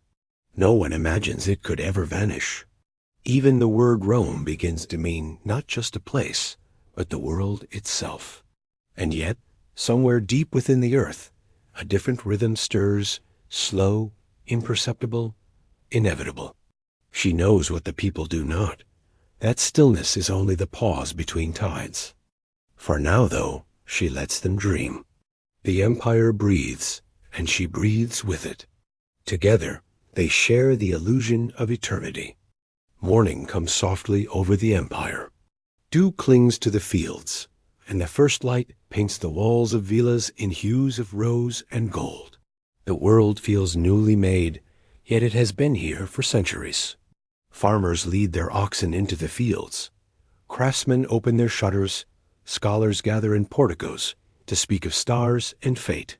Life unfolds with the serene precision of ritual. The empire has become its own religion, not of gods, but of order, of continuity. In the Senate, men still debate, but their words are quieter now, more cautious. The emperors have learned how to rule without appearing to rule, and the senators have learned how to speak without meaning to change anything. It is a kind of peace, perhaps not noble, but enduring. The earth listens to their voices echoing in marble halls, and hears in them the same rhythm as the sea, persistent, unchanging, slowly eroding its own edges. The common people live more simply, yet their joys are purer. In the Subura, children chase dogs through the dust. Old women gossip at wells. Lovers meet under colonnades, whispering promises they believe eternal. Life, in its small details, is full and tender. The empire may be vast, but it is sustained by moments like these: laughter, warmth, shared bread, a song half remembered. The earth gathers these fragments like pebbles in a riverbed, polishing them into memory. In the forums, statues of emperors stand beside those of gods. Their faces are serene, their expressions identical, the same gaze, the same calm, as though time itself had sculpted them. The citizens pass by without noticing. They have grown used to greatness, to marble and myth. The extraordinary has become ordinary. That, the earth thinks, is the quiet danger of peace, when wonder becomes routine and reverence turns to habit. Yet there is still beauty. Painters decorate walls with gardens and seas, spaces that feel wider than the rooms they adorn. Sculptors find divinity in every curve of flesh and fold of cloth. Architects raise domes that seem to float on light. Every creation, whether grand or humble, hums with the same longing, to capture the infinite in the finite, to hold time still. The earth loves this ambition. It is so very human, this desire to resist impermanence, even as they live entirely within it. Beyond the city, the empire's provinces flourish in their own colors. In Gaul, vineyards ripple under cool wind. In Africa, the markets shine with gold and spice. In Syria, gardens bloom in the desert, fed by aqueducts that hum like arteries. From the Danube to the Nile, from the Atlantic to the Persian frontier, Rome's breath reaches everything. Each province beats with its own pulse, yet together they form one vast heartbeat. The earth feels it as vibration through her crust, a living rhythm of civilization. At night, the empire glows. Lanterns flicker in ports, torches blaze along the great roads, and the palaces reflect starlight. The air hums with the sound of feasts, of poetry recited to music, of fountains whispering through courtyards. The world has become a single body in repose. The earth, old and knowing, feels its stillness and sighs. This is the height of their peace, she thinks. And like all heights, it exists only for a moment before descent. Still, she does not rush it. The empire deserves its dream. The Pax Romana has lasted for generations, long enough for those born within it to believe it eternal. Children grow old, never having seen war. They speak of battles as myths, of conquest as something that happened long ago, when men were different, less wise. They do not realize that wisdom is only the pause between follies. In their gardens, philosophers gather to talk of virtue and fate. They say that life, like empire, moves in circles: creation, decay, renewal. Some quote the Stoics, that the world itself will one day burn and begin again, purified by flame. Others believe the soul is a spark of divine fire that never dies. Their words drift through olive trees, mingling with the hum of bees. The earth listens, moved by their yearning. She knows they are right, though not in the way they imagine. Everything ends, yes, but in ending, it returns to her. Death is only another form of belonging. Meanwhile, far from these quiet gardens, the first shadows gather. In the north, tribes press against the borders, restless beneath the weight of Roman law. In the east, whispers of revolt stir beneath the calm of trade. Even in the heart of the city, hunger and wealth grow side by side like twin vines. The empire's perfection, so carefully maintained, begins to show hairline fractures. The earth feels the tremor of imbalance again, faint but familiar. She knows the signs, the weight of stone shifting, the pressure before a fall. But still, she lets them breathe. The decline, when it comes, will be slow, almost imperceptible. There will be no sudden collapse, only the long unraveling of certainty. For now, there is still laughter, still art, still love. The people still wait each morning, believing themselves eternal, and that belief, the earth thinks, is a kind of grace. One evening, as the sun sinks low, the city seems to shimmer. The river catches fire in its reflection. From the hills, the sound of bells drifts faintly through the air. The scent of rosemary and smoke mingles with the sea breeze. A poet watches the light fade and writes a few quiet lines about time, how it flows like the Tiber, carrying everything away, yet always returning. Centuries later, his words will still be read. Long after the stones of his city crumble, the earth smiles. She loves when language outlasts its walls. In this hour, Rome is more than empire. It is the dream of permanence made visible. It stands as proof that humanity, fragile as it is, can create beauty that seems to defy death. The streets glow, the fountains murmur, the people move through their lives with quiet dignity. The earth watches and feels tenderness, not for their power, but for their belief that such power could last forever. The stars wheel slowly overhead. The night deepens. In the distance, thunder rolls, not yet storm, just a reminder. The earth hums her old song beneath the marble foundations. All things rise, all things fall, and all things are remembered. The empire breathes, and for one last long moment, the world holds its breath with it. The marble still gleams, but beneath its polish, hairline cracks begin to spread. At first they are invisible, fine as spider silk, unnoticed by those who walk the shining streets. Rome still glows with the light of its greatness. The markets bustle, the fountains sing, the roads gleam in the sun. But somewhere, deep in the rhythm of its breath, a new tone begins to sound. It is soft at first, a subtle dissonance, like the faint shifting of stone before an earthquake. The earth hears it immediately. She knows the music of change. The emperors who follow the age of peace inherit not struggle, but abundance. And abundance, left too long untempered, begins to rot. The grain flows steadily from Africa, the taxes from Gaul and Asia, the tributes from conquered kings. The empire no longer needs to expand, it feeds upon itself. The citizens, once hardened by labor and war, become softer, their virtues gilded into luxury. Marble replaces wood, silver replaces clay, comfort replaces discipline. The earth watches both proud and sorrowful. She knows this pattern. When a species masters its environment so completely, it forgets that the environment still breathes. The emperors rise and fall like tides. Some rule with dignity, others with madness. They are no longer builders of destiny, but inheritors of momentum, passengers on a machine too vast to stop. In the palaces of Rome, silk curtains ripple in the breeze, gold mosaics catch the light. Servants move silently through halls lined with statues. The emperors dine surrounded by marble gods, their eyes reflected endlessly in polished stone. It is beauty without innocence, order without purpose. The empire has learned how to shine even as it decays. Commodus, the son of the philosopher Marcus Aurelius, becomes the first crack that cannot be hidden.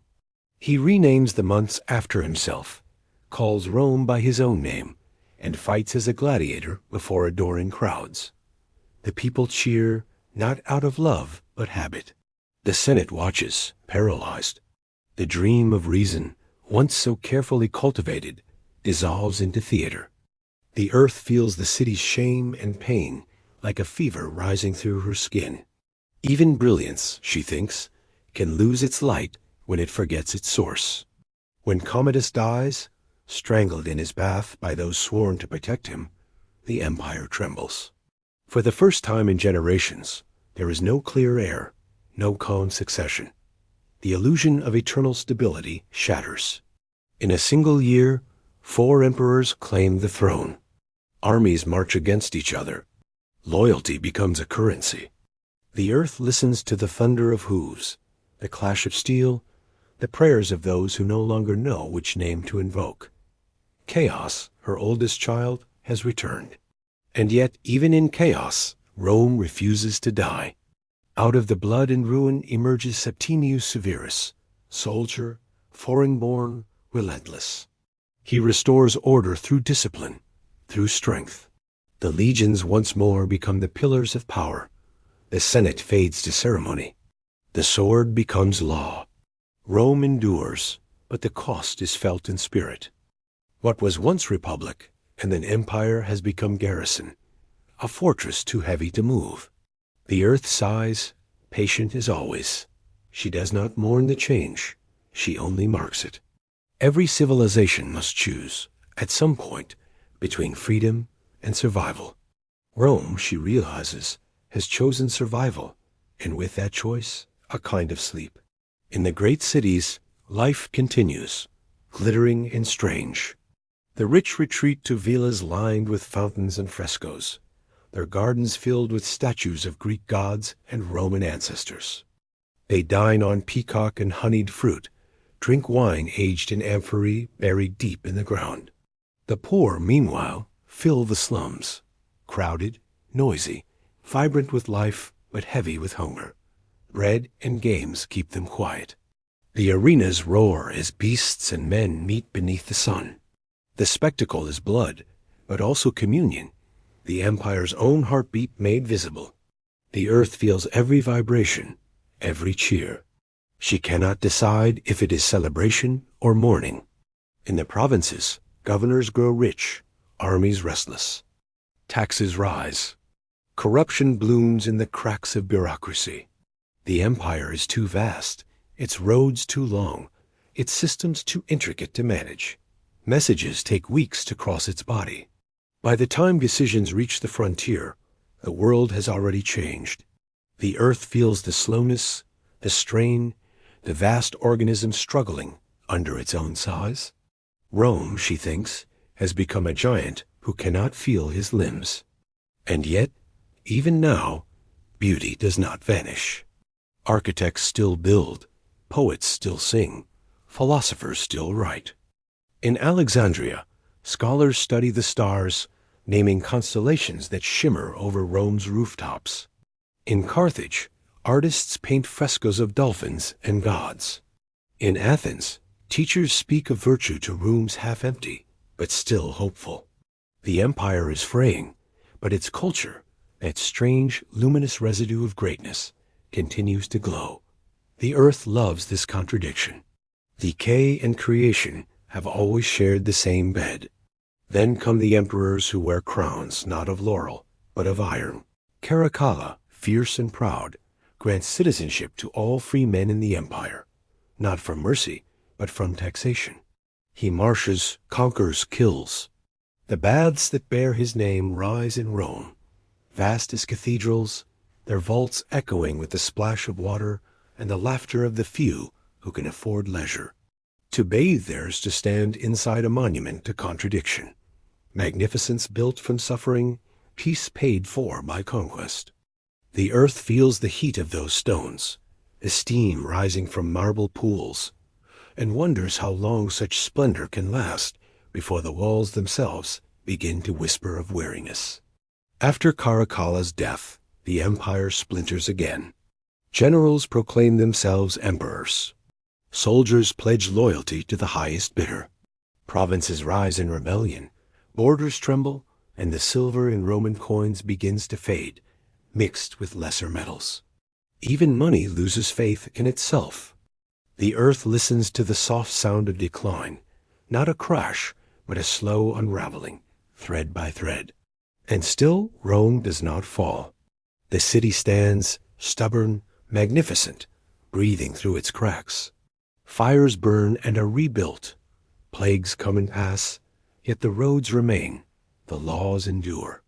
It is as if the empire has entered a strange half-life, too grand to die, too tired to live. The earth watches in wonder. She has seen creatures like this before, old trees hollow at the core, yet still covered in leaves. Beauty hiding fragility. Strength pretending not to tremble.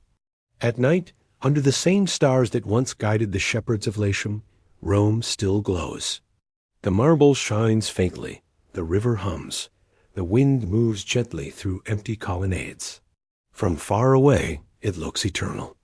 But if one listens closely, one can hear it, the faint sound of shifting stone, of something ancient remembering that it is mortal. The earth closes her eyes and whispers.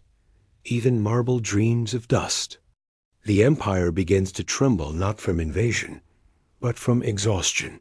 For centuries, it has stretched itself outward, conquering, building, naming, consuming. Now it turns inward, searching its own heart for meaning. The boundaries are still guarded, the legions still march, but the fire that once drove them has dimmed. Rome no longer hungers, it remembers. The earth feels the weight of centuries pressing down. Roads cross her back like veins. Aqueducts arch across valleys like ribs. Cities glitter upon her surface like clusters of coral.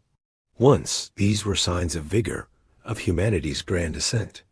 Now they feel like bones of a creature that has outgrown itself. Even the air above the empire hums differently, less pulse, more echo. The emperors come and go with dizzying speed. Some rule for years, others for days. Soldiers raise them up, and soldiers strike them down. Power has lost its dignity. The purple robe, once sacred, has become a target. The earth listens to the constant shuffle of ambition, the thud of marching boots, the scrape of drawn swords, the whisper of betrayal in candlelight. She has heard these sounds before, in other ages, in other civilizations. It is always the same song, played on different instruments. And yet, even as the empire bleeds from within, it continues to create. The walls of cities rise anew. Statues are carved with astonishing grace, faces so lifelike they seem to breathe. The empire, like a dying god, insists on beauty even in decline. In this, the earth feels both sorrow and pride. She has seen flowers bloom in the shadow of volcanoes. She knows that the instinct to make beauty is stronger than the instinct to survive. The people, too, adapt. They no longer trust emperors. They trust the earth beneath their feet. They cling to the ordinary rhythms of life, tending fields, baking bread, raising children, praying to gods who have grown silent. They do not need the empire to be eternal. They only need the seasons to return, the rivers to flow, the sun to rise. The earth hears their prayers not as words, but as warmth upon her skin. In the markets of Rome, merchants still call out, though fewer come to trade. The gold coins feel lighter, the silver duller. People begin to hoard, to barter, to hide what they once celebrated. The empire's veins of commerce clog arteries. The earth feels the slowing pulse. This is how all living things weaken, not from a single wound, but from the gradual forgetting of motion. Beyond the frontiers, the world changes. New peoples move through the forests and plains, tall, fierce, unbound by marble or map. They speak in rough syllables that carry the scent of pine and smoke. To Rome, they are barbarians. To the earth, they are simply children of a different wind. They live closer to her rhythm, listening to the seasons rather than the Senate. She knows they, too, will one day forget simplicity, but for now, they are pure, untamed, real. Their breath smells of rain. Inside the empire, faith begins to shift. The old gods, once thunderous and certain, grow quiet. Temples still stand, incense still burns, but fewer believe. Something new moves among the people, an invisible fire, gentle yet unstoppable. It speaks of humility, forgiveness, resurrection. It promises eternity, not in empire, but in the soul. The earth watches this new light flicker across her lands and wonders. She has seen many gods rise and fall, but this one feels different, softer, inward, rooted in suffering rather than triumph. Perhaps, she thinks, humanity has begun to understand her at last. Meanwhile, emperors wage wars they can no longer afford. Armies march under banners of desperation, their armor patched, their loyalty fragile. Villages are abandoned.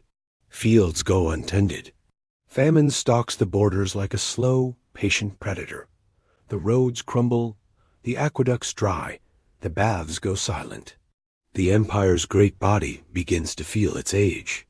The earth, who has seen mountains rise and vanish, knows this sensation well, the ache of endurance, the quiet dignity of decline. Still, not all is despair. In small corners of the empire, life endures with quiet grace.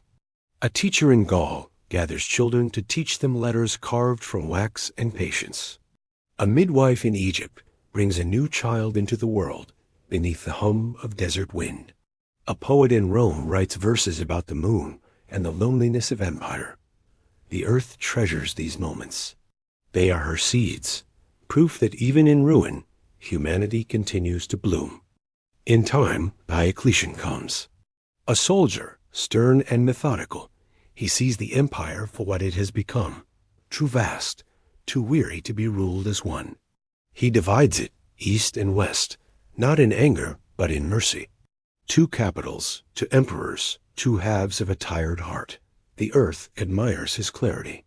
She has always known that survival requires change, that division can sometimes be a kind of healing.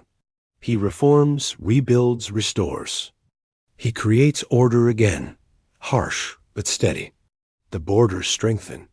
The coin regains weight. The people exhale. For a brief generation, it seems the cracks might close. But the earth knows better. Cracks never disappear. They only learn to hide. Beneath the marble, the fracture remains, waiting for time's gentle pressure to widen it once more. When Diocletian retires, the first emperor to do so willingly, the empire holds its breath. He returns to his villa in Dalmatia to grow cabbages, content in the company of soil. The earth smiles at him, her quiet companion. Of all Rome's rulers, he alone has understood her rhythm, that every ascent must end in rest, that even power must learn to lay down its crown and touch the dirt. After him, chaos resumes. Ambition fills the void, sharper than before. Armies once again march against each other. Alliances crumble. Cities burn. The earth watches the smoke curl upward and wonders how many times humanity must repeat this lesson before it learns. No empire is stronger than time. And yet, amid the fire, a single ember glows, a man named Constantine. He rises from the blood and noise like a vision. The soldiers love him, the people trust him, the earth studies him with curiosity. There is something different in his gaze, not greed, but purpose. He sees that the old gods are fading, that the empire's wounds are spiritual as much as political. He will give them a new dream, one that reaches beyond marble, beyond Rome itself.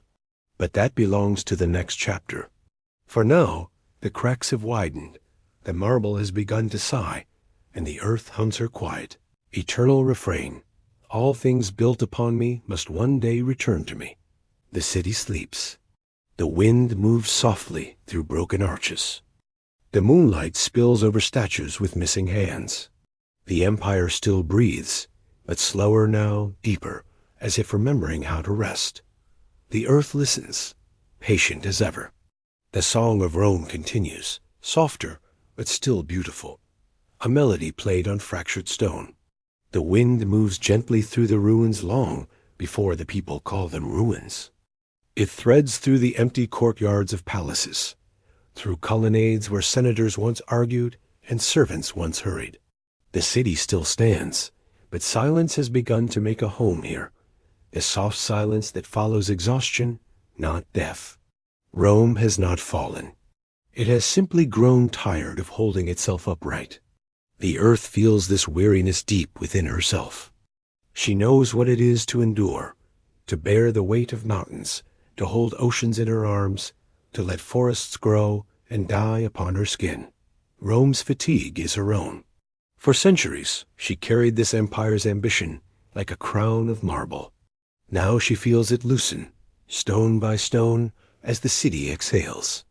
The empire is still vast, still adorned with triumphal arches and temples that gleam in the sun. But its heart beats irregularly. Its lifeblood, the movement of grain, silver, and loyalty, flows unevenly now. The provinces grow restless. The frontiers blur. Armies shift allegiance not to Rome, but to whoever pays them. The emperor's image still adorns every coin, but faith in that face has faded. The earth feels the tremor of disconnection, the great organism beginning to forget its own body. Constantine rises from this uncertainty like a comet. He is both soldier and visionary, ruthless and serene. He senses that power can no longer rest on conquest alone. He dreams of uniting the empire, not with roads or swords, but with belief. One night, before battle, he looks to the sky and sees a sign, a cross of light above the sun. And from that vision, the course of history bends. The earth watches in quiet awe. For millennia, humans have spoken to the heavens, asking for favor, for proof. Now, for the first time, the heavens seem to answer in a language Rome can understand: symbol, revelation, flame. Constantine marches beneath this new sign, wins, and declares victory not just for himself, but for a new God. The temples of the old faith grow dim. The empire, weary of its many gods, finds solace in one. It is a transformation as vast as any conquest. The earth listens as prayers change tone, softer, more intimate, less demanding. The new faith speaks of humility, mercy, eternity beyond marble. It tells the people that the earth is not a goddess to be appeased, but a creation to be cherished. She hears this with wonder. It has been a long time since humanity looked upon her with gentleness. Constantine builds a new capital, not in Rome, but far to the east, by the sea. He calls it Nova Roma, but the world will know it as Constantinople. From this place, he hopes to breathe new life into the empire, to make it young again. The city rises from stone and vision, glittering like a promise. Its domes catch the sun. Its streets hum with hope. The earth, beneath its foundations, feels the shift. Power has begun to migrate, like birds following a warmer wind. The old heart still beats, but a new one has begun to stir. Rome, the mother, feels the absence of her children. Senators still meet, games still play, the baths still steam, but the laughter sounds hollow. The marble glows less brightly, the fountains run slower. The city that once called itself eternal now whispers to its own shadow. Yet even in her fading, she remains magnificent, her ruins more beautiful than most cities' triumphs. The earth gazes upon her with love. Even decay, she thinks, can be a kind of grace. The empire itself, now split and rejoined, breathes unevenly. The East flourishes, its coffers full, its scholars wise, its faith unshakable. The West falters, its fields untended, its armies thin, its people weary. The balance that once held the world steady begins to tilt. The earth can feel it, one side drawing strength, the other growing hollow. But she knows such a symmetry is natural. Forests die in the west and bloom in the east. Rivers dry in one valley and swell in another. Life is never equal. It only flows. In the midst of these currents, the people live on. They build and pray, love and grieve, never fully aware of the grand unraveling around them. To live within decline is to mistake it for normalcy. The earth has seen this before. How the dying tree still flowers in spring, how the fading light still glows warm before night. The Romans go on as they always have, trusting the stone beneath their feet, the laws written by their ancestors, the order that has outlived kings and gods. They do not yet realize that time itself has begun to change direction. The emperors that follow Constantine fight ghosts. They wage wars to preserve what no longer truly exists, the illusion of unity, of control. The soldiers fight with less conviction. The citizens obey with less faith. The empire becomes a habit, a pattern too old to break. The earth listens, patient. She knows habits can last longer than hearts. As the 4th century fades, the barbarians come, not as destroyers at first, but as migrants, families, tribes seeking warmth within the empire's decaying body. Rome opens her gates, thinking herself strong enough to absorb them. But every new people brings their own gods, their own songs, their own hunger. The earth welcomes them all. To her, there are no invaders, only travelers returning home. Then, one winter morning, snow falls upon Rome, thick, heavy, muffling sound. The temples stand white and silent, the Colosseum blanketed in stillness. The people walk through the streets like ghosts. Somewhere, a priest lights a candle before a statue that no longer listens. The air tastes of smoke and memory. The earth feels the stillness like a held breath. The great empire, once fire and thunder, now exists in whispers and footprints. And yet, she does not mourn. Decay is not tragedy. It is truth. The empire has lived its full measure of centuries. Its stones have taught humanity what it means to build, its laws what it means to bind, its failures what it means to be mortal. What more could be asked of any civilization? The last embers of power flicker in the West, emperors without armies, titles without thrones. The East continues radiant, alive, carrying the Roman name into new centuries. But the old city grows quiet. Grass begins to grow between the paving stones. Birds nest in the colonnades. The wind moves freely through the broken arches. Rome, once the master of the earth, has become part of her again. The earth closes her eyes and feels the peace returning. The roads that once bound the world together are now paths for pilgrims and shepherds. The marble that once gleamed with conquest now glows softly under moss. The empire's voice has faded into the hum of rivers, the rustle of leaves, the song of time. In her stillness, the earth whispers, nothing is lost. It has only changed its shape. The cracks in marble have become veins of green. The ruins breathe, the stones remember, and through them the empire continues, not in power, but in memory, not in command, but in silence. For in the end, even the mightiest dream returns to the soil, and the soil remembers everything.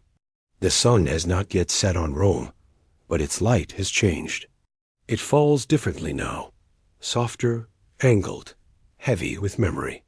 The marble still gleams, the streets still hum, but beneath the brilliance there is a stillness, a waiting.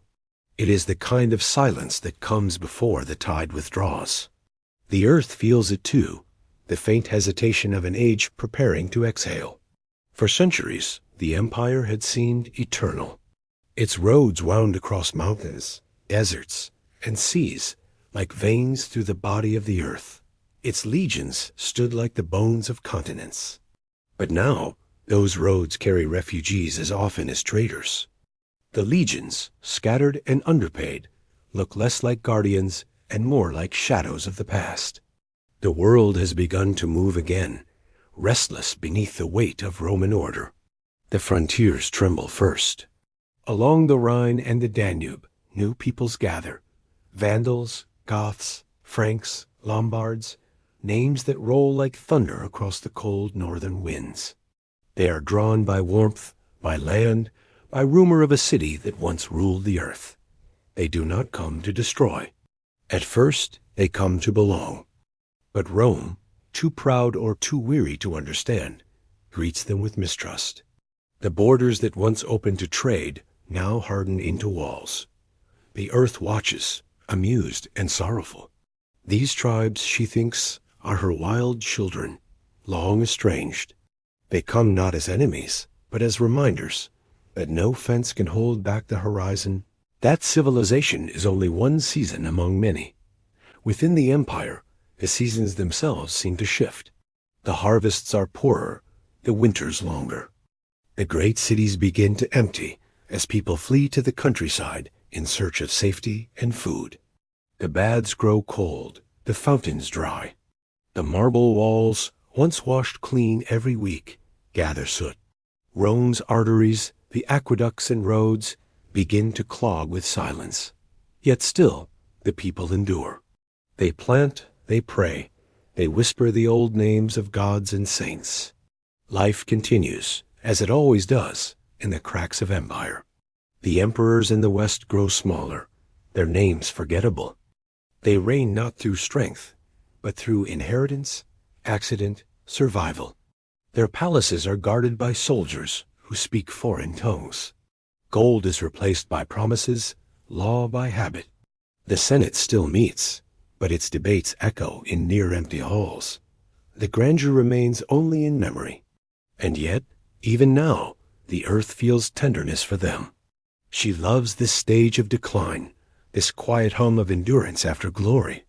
The empire no longer expands or commands. It simply continues, stubborn as moss on stone. There is beauty in its persistence, in the dignity of things that refuse to vanish completely. In the east, the twin of Rome flourishes. Constantinople glows beneath domes of gold and sky. Its walls rise strong, its people thrive. Scholars there speak Greek again, blending logic and faith into a new language of power. To the east, the empire feels reborn. To the west, it feels forgotten. The earth senses the balance shifting, light, pooling on one horizon while dimming on another. Yet she knows this too is natural. Daylight always moves. Civilization, like sunlight, must travel. In the west, the Christian faith deepens its roots. The temples to Jupiter and Venus grow quiet, their columns shadowed by crosses. Monks wander the countryside, carrying scrolls in silence. They copy books by candlelight in cold stone rooms, their hands trembling from both devotion and frost. The words they preserve, histories, poems, scriptures, will one day outlive the very walls around them. The earth feels their patience, like a heartbeat beneath the snow. These are her new gardeners, tending memory instead of grain. In the cities, famine and fear begin to walk side by side. The people turn inward, praying not for victory, but for survival. The baths fall silent, the amphitheaters crumble. The statues lose their faces to weather and neglect. But in the ruins, children still play. They climb the broken columns, chase birds through empty forums, laugh in the dust. The earth smiles. Even here, life refuses to vanish. Decay and laughter share the same breath. The Goths cross the Danube, first as allies, then as conquerors. The empire, too weak to feed them, turns them into enemies. At Adrianople, the legions meet them in battle, proud, disciplined, unprepared. The earth watches as the ground drinks deeply of Roman blood. The sun sets over the fallen standards. For the first time in centuries, a Roman army has been broken. The earth whispers, even giants must learn how to kneel. After Adrianople, something shifts. The aura of invincibility fades. The roads once feared now invite intrusion. The barbarians are no longer beyond the borders. They are within them, settling, building, marrying, ruling. Rome, without realizing it, has begun to become them, and they, in turn, begin to become Rome. The earth delights in this exchange. To her, it is not collapse, but compost, the old feeding the new, culture mingling like soil and seed. In the twilight of the empire, art and faith merge. Churches rise from marble stolen from temples. The columns of Jupiter now hold roofs dedicated to Christ. Mosaics shimmer with golden halos. Hymns echo where once stood oracles. The people kneel not before emperors, but before hope itself. The earth feels the sincerity of these prayers, the humility that comes only when greatness learns to bow. Meanwhile, the emperors grow ever more fragile. The Western throne becomes a revolving door of desperate men. One emperor is crowned as a child, another murdered before his hair grays. The real power lies in generals and bishops, in men who carry swords or words. Rome itself, still vast in name, has become a dream half remembered. And through it all, the earth keeps breathing. She holds the city gently, like an old friend asleep in her lap. The Tiber still runs, the hills still stand, the olive trees still whisper.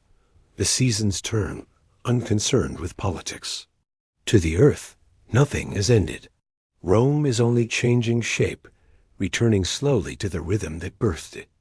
The air of Rome has changed. The smell of incense has replaced the scent of victory. Bells toll where once the clash of armor rang. The city wakes not to the sound of marching legends, but to the chanting of monks. The earth listens, her vast ear pressed against the soil of history. What she hears is not death, but transformation, the slow turning of marble into memory. The emperors now wear their crowns lightly. Some sit on thrones carved for gods, but rule no more than a few provinces. The empire's edges fray like worn cloth. In Britannia, Roman banners are lowered, never to rise again. The garrisons withdraw. The roads overgrow with grass. The northern tribes move in like the returning tide. The villas crumble, their mosaics buried beneath moss and rain. And yet, the locals still build fires in the ruins, still tell stories of the empire as if it were a living god gone wandering. The earth smiles. They do not know it, but in remembering, they keep Rome alive. Across Gaul and Hispania, cities shrink into shadows of their former selves. Amphitheaters become quarries for stone. Temples become barns or sanctuaries. The people pray for rain and mercy, not conquest or glory.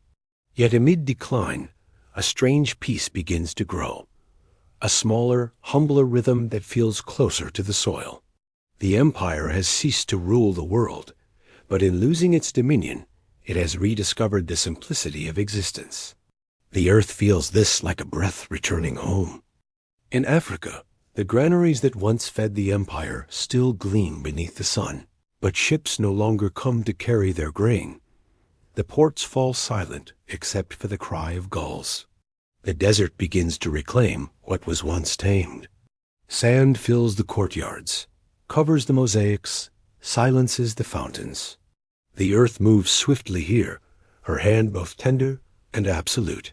She hides what men can no longer care for, keeping it safe beneath her veil of dust until another age remembers. In the east, however, the light still burns. Constantinople shines like a second sunrise, its domes of gold, its harbor alive with sails, its libraries humming with the wisdom of ages. The empire has not died, only moved its center of gravity. The east inherits the flame, while the west holds the ashes. The earth watches the balance with quiet admiration.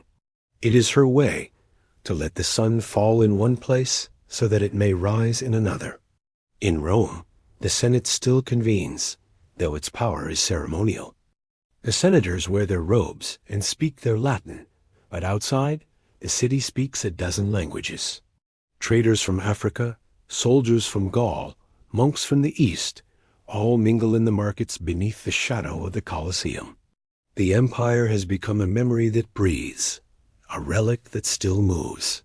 The earth loves this paradox. To her, it is proof that nothing ever truly ends. It only changes form, like water shifting from stream to mist. Then, one year, word arrives that shakes even the oldest stones. The Visigoths are coming. Led by Alaric, they march across Italy, unstoppable and strangely calm. They are not demons, but men, hungry, proud, weary of being refused a place within the empire they once served. Rome prepares as it always has, closing its gates, praying to its gods, trusting its name to protect it. But names no longer hold power over the hungry. The earth watches as the city waits, her soil tense, her air heavy. And then, one August night in the year 410, the impossible happens. Rome, untouched by foreign armies for nearly 800 years, is entered, looted, and silenced. The sound of breaking marble echoes through her bones. Flames rise in the distance, small but bright. The streets fill with running feet, the cries of panic and disbelief. Yet even as chaos spreads, the earth feels something else beneath it. A strange calm, like rain after drought. The sack of Rome lasts 3 days. Churches are spared, some homes left untouched. The invaders move through the city not as conquerors, but as witnesses. They take what they need and leave what they cannot carry. When they depart, Rome still stands, wounded but breathing.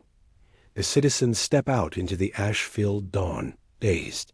For the first time, they understand that even eternity can fall asleep. The earth sighs, a deep, resonant sound that echoes through her caverns and mountains. She has seen this before, the rise and fall of empires, the birth and death of dreams. But each time it feels new, because each time it is done by different hands, with different hopes. Rome's fall is not a punishment, she thinks, but a return. The city is coming home to her, stone by stone, whisper by whisper. In the years that follow, the world grows quieter. The roads crumble, the statues topple. Grass sprouts through the cracks in the forum. The aqueducts stand empty, their arches now pathways for birds. The Colosseum fills with flowers, its corridors echoing with the songs of nesting swallows. The earth moves softly, wrapping her arms around the ruins like a mother comforting a sleeping child. But life persists. It always does. In monasteries and small villages, a new rhythm takes shape. Prayer at dawn, labor at noon, silence at night. Knowledge, too, survives, hidden in parchment and song. The monks who copy texts do not know they are saving civilization. They only know they love words, the feel of ink on vellum, the music of the Psalms. The earth cherishes them, as she once cherished the farmers of Latium and the builders of the aqueducts. These are her caretakers now, quiet, patient, timeless. In the far corners of the empire's memory, new kingdoms rise: Gothic, Frankish, Vandal, Lombard. They claim land and power, but beneath their crowns and armor, Rome's ghost endures. They use her laws, her roads, her language. They dream of her order even as they dismantle her walls. The earth finds this beautiful, the way memory seeps into the soil, refusing to vanish. Even in ruin, Rome teaches. Centuries later, travelers will walk among the ruins and feel it, the strange, soft hum of something greater than stone. They will not know what they hear. Some will call it nostalgia, others the voice of history. But the earth will know. It is the sound of Rome still breathing, faintly but forever, beneath the moss and dust. The wind over Rome has changed its voice. It no longer carries the echo of legions or the clang of forges, but the quiet murmur of prayer, the rustle of leaves reclaiming marble. The air smells of smoke, dust, and wild thyme. The empire has not vanished, only softened, its sharp edges worn down by time, its vastness distilled into memory. After the sack of 410, the West never truly recovers. The emperors cling to their titles like fading stars. In Ravenna, a swamp-guarded city of mosaics and mist, they rule from behind walls, surrounded by silence. The Senate, a ghost of its former grandeur, debates shadows of policy that no longer matter. Rome herself remains a symbol, majestic, hollow, enduring by habit. The earth listens, and her heart aches with a kind of fondness. Even in frailty, Rome radiates dignity. Across the lands once bound by Roman law, new voices rise. In Gaul, the Franks learned to build in stone and pray in Latin. In Hispania, Visigothic kings rule from palaces lined with Roman columns. In North Africa, the Vandals reign beside the sea, their ships swift as gulls. The empire has dissolved not into chaos, but into inheritance. Its children wear its bones like armor and call it their own. The earth smiles at this renewal. To her, decay and rebirth are the same act seen from different sides. The Eastern Empire, Byzantium, watches from afar. It calls itself Roman still, though its tongue is Greek and its heart is older than either. Its emperors rule from Constantinople with glittering ceremony, its walls unbroken, its faith crystallized into mosaics of light. The East has taken Rome's flame and turned it into glass, fragile, luminous, eternal in appearance, if not in substance. The earth admires its beauty, but senses its brittleness. Nothing that refuses to bend can truly last. In the West, the earth moves more freely now. Vines climb the aqueducts, roots split the paving stones. The once perfect geometry of the Roman world gives way to the irregular shapes of nature, curves of rivers, tangles of forest, the asymmetry of growth. The world is exhaling after centuries of marble breath. Where man once imposed order, the earth now paints in chaos, and her art is forgiveness. The people, too, learn a new rhythm. Without the empire's machinery, life becomes smaller, slower, closer to the ground. Villages grow around old ruins. Fields expand where forms once stood. The farmer now tills beneath arches built by emperors whose names he no longer remembers. Yet he benefits from their ghosts, the roads they left behind, the seeds of law and craft they sowed. The earth finds this quiet continuity more profound than conquest. It is here, in simplicity, that humanity remembers what it means to belong. The faith that once spread in whispers now fills the world with song. Bells toll from stone towers, calling people to prayer. The cross, once a symbol of defiance, has become a compass pointing toward hope. In cathedrals rising from the rubble of temples, art takes new form. Light through stained glass, voices lifted in chant, mosaics of saints where once stood gods. The earth listens to this music, this blending of grief and gratitude, and recognizes herself in it. Every note is an echo of her own patience. In Rome, the bishops become its stewards. The empire of stone gives way to an empire of faith. A bishop of Rome, whom people now call Pope, holds no armies, commands no legions, yet his words travel farther than any spear. The power that once ruled through fear now rules through belief. The earth finds this transformation beautiful, the shift from domination to devotion, from marble to meaning. Outside the old city walls, time gathers quietly. The Tiber flows slower, heavier, its banks lined with grass. The ruins glow at sunset like embers that refuse to die. Travelers still come to see them, to touch the stones and feel the hum of something vast. They whisper as if in a temple. The earth hears their wonder and knows that memory, too, is sacred. The Western emperors fade one by one, their names dissolving into obscurity. Some are puppets, some prisoners, some children crowned in fear. Their reigns flicker like candles in a draught. In the year 476, the last emperor, a boy named Romulus Augustulus, is deposed by a Germanic general. His name, so heavy with history, becomes an epitaph. The empire that began with a Romulus ends with one. The earth, who remembers the first, listens to the last and sighs. It is as if a circle has closed, but she does not mourn. She has seen empires die before, and she knows that death is only a door disguised as silence. The dream of Rome does not vanish. It seeps into the soil, into language, into law, into the bones of every civilization yet to come. The earth can already feel it, the pulse of continuity beneath the ashes. She knows that centuries from now, men will still walk these roads, speak these words, build upon these ruins. Rome has ended, yes, but the idea of Rome has only begun. In the centuries that follow, the world becomes patchwork, kingdoms rising and falling like waves. The names change, the borders shift, but beneath it all runs the same deep current. The laws of Rome, its roads, its architecture, its memory, these become the veins through which medieval Europe breathes. Monks write in Latin, kings crown themselves with Roman symbols, scholars study Roman texts.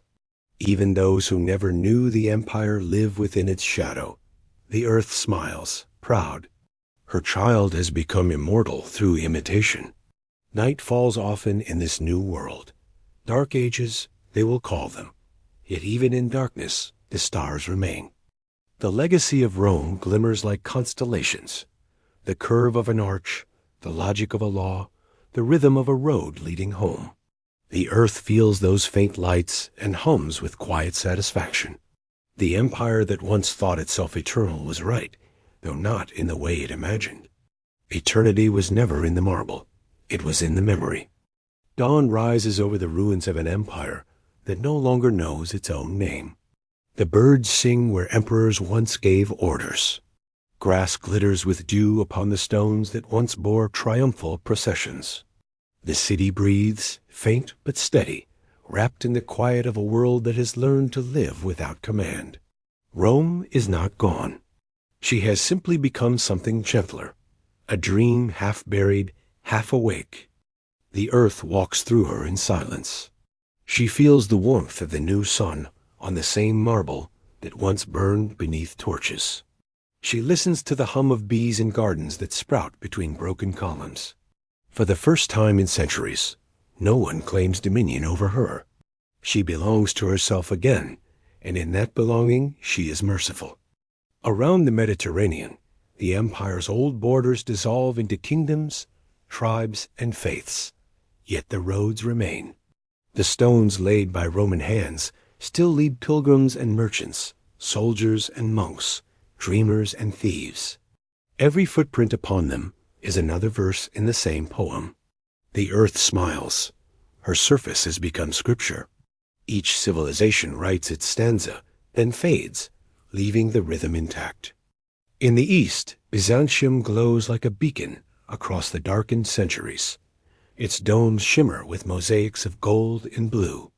Its priests sing in Greek beneath vaults that seem to float upon light. The earth loves this new balance of faith and geometry, the way humanity keeps finding her curves sacred. Yet even there, she senses the same old tension, glory and fear intertwined, marble hiding mortality. No empire, not even this second Rome, will escape the tides of her patience. In the West, the fragments of the old empire weave themselves into new forms. The church becomes a bridge between ages, its monasteries copying, translating, preserving. In their cloisters, monks bend over parchment, their pens whispering like rain.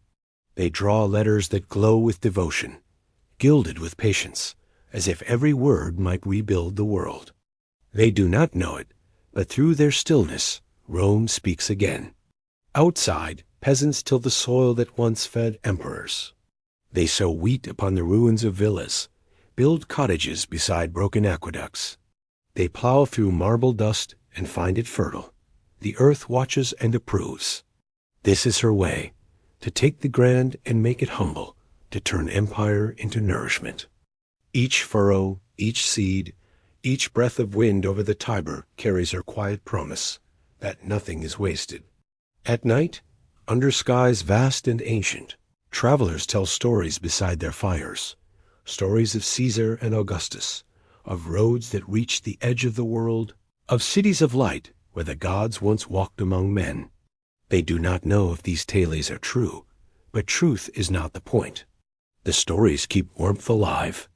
They are the embers of memory glowing in the dark. The earth listens, pleased. Myths, she knows, are simply the dreams that refuse to die. In time, artists return to these ruins with awe rather than sorrow. Painters sketch fallen arches. Poets write odes to broken columns. What once symbolized loss now becomes beauty. Humanity, grown gentler through centuries, begins to understand her rhythm, that every collapse reveals another form of grace. The ruins become teachers. From them rises a new lesson, that power fades, but form endures. That meaning is born from fragility, not force. The city of Rome endures as a relic and a beacon. Pilgrims arrive barefoot, their hearts full of reverence. Scholars come to study its stones, tracing the ghosts of inscriptions. Children play in the forum, their laughter echoing through arches once meant for triumphs. The air hums with paradox, ruin and rebirth sharing the same light. The earth breathes deeply. She can feel humanity finally learning how to listen to time instead of trying to command it. And so centuries pass. Empires rise upon the bones of Rome, borrow her laws, her language, her dreams. The Holy Roman Empire crowns itself in her image. The Renaissance, centuries later, will awaken her from sleep, dressing her skeleton in marble once more. Her voice will echo in the speeches of kings and the prayers of peasants. Even when men sail beyond the horizon and draw new maps of the world, they will still call the unknown terra incognita, Roman words for mystery. The earth smiles. Even in exploration, they remember her oldest child. Sometimes in the stillness before dawn, the city herself seems to whisper. The wind moving through the ruins carries voices, fragments of Latin prayers, the clatter of ghostly hooves, the faint laughter of long-dead children. The earth hears them all. They are not haunting her. They are thanking her. For she has kept them, every stone, every sound, every story. Memory is her element. And so the empire lives on, not in boundaries or banners, but in the quiet architecture of human thought. Its laws shape justice. Its art shapes beauty. Its fall shapes humility. The marble that once shone beneath the sun now glows in the words of poets, the rhythm of languages, the arches of cathedrals, the dreams of travelers who stand before the ruins and feel small in a comforting way. Rome has become a feeling, that blend of grandeur and loss that reminds us all we are temporary and magnificent at once. The earth looks upon this transformation and feels peace. She has seen her mountains erode into sand, her forests burn and return, her seas rise and retreat. Rome, too, is part of that eternal breathing, creation, decay, renewal. She understands that the true empire is not carved in stone or crowned in gold, but written in the slow heartbeat of time itself. In the soft dusk of history, the last light over the Tiber turns bronze. The water carries reflections of broken bridges, cypress trees, and distant bells. The sky deepens into violet, and the ruins glow faintly as if lit from within. The city exhales, a long, slow breath that feels like acceptance. Above it all, the stars emerge, ancient and familiar, watching as they always have. The earth speaks one final thought, not aloud but through the hush of wind among the arches. Nothing truly ends. The stone remembers the sculptor. The river remembers the road. The soil remembers every footstep. Rome was never just a city. It was a heartbeat in the body of the world, and that rhythm still moves within you. The night settles. The world sleeps. The empire rests not fallen but fulfilled. Its dream carried onward in language, in law, in love, in the simple, enduring act of remembering. The world does not end when empires fall. It only changes its rhythm. The pulse that once thundered through Rome slows, softens, and turns eastward, following the rising sun. In that light, the dream of Rome breathes again, transformed, gentler, clothed not in iron and conquest, but in silk and faith. The earth feels the shift as something deep and familiar, like a tide returning to a new shore.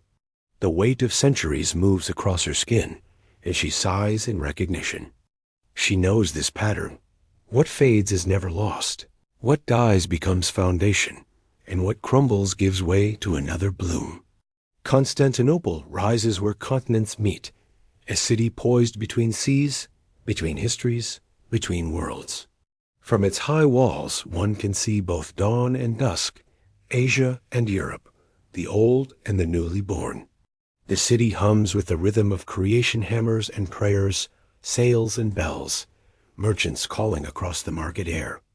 Its harbor cradles ships from every edge of the known world, their hulls heavy with silk, honey, glass, and rumor. The smell of salt, spice, and incense fills every breath.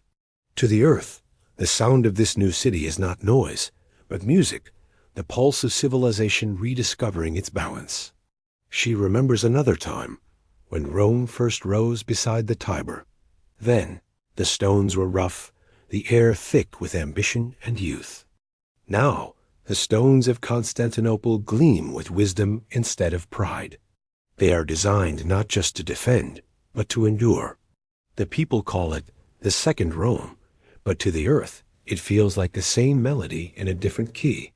The song continues, deeper now, slower, filled with the memory of storms survived. The old gods have vanished into silence. Their temples stand empty, their names softened by wind and rain.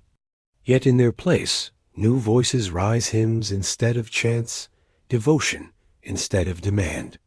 The light of faith flickers within domes of gold and walls of marble.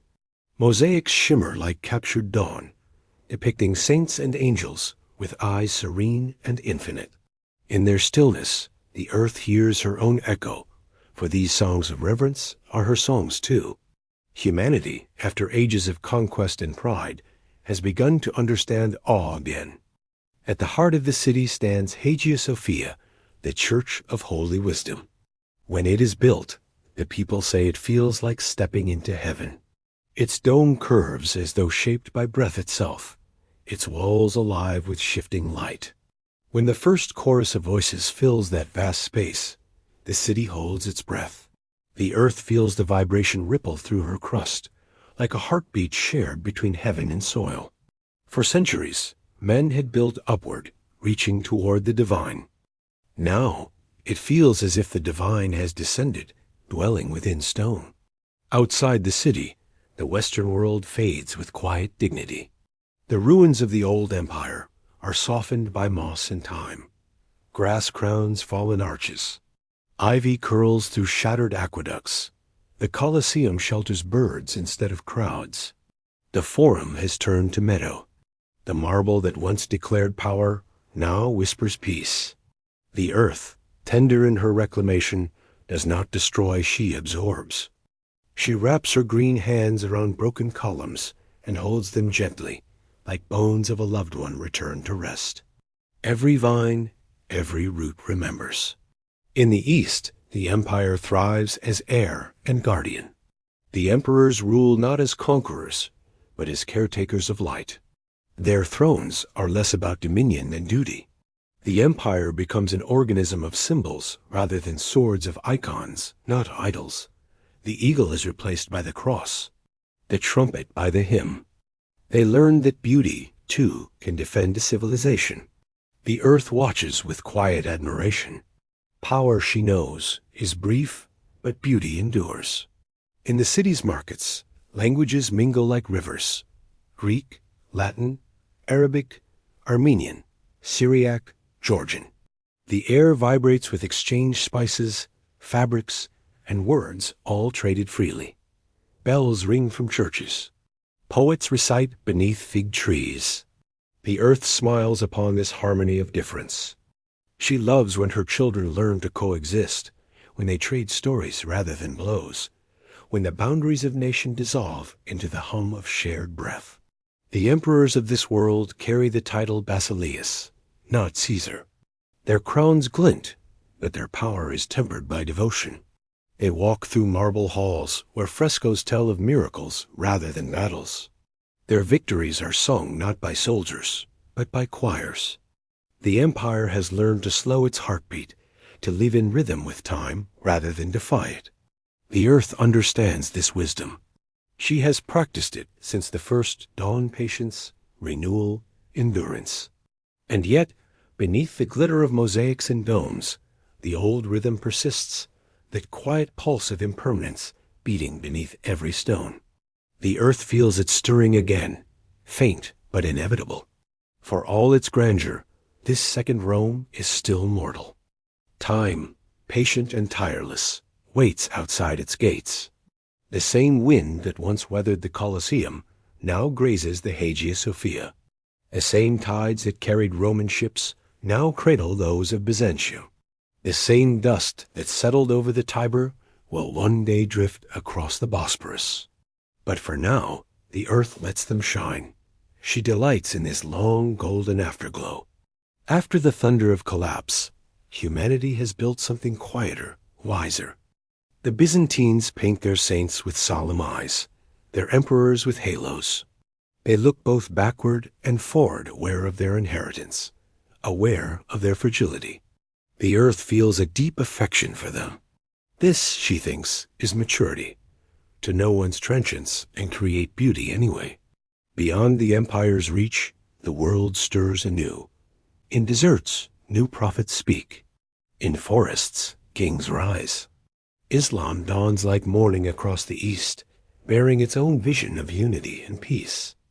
The earth listens as two civilizations gaze across deserts and seas, wary but curious each, a reflection of the other's longing.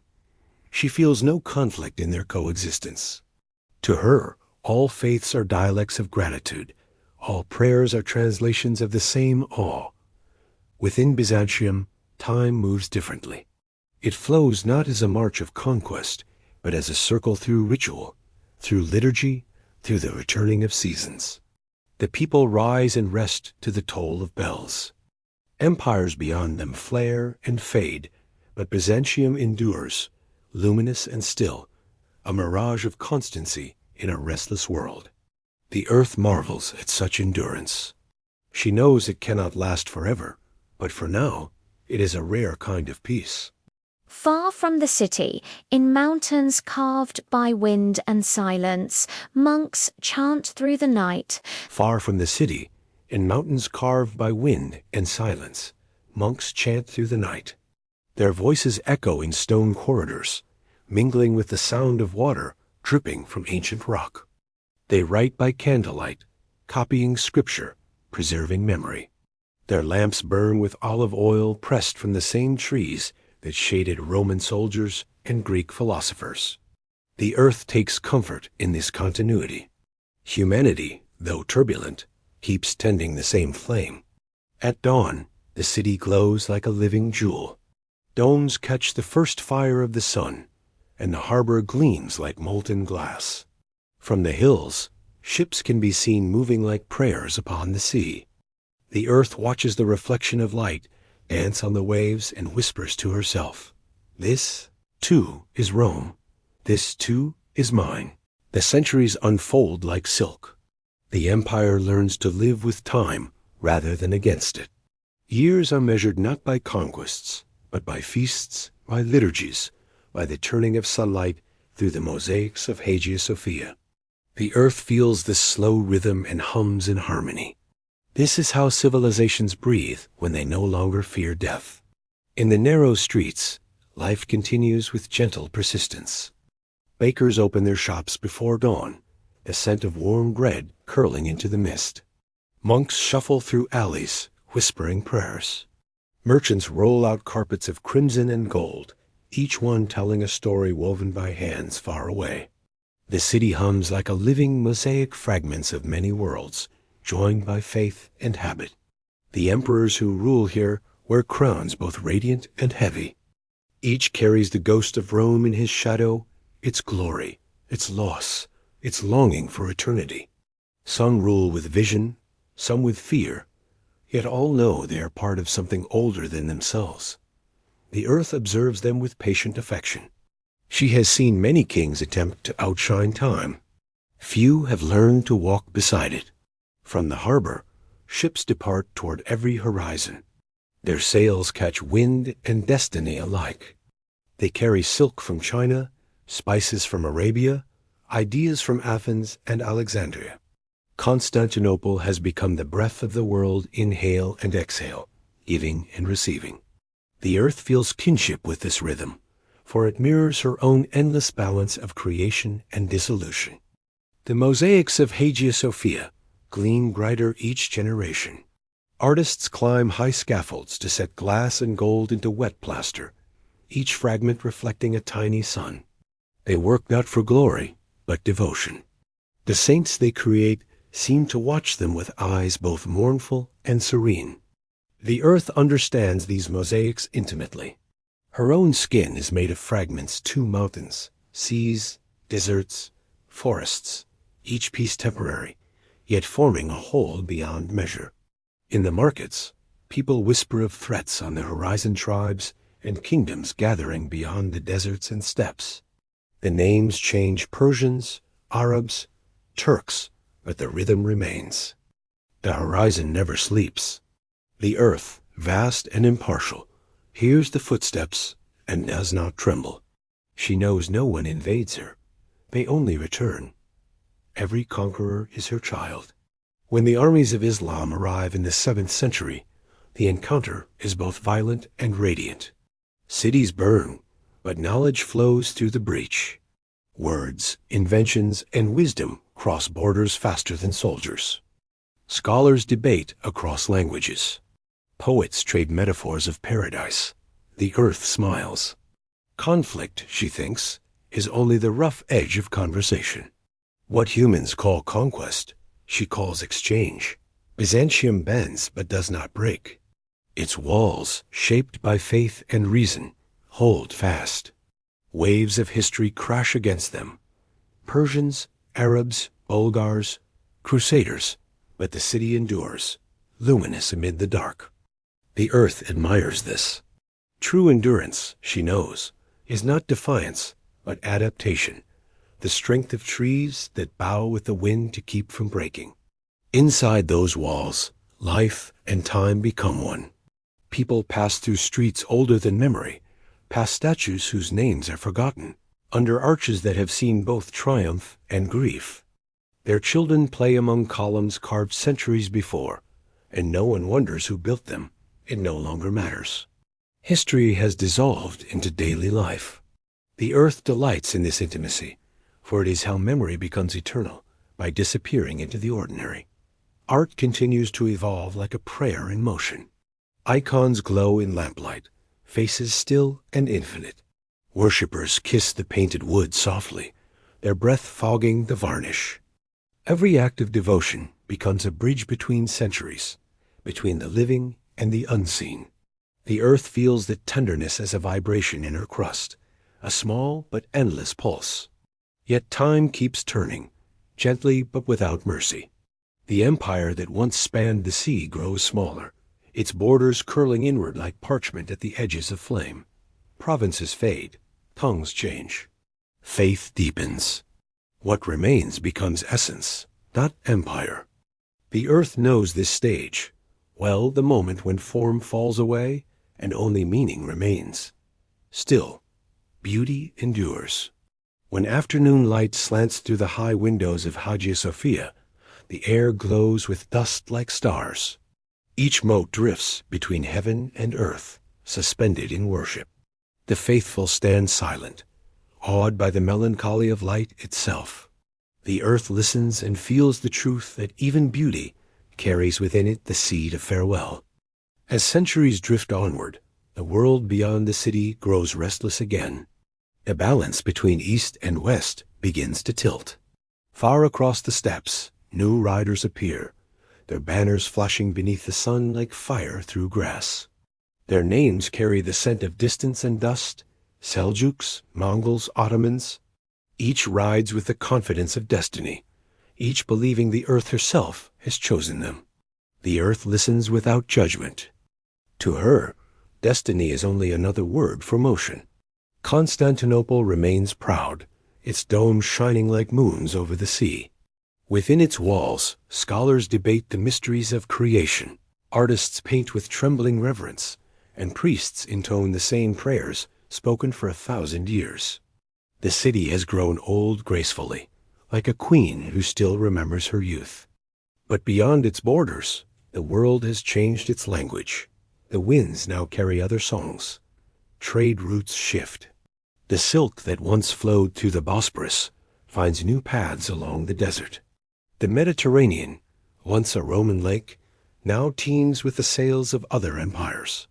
The earth watches the slow turning of power as she might watch seasons inevitable, cyclical, without malice. She knows that every summer ripens toward autumn, and every empire must one day know humility. The Crusaders come from the west, not as pilgrims, but as conquerors in holy disguise. They claim to bring salvation, but bring fire instead. When they breach the city in 1204, Constantinople burns for days. Gold is stripped from churches, books torn from shelves, relics scattered. The city's heart cracks open, and smoke rises like morning into the sky. The earth feels the ache deep within her mantle, the pain of beauty defiled by its own children. Yet she also knows, even destruction feeds renewal. The ashes of faith will someday nourish new growth. After the fires fade, the city rebuilds once more. Scars harden into strength. The people return, quieter but unbroken. They sweep the streets, mend the domes, and light the lamps again. Their prayers are softer now, but perhaps purer. The earth admires this resilience. To rise after ruin is the oldest instinct of life. Years pass like migrating birds, returning and vanishing with the same steady rhythm. The empire, smaller now, curls around its capital like a candle protecting its last flame. Yet within that flame still glows the memory of Rome, of Greece, of every civilization that ever believed in beauty. The mosaics continue to shimmer, and the domes continue to catch the morning light. Even diminished, the city radiates a quiet majesty. Across the Bosporus, however, a new power gathers strength. The Ottoman Turks, heirs of the steppe and the desert, have found unity and purpose. They are young where Byzantium is old, hungry where it is weary. Their leader, Mehmed, dreams of a new Rome, not to destroy the old, but to inherit its crown. The earth listens to his ambition and feels the familiar tremor of change. The cycle begins again. In 1453, the siege begins. For 53 days the city endures, the last fortress of the old world, standing against the future. Cannon fire shakes the walls that once defied centuries. Smoke drifts over the harbor. The sea itself seems to hold its breath. Inside the city, monks chant louder as the guns roar, their hymns rising through the chaos like smoke turned into prayer. The earth feels both the sorrow and the beauty of the moment. She feels the courage of defenders who know they cannot win and yet refuse to surrender. She feels the youth of the conquerors, full of certainty that history bends toward them. When at last the walls fall, silence follows a silence vast enough to hold both grief and reverence. The conquerors enter, and for a moment, even they are struck dumb by what they see. The domes still gleam. The mosaics still shine in the broken light. Mehmed steps into Hagia Sophia, and the air around him trembles with centuries of song. He kneels, not as a destroyer, but as one who has come to claim what time itself has passed on. The earth, watching, breathes deeply. The city has died and been reborn at once. Now the call to prayer rises where bells once rang. Minarets lift like spears of light around the ancient dome. The language of worship changes, but the devotion remains. The same awe, the same surrender, the same longing for the eternal, only the melody is different. To the earth, there is no contradiction. She hears all prayers as one vibration, one unending hum of gratitude and need. Constantinople becomes Istanbul, the city of the world's desire. Its streets fill with new voices, its markets with new scents. Arab, Persian, Greek, and Turk walk the same alleys. The air tastes of rosewater, coffee, and smoke. Poets write of love and paradise. Scholars chart the stars. Architects raise domes that seem to float upon air. The earth delights in this continuation of wonder. The forms have changed, but the yearning remains unchanged. The centuries turn again. Empires rise to the west, Spain, Britain, France, and to the east, Mughal, Safavid, Ming. The Ottoman realm stretches far and wide, but even it cannot escape the slow gravity of time. The earth feels each empire as a breath: inhale, exhale, expansion, contraction. None last forever, but each leaves fragrance behind. As the world modernizes, the rhythm of time accelerates. The old harmony between human and land begins to fracture. Machines dig deeper, ships grow larger, and cities climb toward the sky. The earth does not resent this.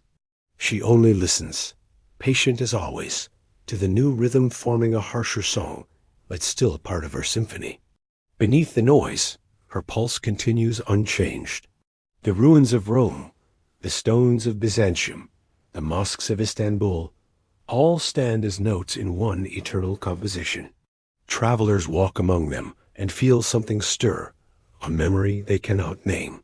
It is the voice of the earth whispering through marble and dust. You have been here before. You will be here again. Every civilization is a reflection of the same longing to belong, to remember, to create something that does not die. The modern world rushes forward, yet the earth continues to whisper beneath the roar. She remembers the farmers who first tilled the soil, the builders who raised domes to heaven, the painters who caught light in glass and gold. Their hands are gone, but their touch remains. Every street in Istanbul, every ruin in Rome, every hill in between hums with the same invisible thread of continuity. Humanity changes. The song endures. In the quiet hours of dawn, before the engines start and the screens awaken, that song can still be heard. It echoes in the flight of birds over the Bosporus, in the shimmer of the Tiber beneath the bridges, in the rustle of olive leaves on forgotten hills. It is the sound of earth remembering herself through us. The earth does not mourn the fall of empires. She mourns only when beauty is forgotten. But beauty, she knows, is stubborn. It hides in cracks, in ruins, and the dust that clings to old mosaics. It waits patiently for someone to look, to listen, to remember. And whenever a child stands beneath an ancient dome, or a traveler touches a weathered stone and feels wonder rise unbidden, beauty breathes again. Humanity, for all its arrogance and loss, is still her brightest experiment. From dust it came, and through dust it learned to dream. The earth watches as we build, destroy, and build again, and she loves us not for our victories, but for our persistence. We are her echo in motion, her memory made flesh. Now, in the age of glass towers and satellites, the ruins still speak. Rome whispers of law and language, Constantinople of continuity and faith, Istanbul of fusion and rebirth. Each city carries the others within it, as if time were a circle and not a line. The earth listens to them all, her heart vast enough to hold every era at once. If one could hear her voice directly, it might sound like this: do not fear the end of things. Everything that ends becomes foundation. Every ruin feeds the soil of the future. What you call history, I call growth. What you call loss, I call transformation. You are not separate from me. You are the way I remember myself. In the fading light, the domes of the old city turn to silhouettes against the sky. The sea glows silver, and the air smells faintly of salt and jasmine. Evening prayers rise again, carried by wind and memory alike. The earth listens, serene. She has heard countless prayers, countless names for the same divine silence. She knows that what humans seek in heaven, they already walk upon. The stones beneath their feet hold the truth they chase, the unbroken continuity of existence, the endless cycle of creation and decay. Every civilization is a wave, every generation a crest. And when the wave falls, it does not disappear. It returns to the sea, waiting for the next rise.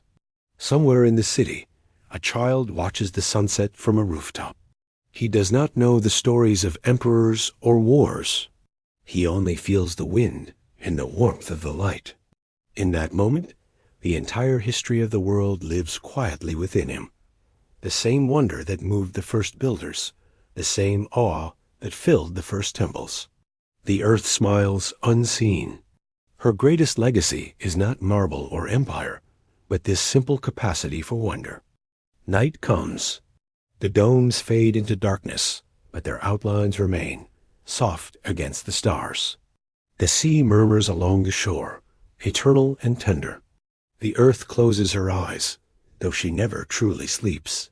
She dreams through us, through memory, through art, through the endless act of beginning again.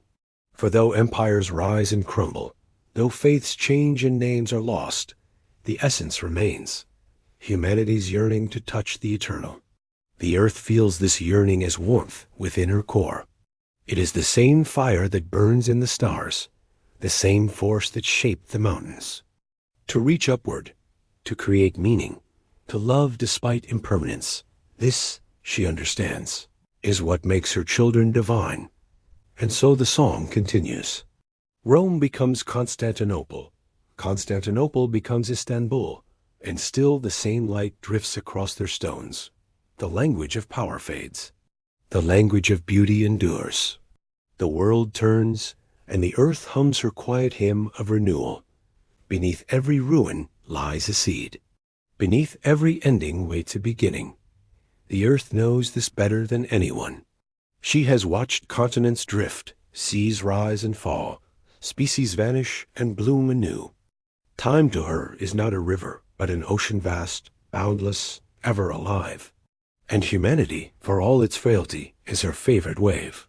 The river glides again beneath the arches of Rome. The dawn over Istanbul glows soft as dust suspended in gold. From every horizon, light returns, patient as forgiveness. The earth listens to the murmur of cities, to the echo of prayers, to the heartbeat of her own creation. And with every sunrise, she whispers the same promise she has always kept. Nothing is ever truly lost. The empire has fallen, yet it continues to breathe, not in stone or sword, but in the quiet ways that humanity remembers. It lives in the languages of half the world, in the shape of cities, in the laws that govern nations, in the very rhythm of thought. The earth feels it still, pulsing faintly beneath her surface like the echo of an ancient drum. Rome, though silent, has never stopped speaking.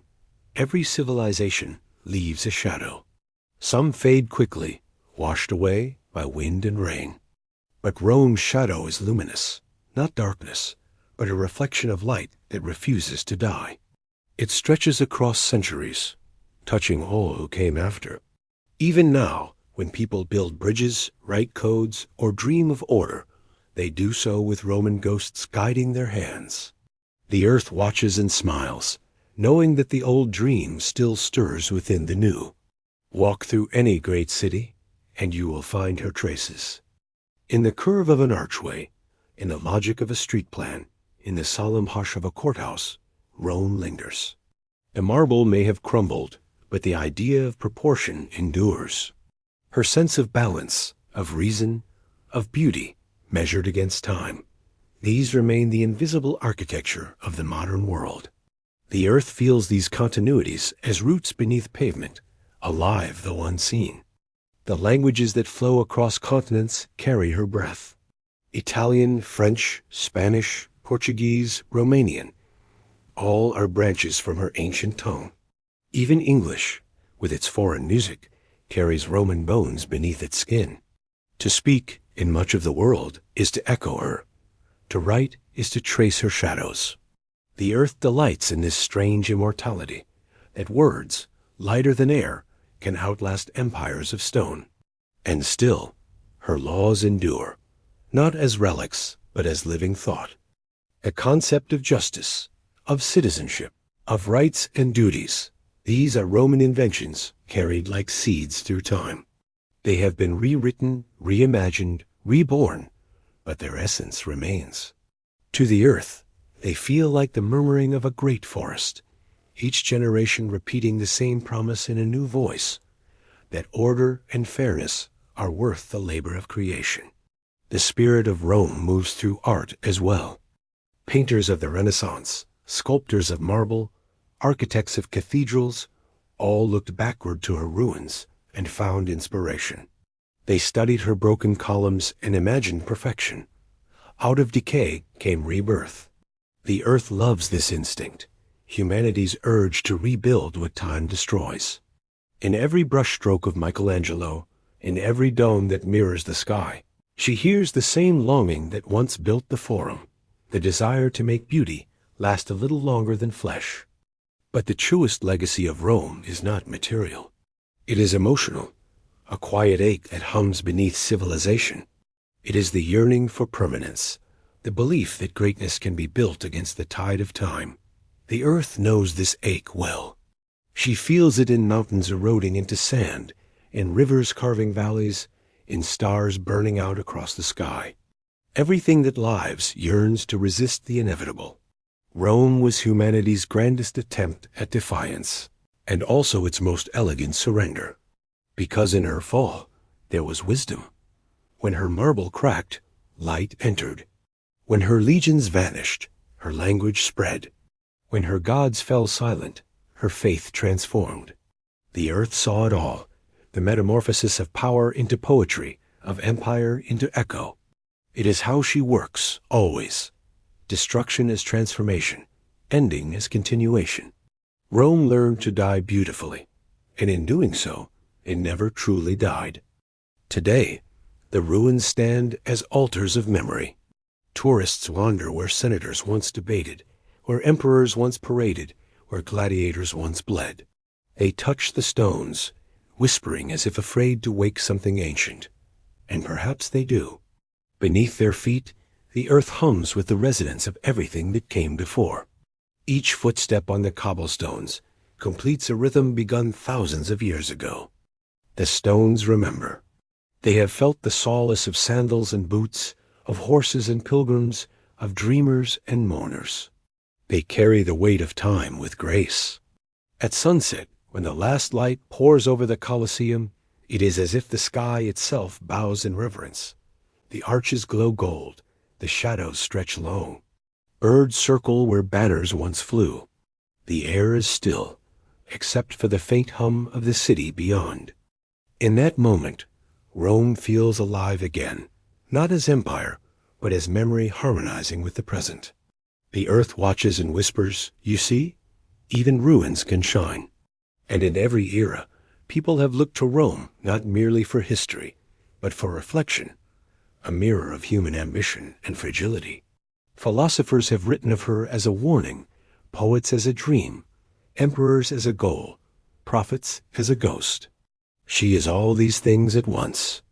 To the earth, she is simply one of her many children learning what it means to grow, to break, to become something beyond themselves.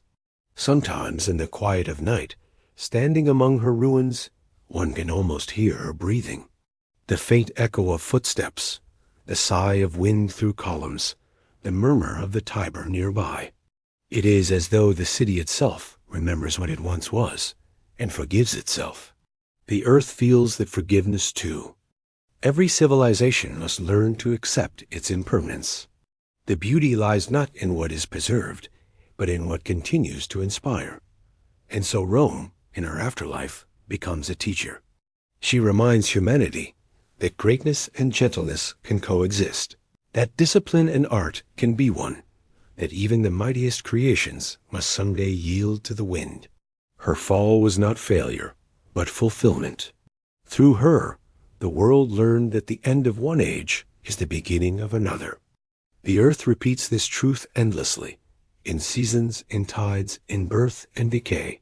Far beyond Italy, in cities that Rome never knew, her ghost still guides the hands of builders and dreamers.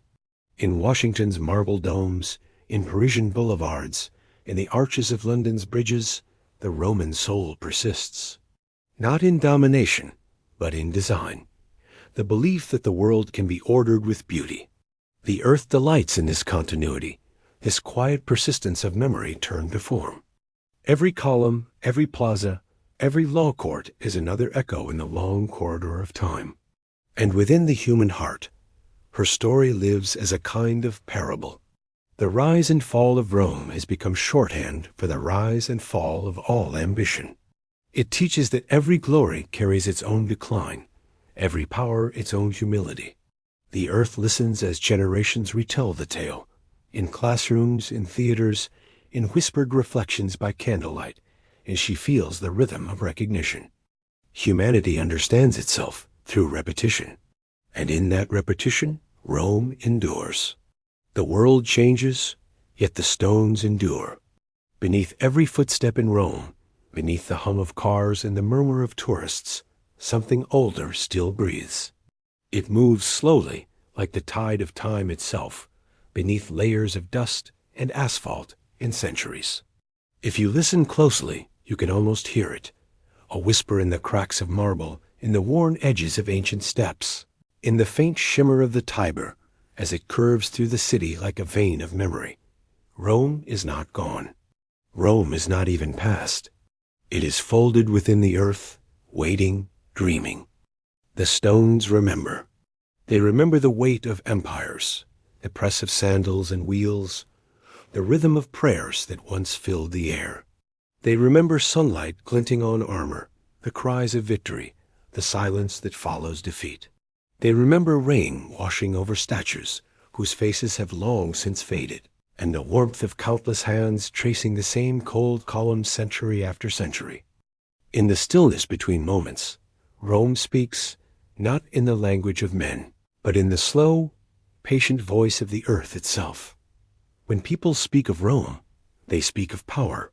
But what remains after power has crumbled? Only the traces of its passing, the grooves in stone, the letters half-worn by centuries of touch, the arch of a bridge still holding fast against the current. Power is loud, memory is quiet. And yet, in the end, it is the quiet that endures. Walk through the Forum at dawn, before the day awakens. The air is cool and heavy, with the scent of dust and cypress. The columns rise like ghosts, pale against the sky. Birds weave their songs through the ruins where senators once argued the fate of nations. The same sun that gilded Caesar's temples now warms the stones where grass has taken root. You can almost see the shimmer of togas, hear the low murmur of voices discussing law and honor, ambition and betrayal. But these are not ghosts of people. They are echoes of ideas. Rome's legacy was never only in its rulers, or its battles, or its monuments. It was in the things unseen, the frameworks of thought, the patterns of governance, the very architecture of civilization. Language, law, architecture, the organization of time itself, these are Rome's true children. The months of the calendar, the structure of the city, the concept of citizenship, all of them are fragments of a dream that began on the banks of the Tiber and still shapes the world. Every city that rises carries a little of Rome within its bones. Every arch, every straight road, every stone laid in order, rather than chaos, owes something to that ancient imagination. Even when we build glass towers that scrape the clouds, the geometry of their foundations still whispers of Rome.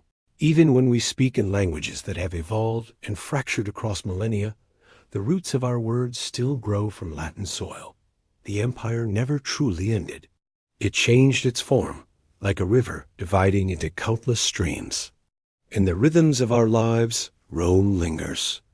The names of our months, the numbering of our days, the words we use for justice, for peace, for faith, all carry within them the breath of an ancient city.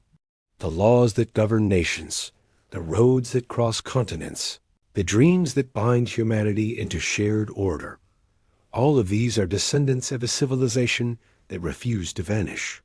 Rome survives not in stone, but in structure. It is the skeleton beneath modern time. Yet Rome's endurance was never without decay. The earth remembers, and it remembers everything, the glory and the ruin, the triumphs and the wounds. Every empire leaves its scars on the land. The marble quarries torn from mountains, the forests cleared to build ships, the mines that bled the soil of its metals, these were the silent costs of grandeur. The earth bore it all, quietly, patiently. And when the empire fell, the earth reclaimed what was hers. Roots split the stones. Moss softened the sharp edges of monuments. Grass grew where blood once soaked the sand. Nature is the final historian. But even in decay, Rome was beautiful. Perhaps more beautiful than ever.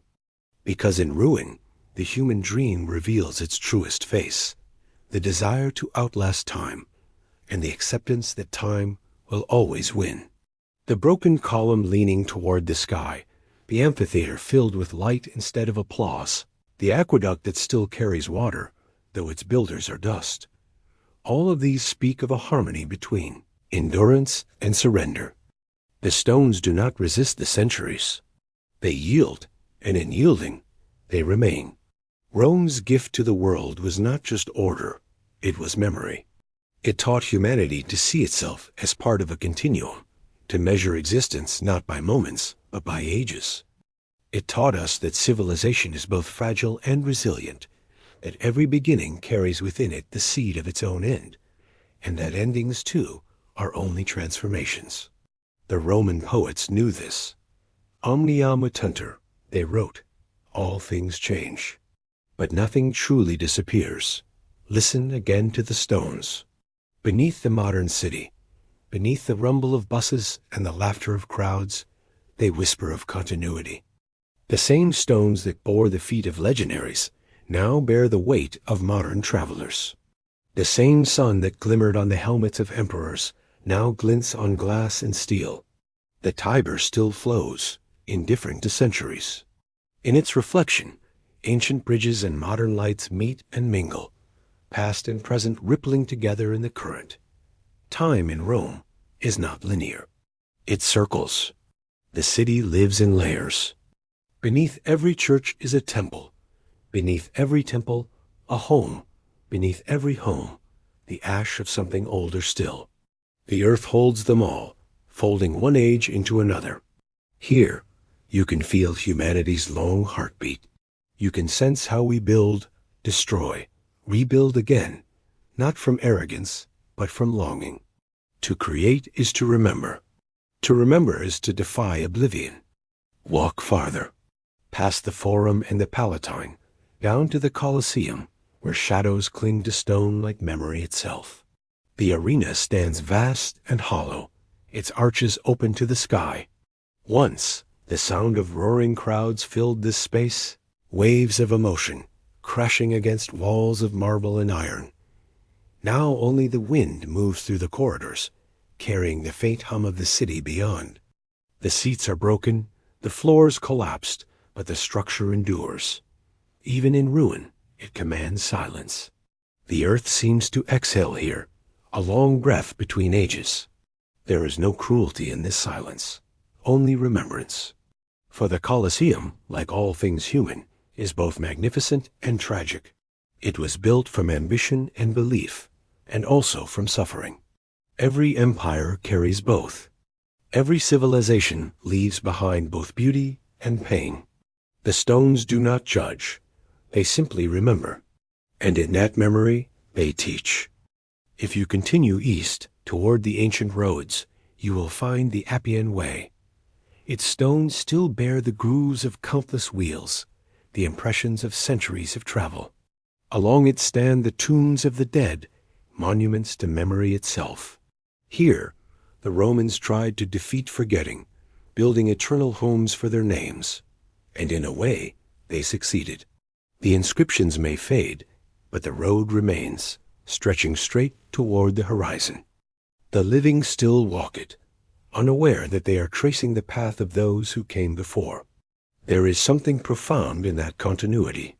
Humanity across ages has always sought to preserve itself through memory, through art, through architecture, through words carved in stone.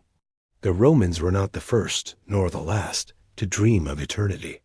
But their dream was perhaps the most complete. They built not only monuments, but systems, language, law, calendar, citizenship, forms of memory written into the structure of existence itself. And because of that, Rome did not die. It transformed. When its empire collapsed, its soul scattered across the world, carried by pilgrims, scholars, traders, and priests. The language of Rome became the voice of the church. Its laws became the foundation of nations. Its architecture became the blueprint of cities. Even the idea of empire, of unity through order, survived, re-emerging in new guises: holy, Byzantine, British, global. Every attempt to organize humanity into something greater than itself carries a trace of that Roman impulse. In this way, Rome became not a place, but a pattern, a rhythm that repeats across centuries: rise, flourish, decay, endure. Every civilization follows it. Every generation rediscovers what Rome already knew, that the quest for permanence is itself the most human act of all. And yet, permanence is an illusion. What endures is not the thing itself, but the memory of it, the echo that travels farther than the sound. Stand now at the edge of the Tiber at dusk. The light fades, and the city begins to glow. Lamps flicker along the bridges, their reflections trembling on the water. The air hums with life, voices, footsteps, the faint music of a distant street performer. It could be any century. The language may have changed, the buildings may have shifted, but the rhythm is the same. Rome breathes. In the hum of traffic, in the rustle of leaves along the embankment, you can hear the merging of past and present. The roar of chariots becomes the rush of engines. The chatter of markets becomes the murmur of cafes. The city does not mourn its past, it carries it. Like sediment in a river, every moment settles atop the next, layering time into a living monument. The empire still dreams beneath your feet. And what is that dream? Not conquest, not glory, but remembrance. The dream that what we build, think, and love might outlast us. That somewhere, someone will stand centuries from now and feel our presence in the stones, the language, the order we left behind. Rome was humanity's great experiment in immortality. And though the experiment failed, its echo succeeded. We are the echo.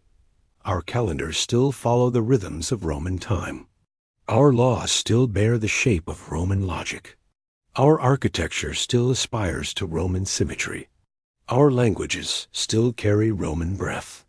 Even our idea of civilization, organized, ambitious, self-aware, is Roman in origin. We are all, in some sense, the children of the city that never stopped remembering itself. But Rome's truest gift was not its monuments or systems. It was its acceptance of transience. Its recognition that even marble crumbles, even power fades, even gods are replaced. In that acceptance lies wisdom. The ruins of Rome are not tragedies. They are testaments.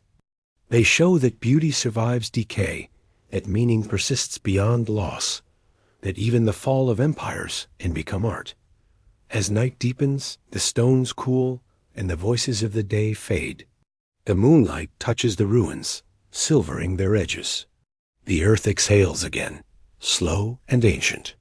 Somewhere, water drips from an aqueduct, still carrying life through its broken veins. Somewhere, a bell rings from a church built upon a temple, built upon a home built upon the dust of another age. Each sound folds into the next, each era into the next, and the city sleeps, dreaming itself eternal. Perhaps that is Rome's secret. Not to defy time, but to live within it. To rise and fall and rise again, endlessly, changing shape but never ceasing to be. From the ashes of the Republic came the Empire. From the ruins of the Empire came the Church. From the relics of the Church came the Renaissance, and from that, the modern world. The line is unbroken, drawn not in stone but in spirit. The stones whisper still. Nothing ends, it only changes form. Every ruin is a beginning in disguise. Every silence, a prelude to another voice. Rome teaches us that history is not a straight road, but a circle, and that we walk it again and again, each time thinking we are the first to do so. But the earth remembers. It always remembers. Listen one last time. Beneath the surface hum, beneath the laughter and the language of the present, there is a deeper pulse, the sound of continuity itself, the sound of earth keeping time. In that rhythm, Rome is still alive. It lives in every city that rises, every law that is written, every stone that dares to stand against the sky. It lives in the way we imagine the future, by building on the bones of the past. Nothing truly ends. It changes its shape and waits. The stones know this. The river knows this. The earth, eternal witness to our fleeting empires, knows this. We are temporary, but memory is not. We are moments, but the echo endures. And so the story continues, not of empire, but of endurance. The dream of Rome moves quietly through time, no longer a conquest of land, but of spirit.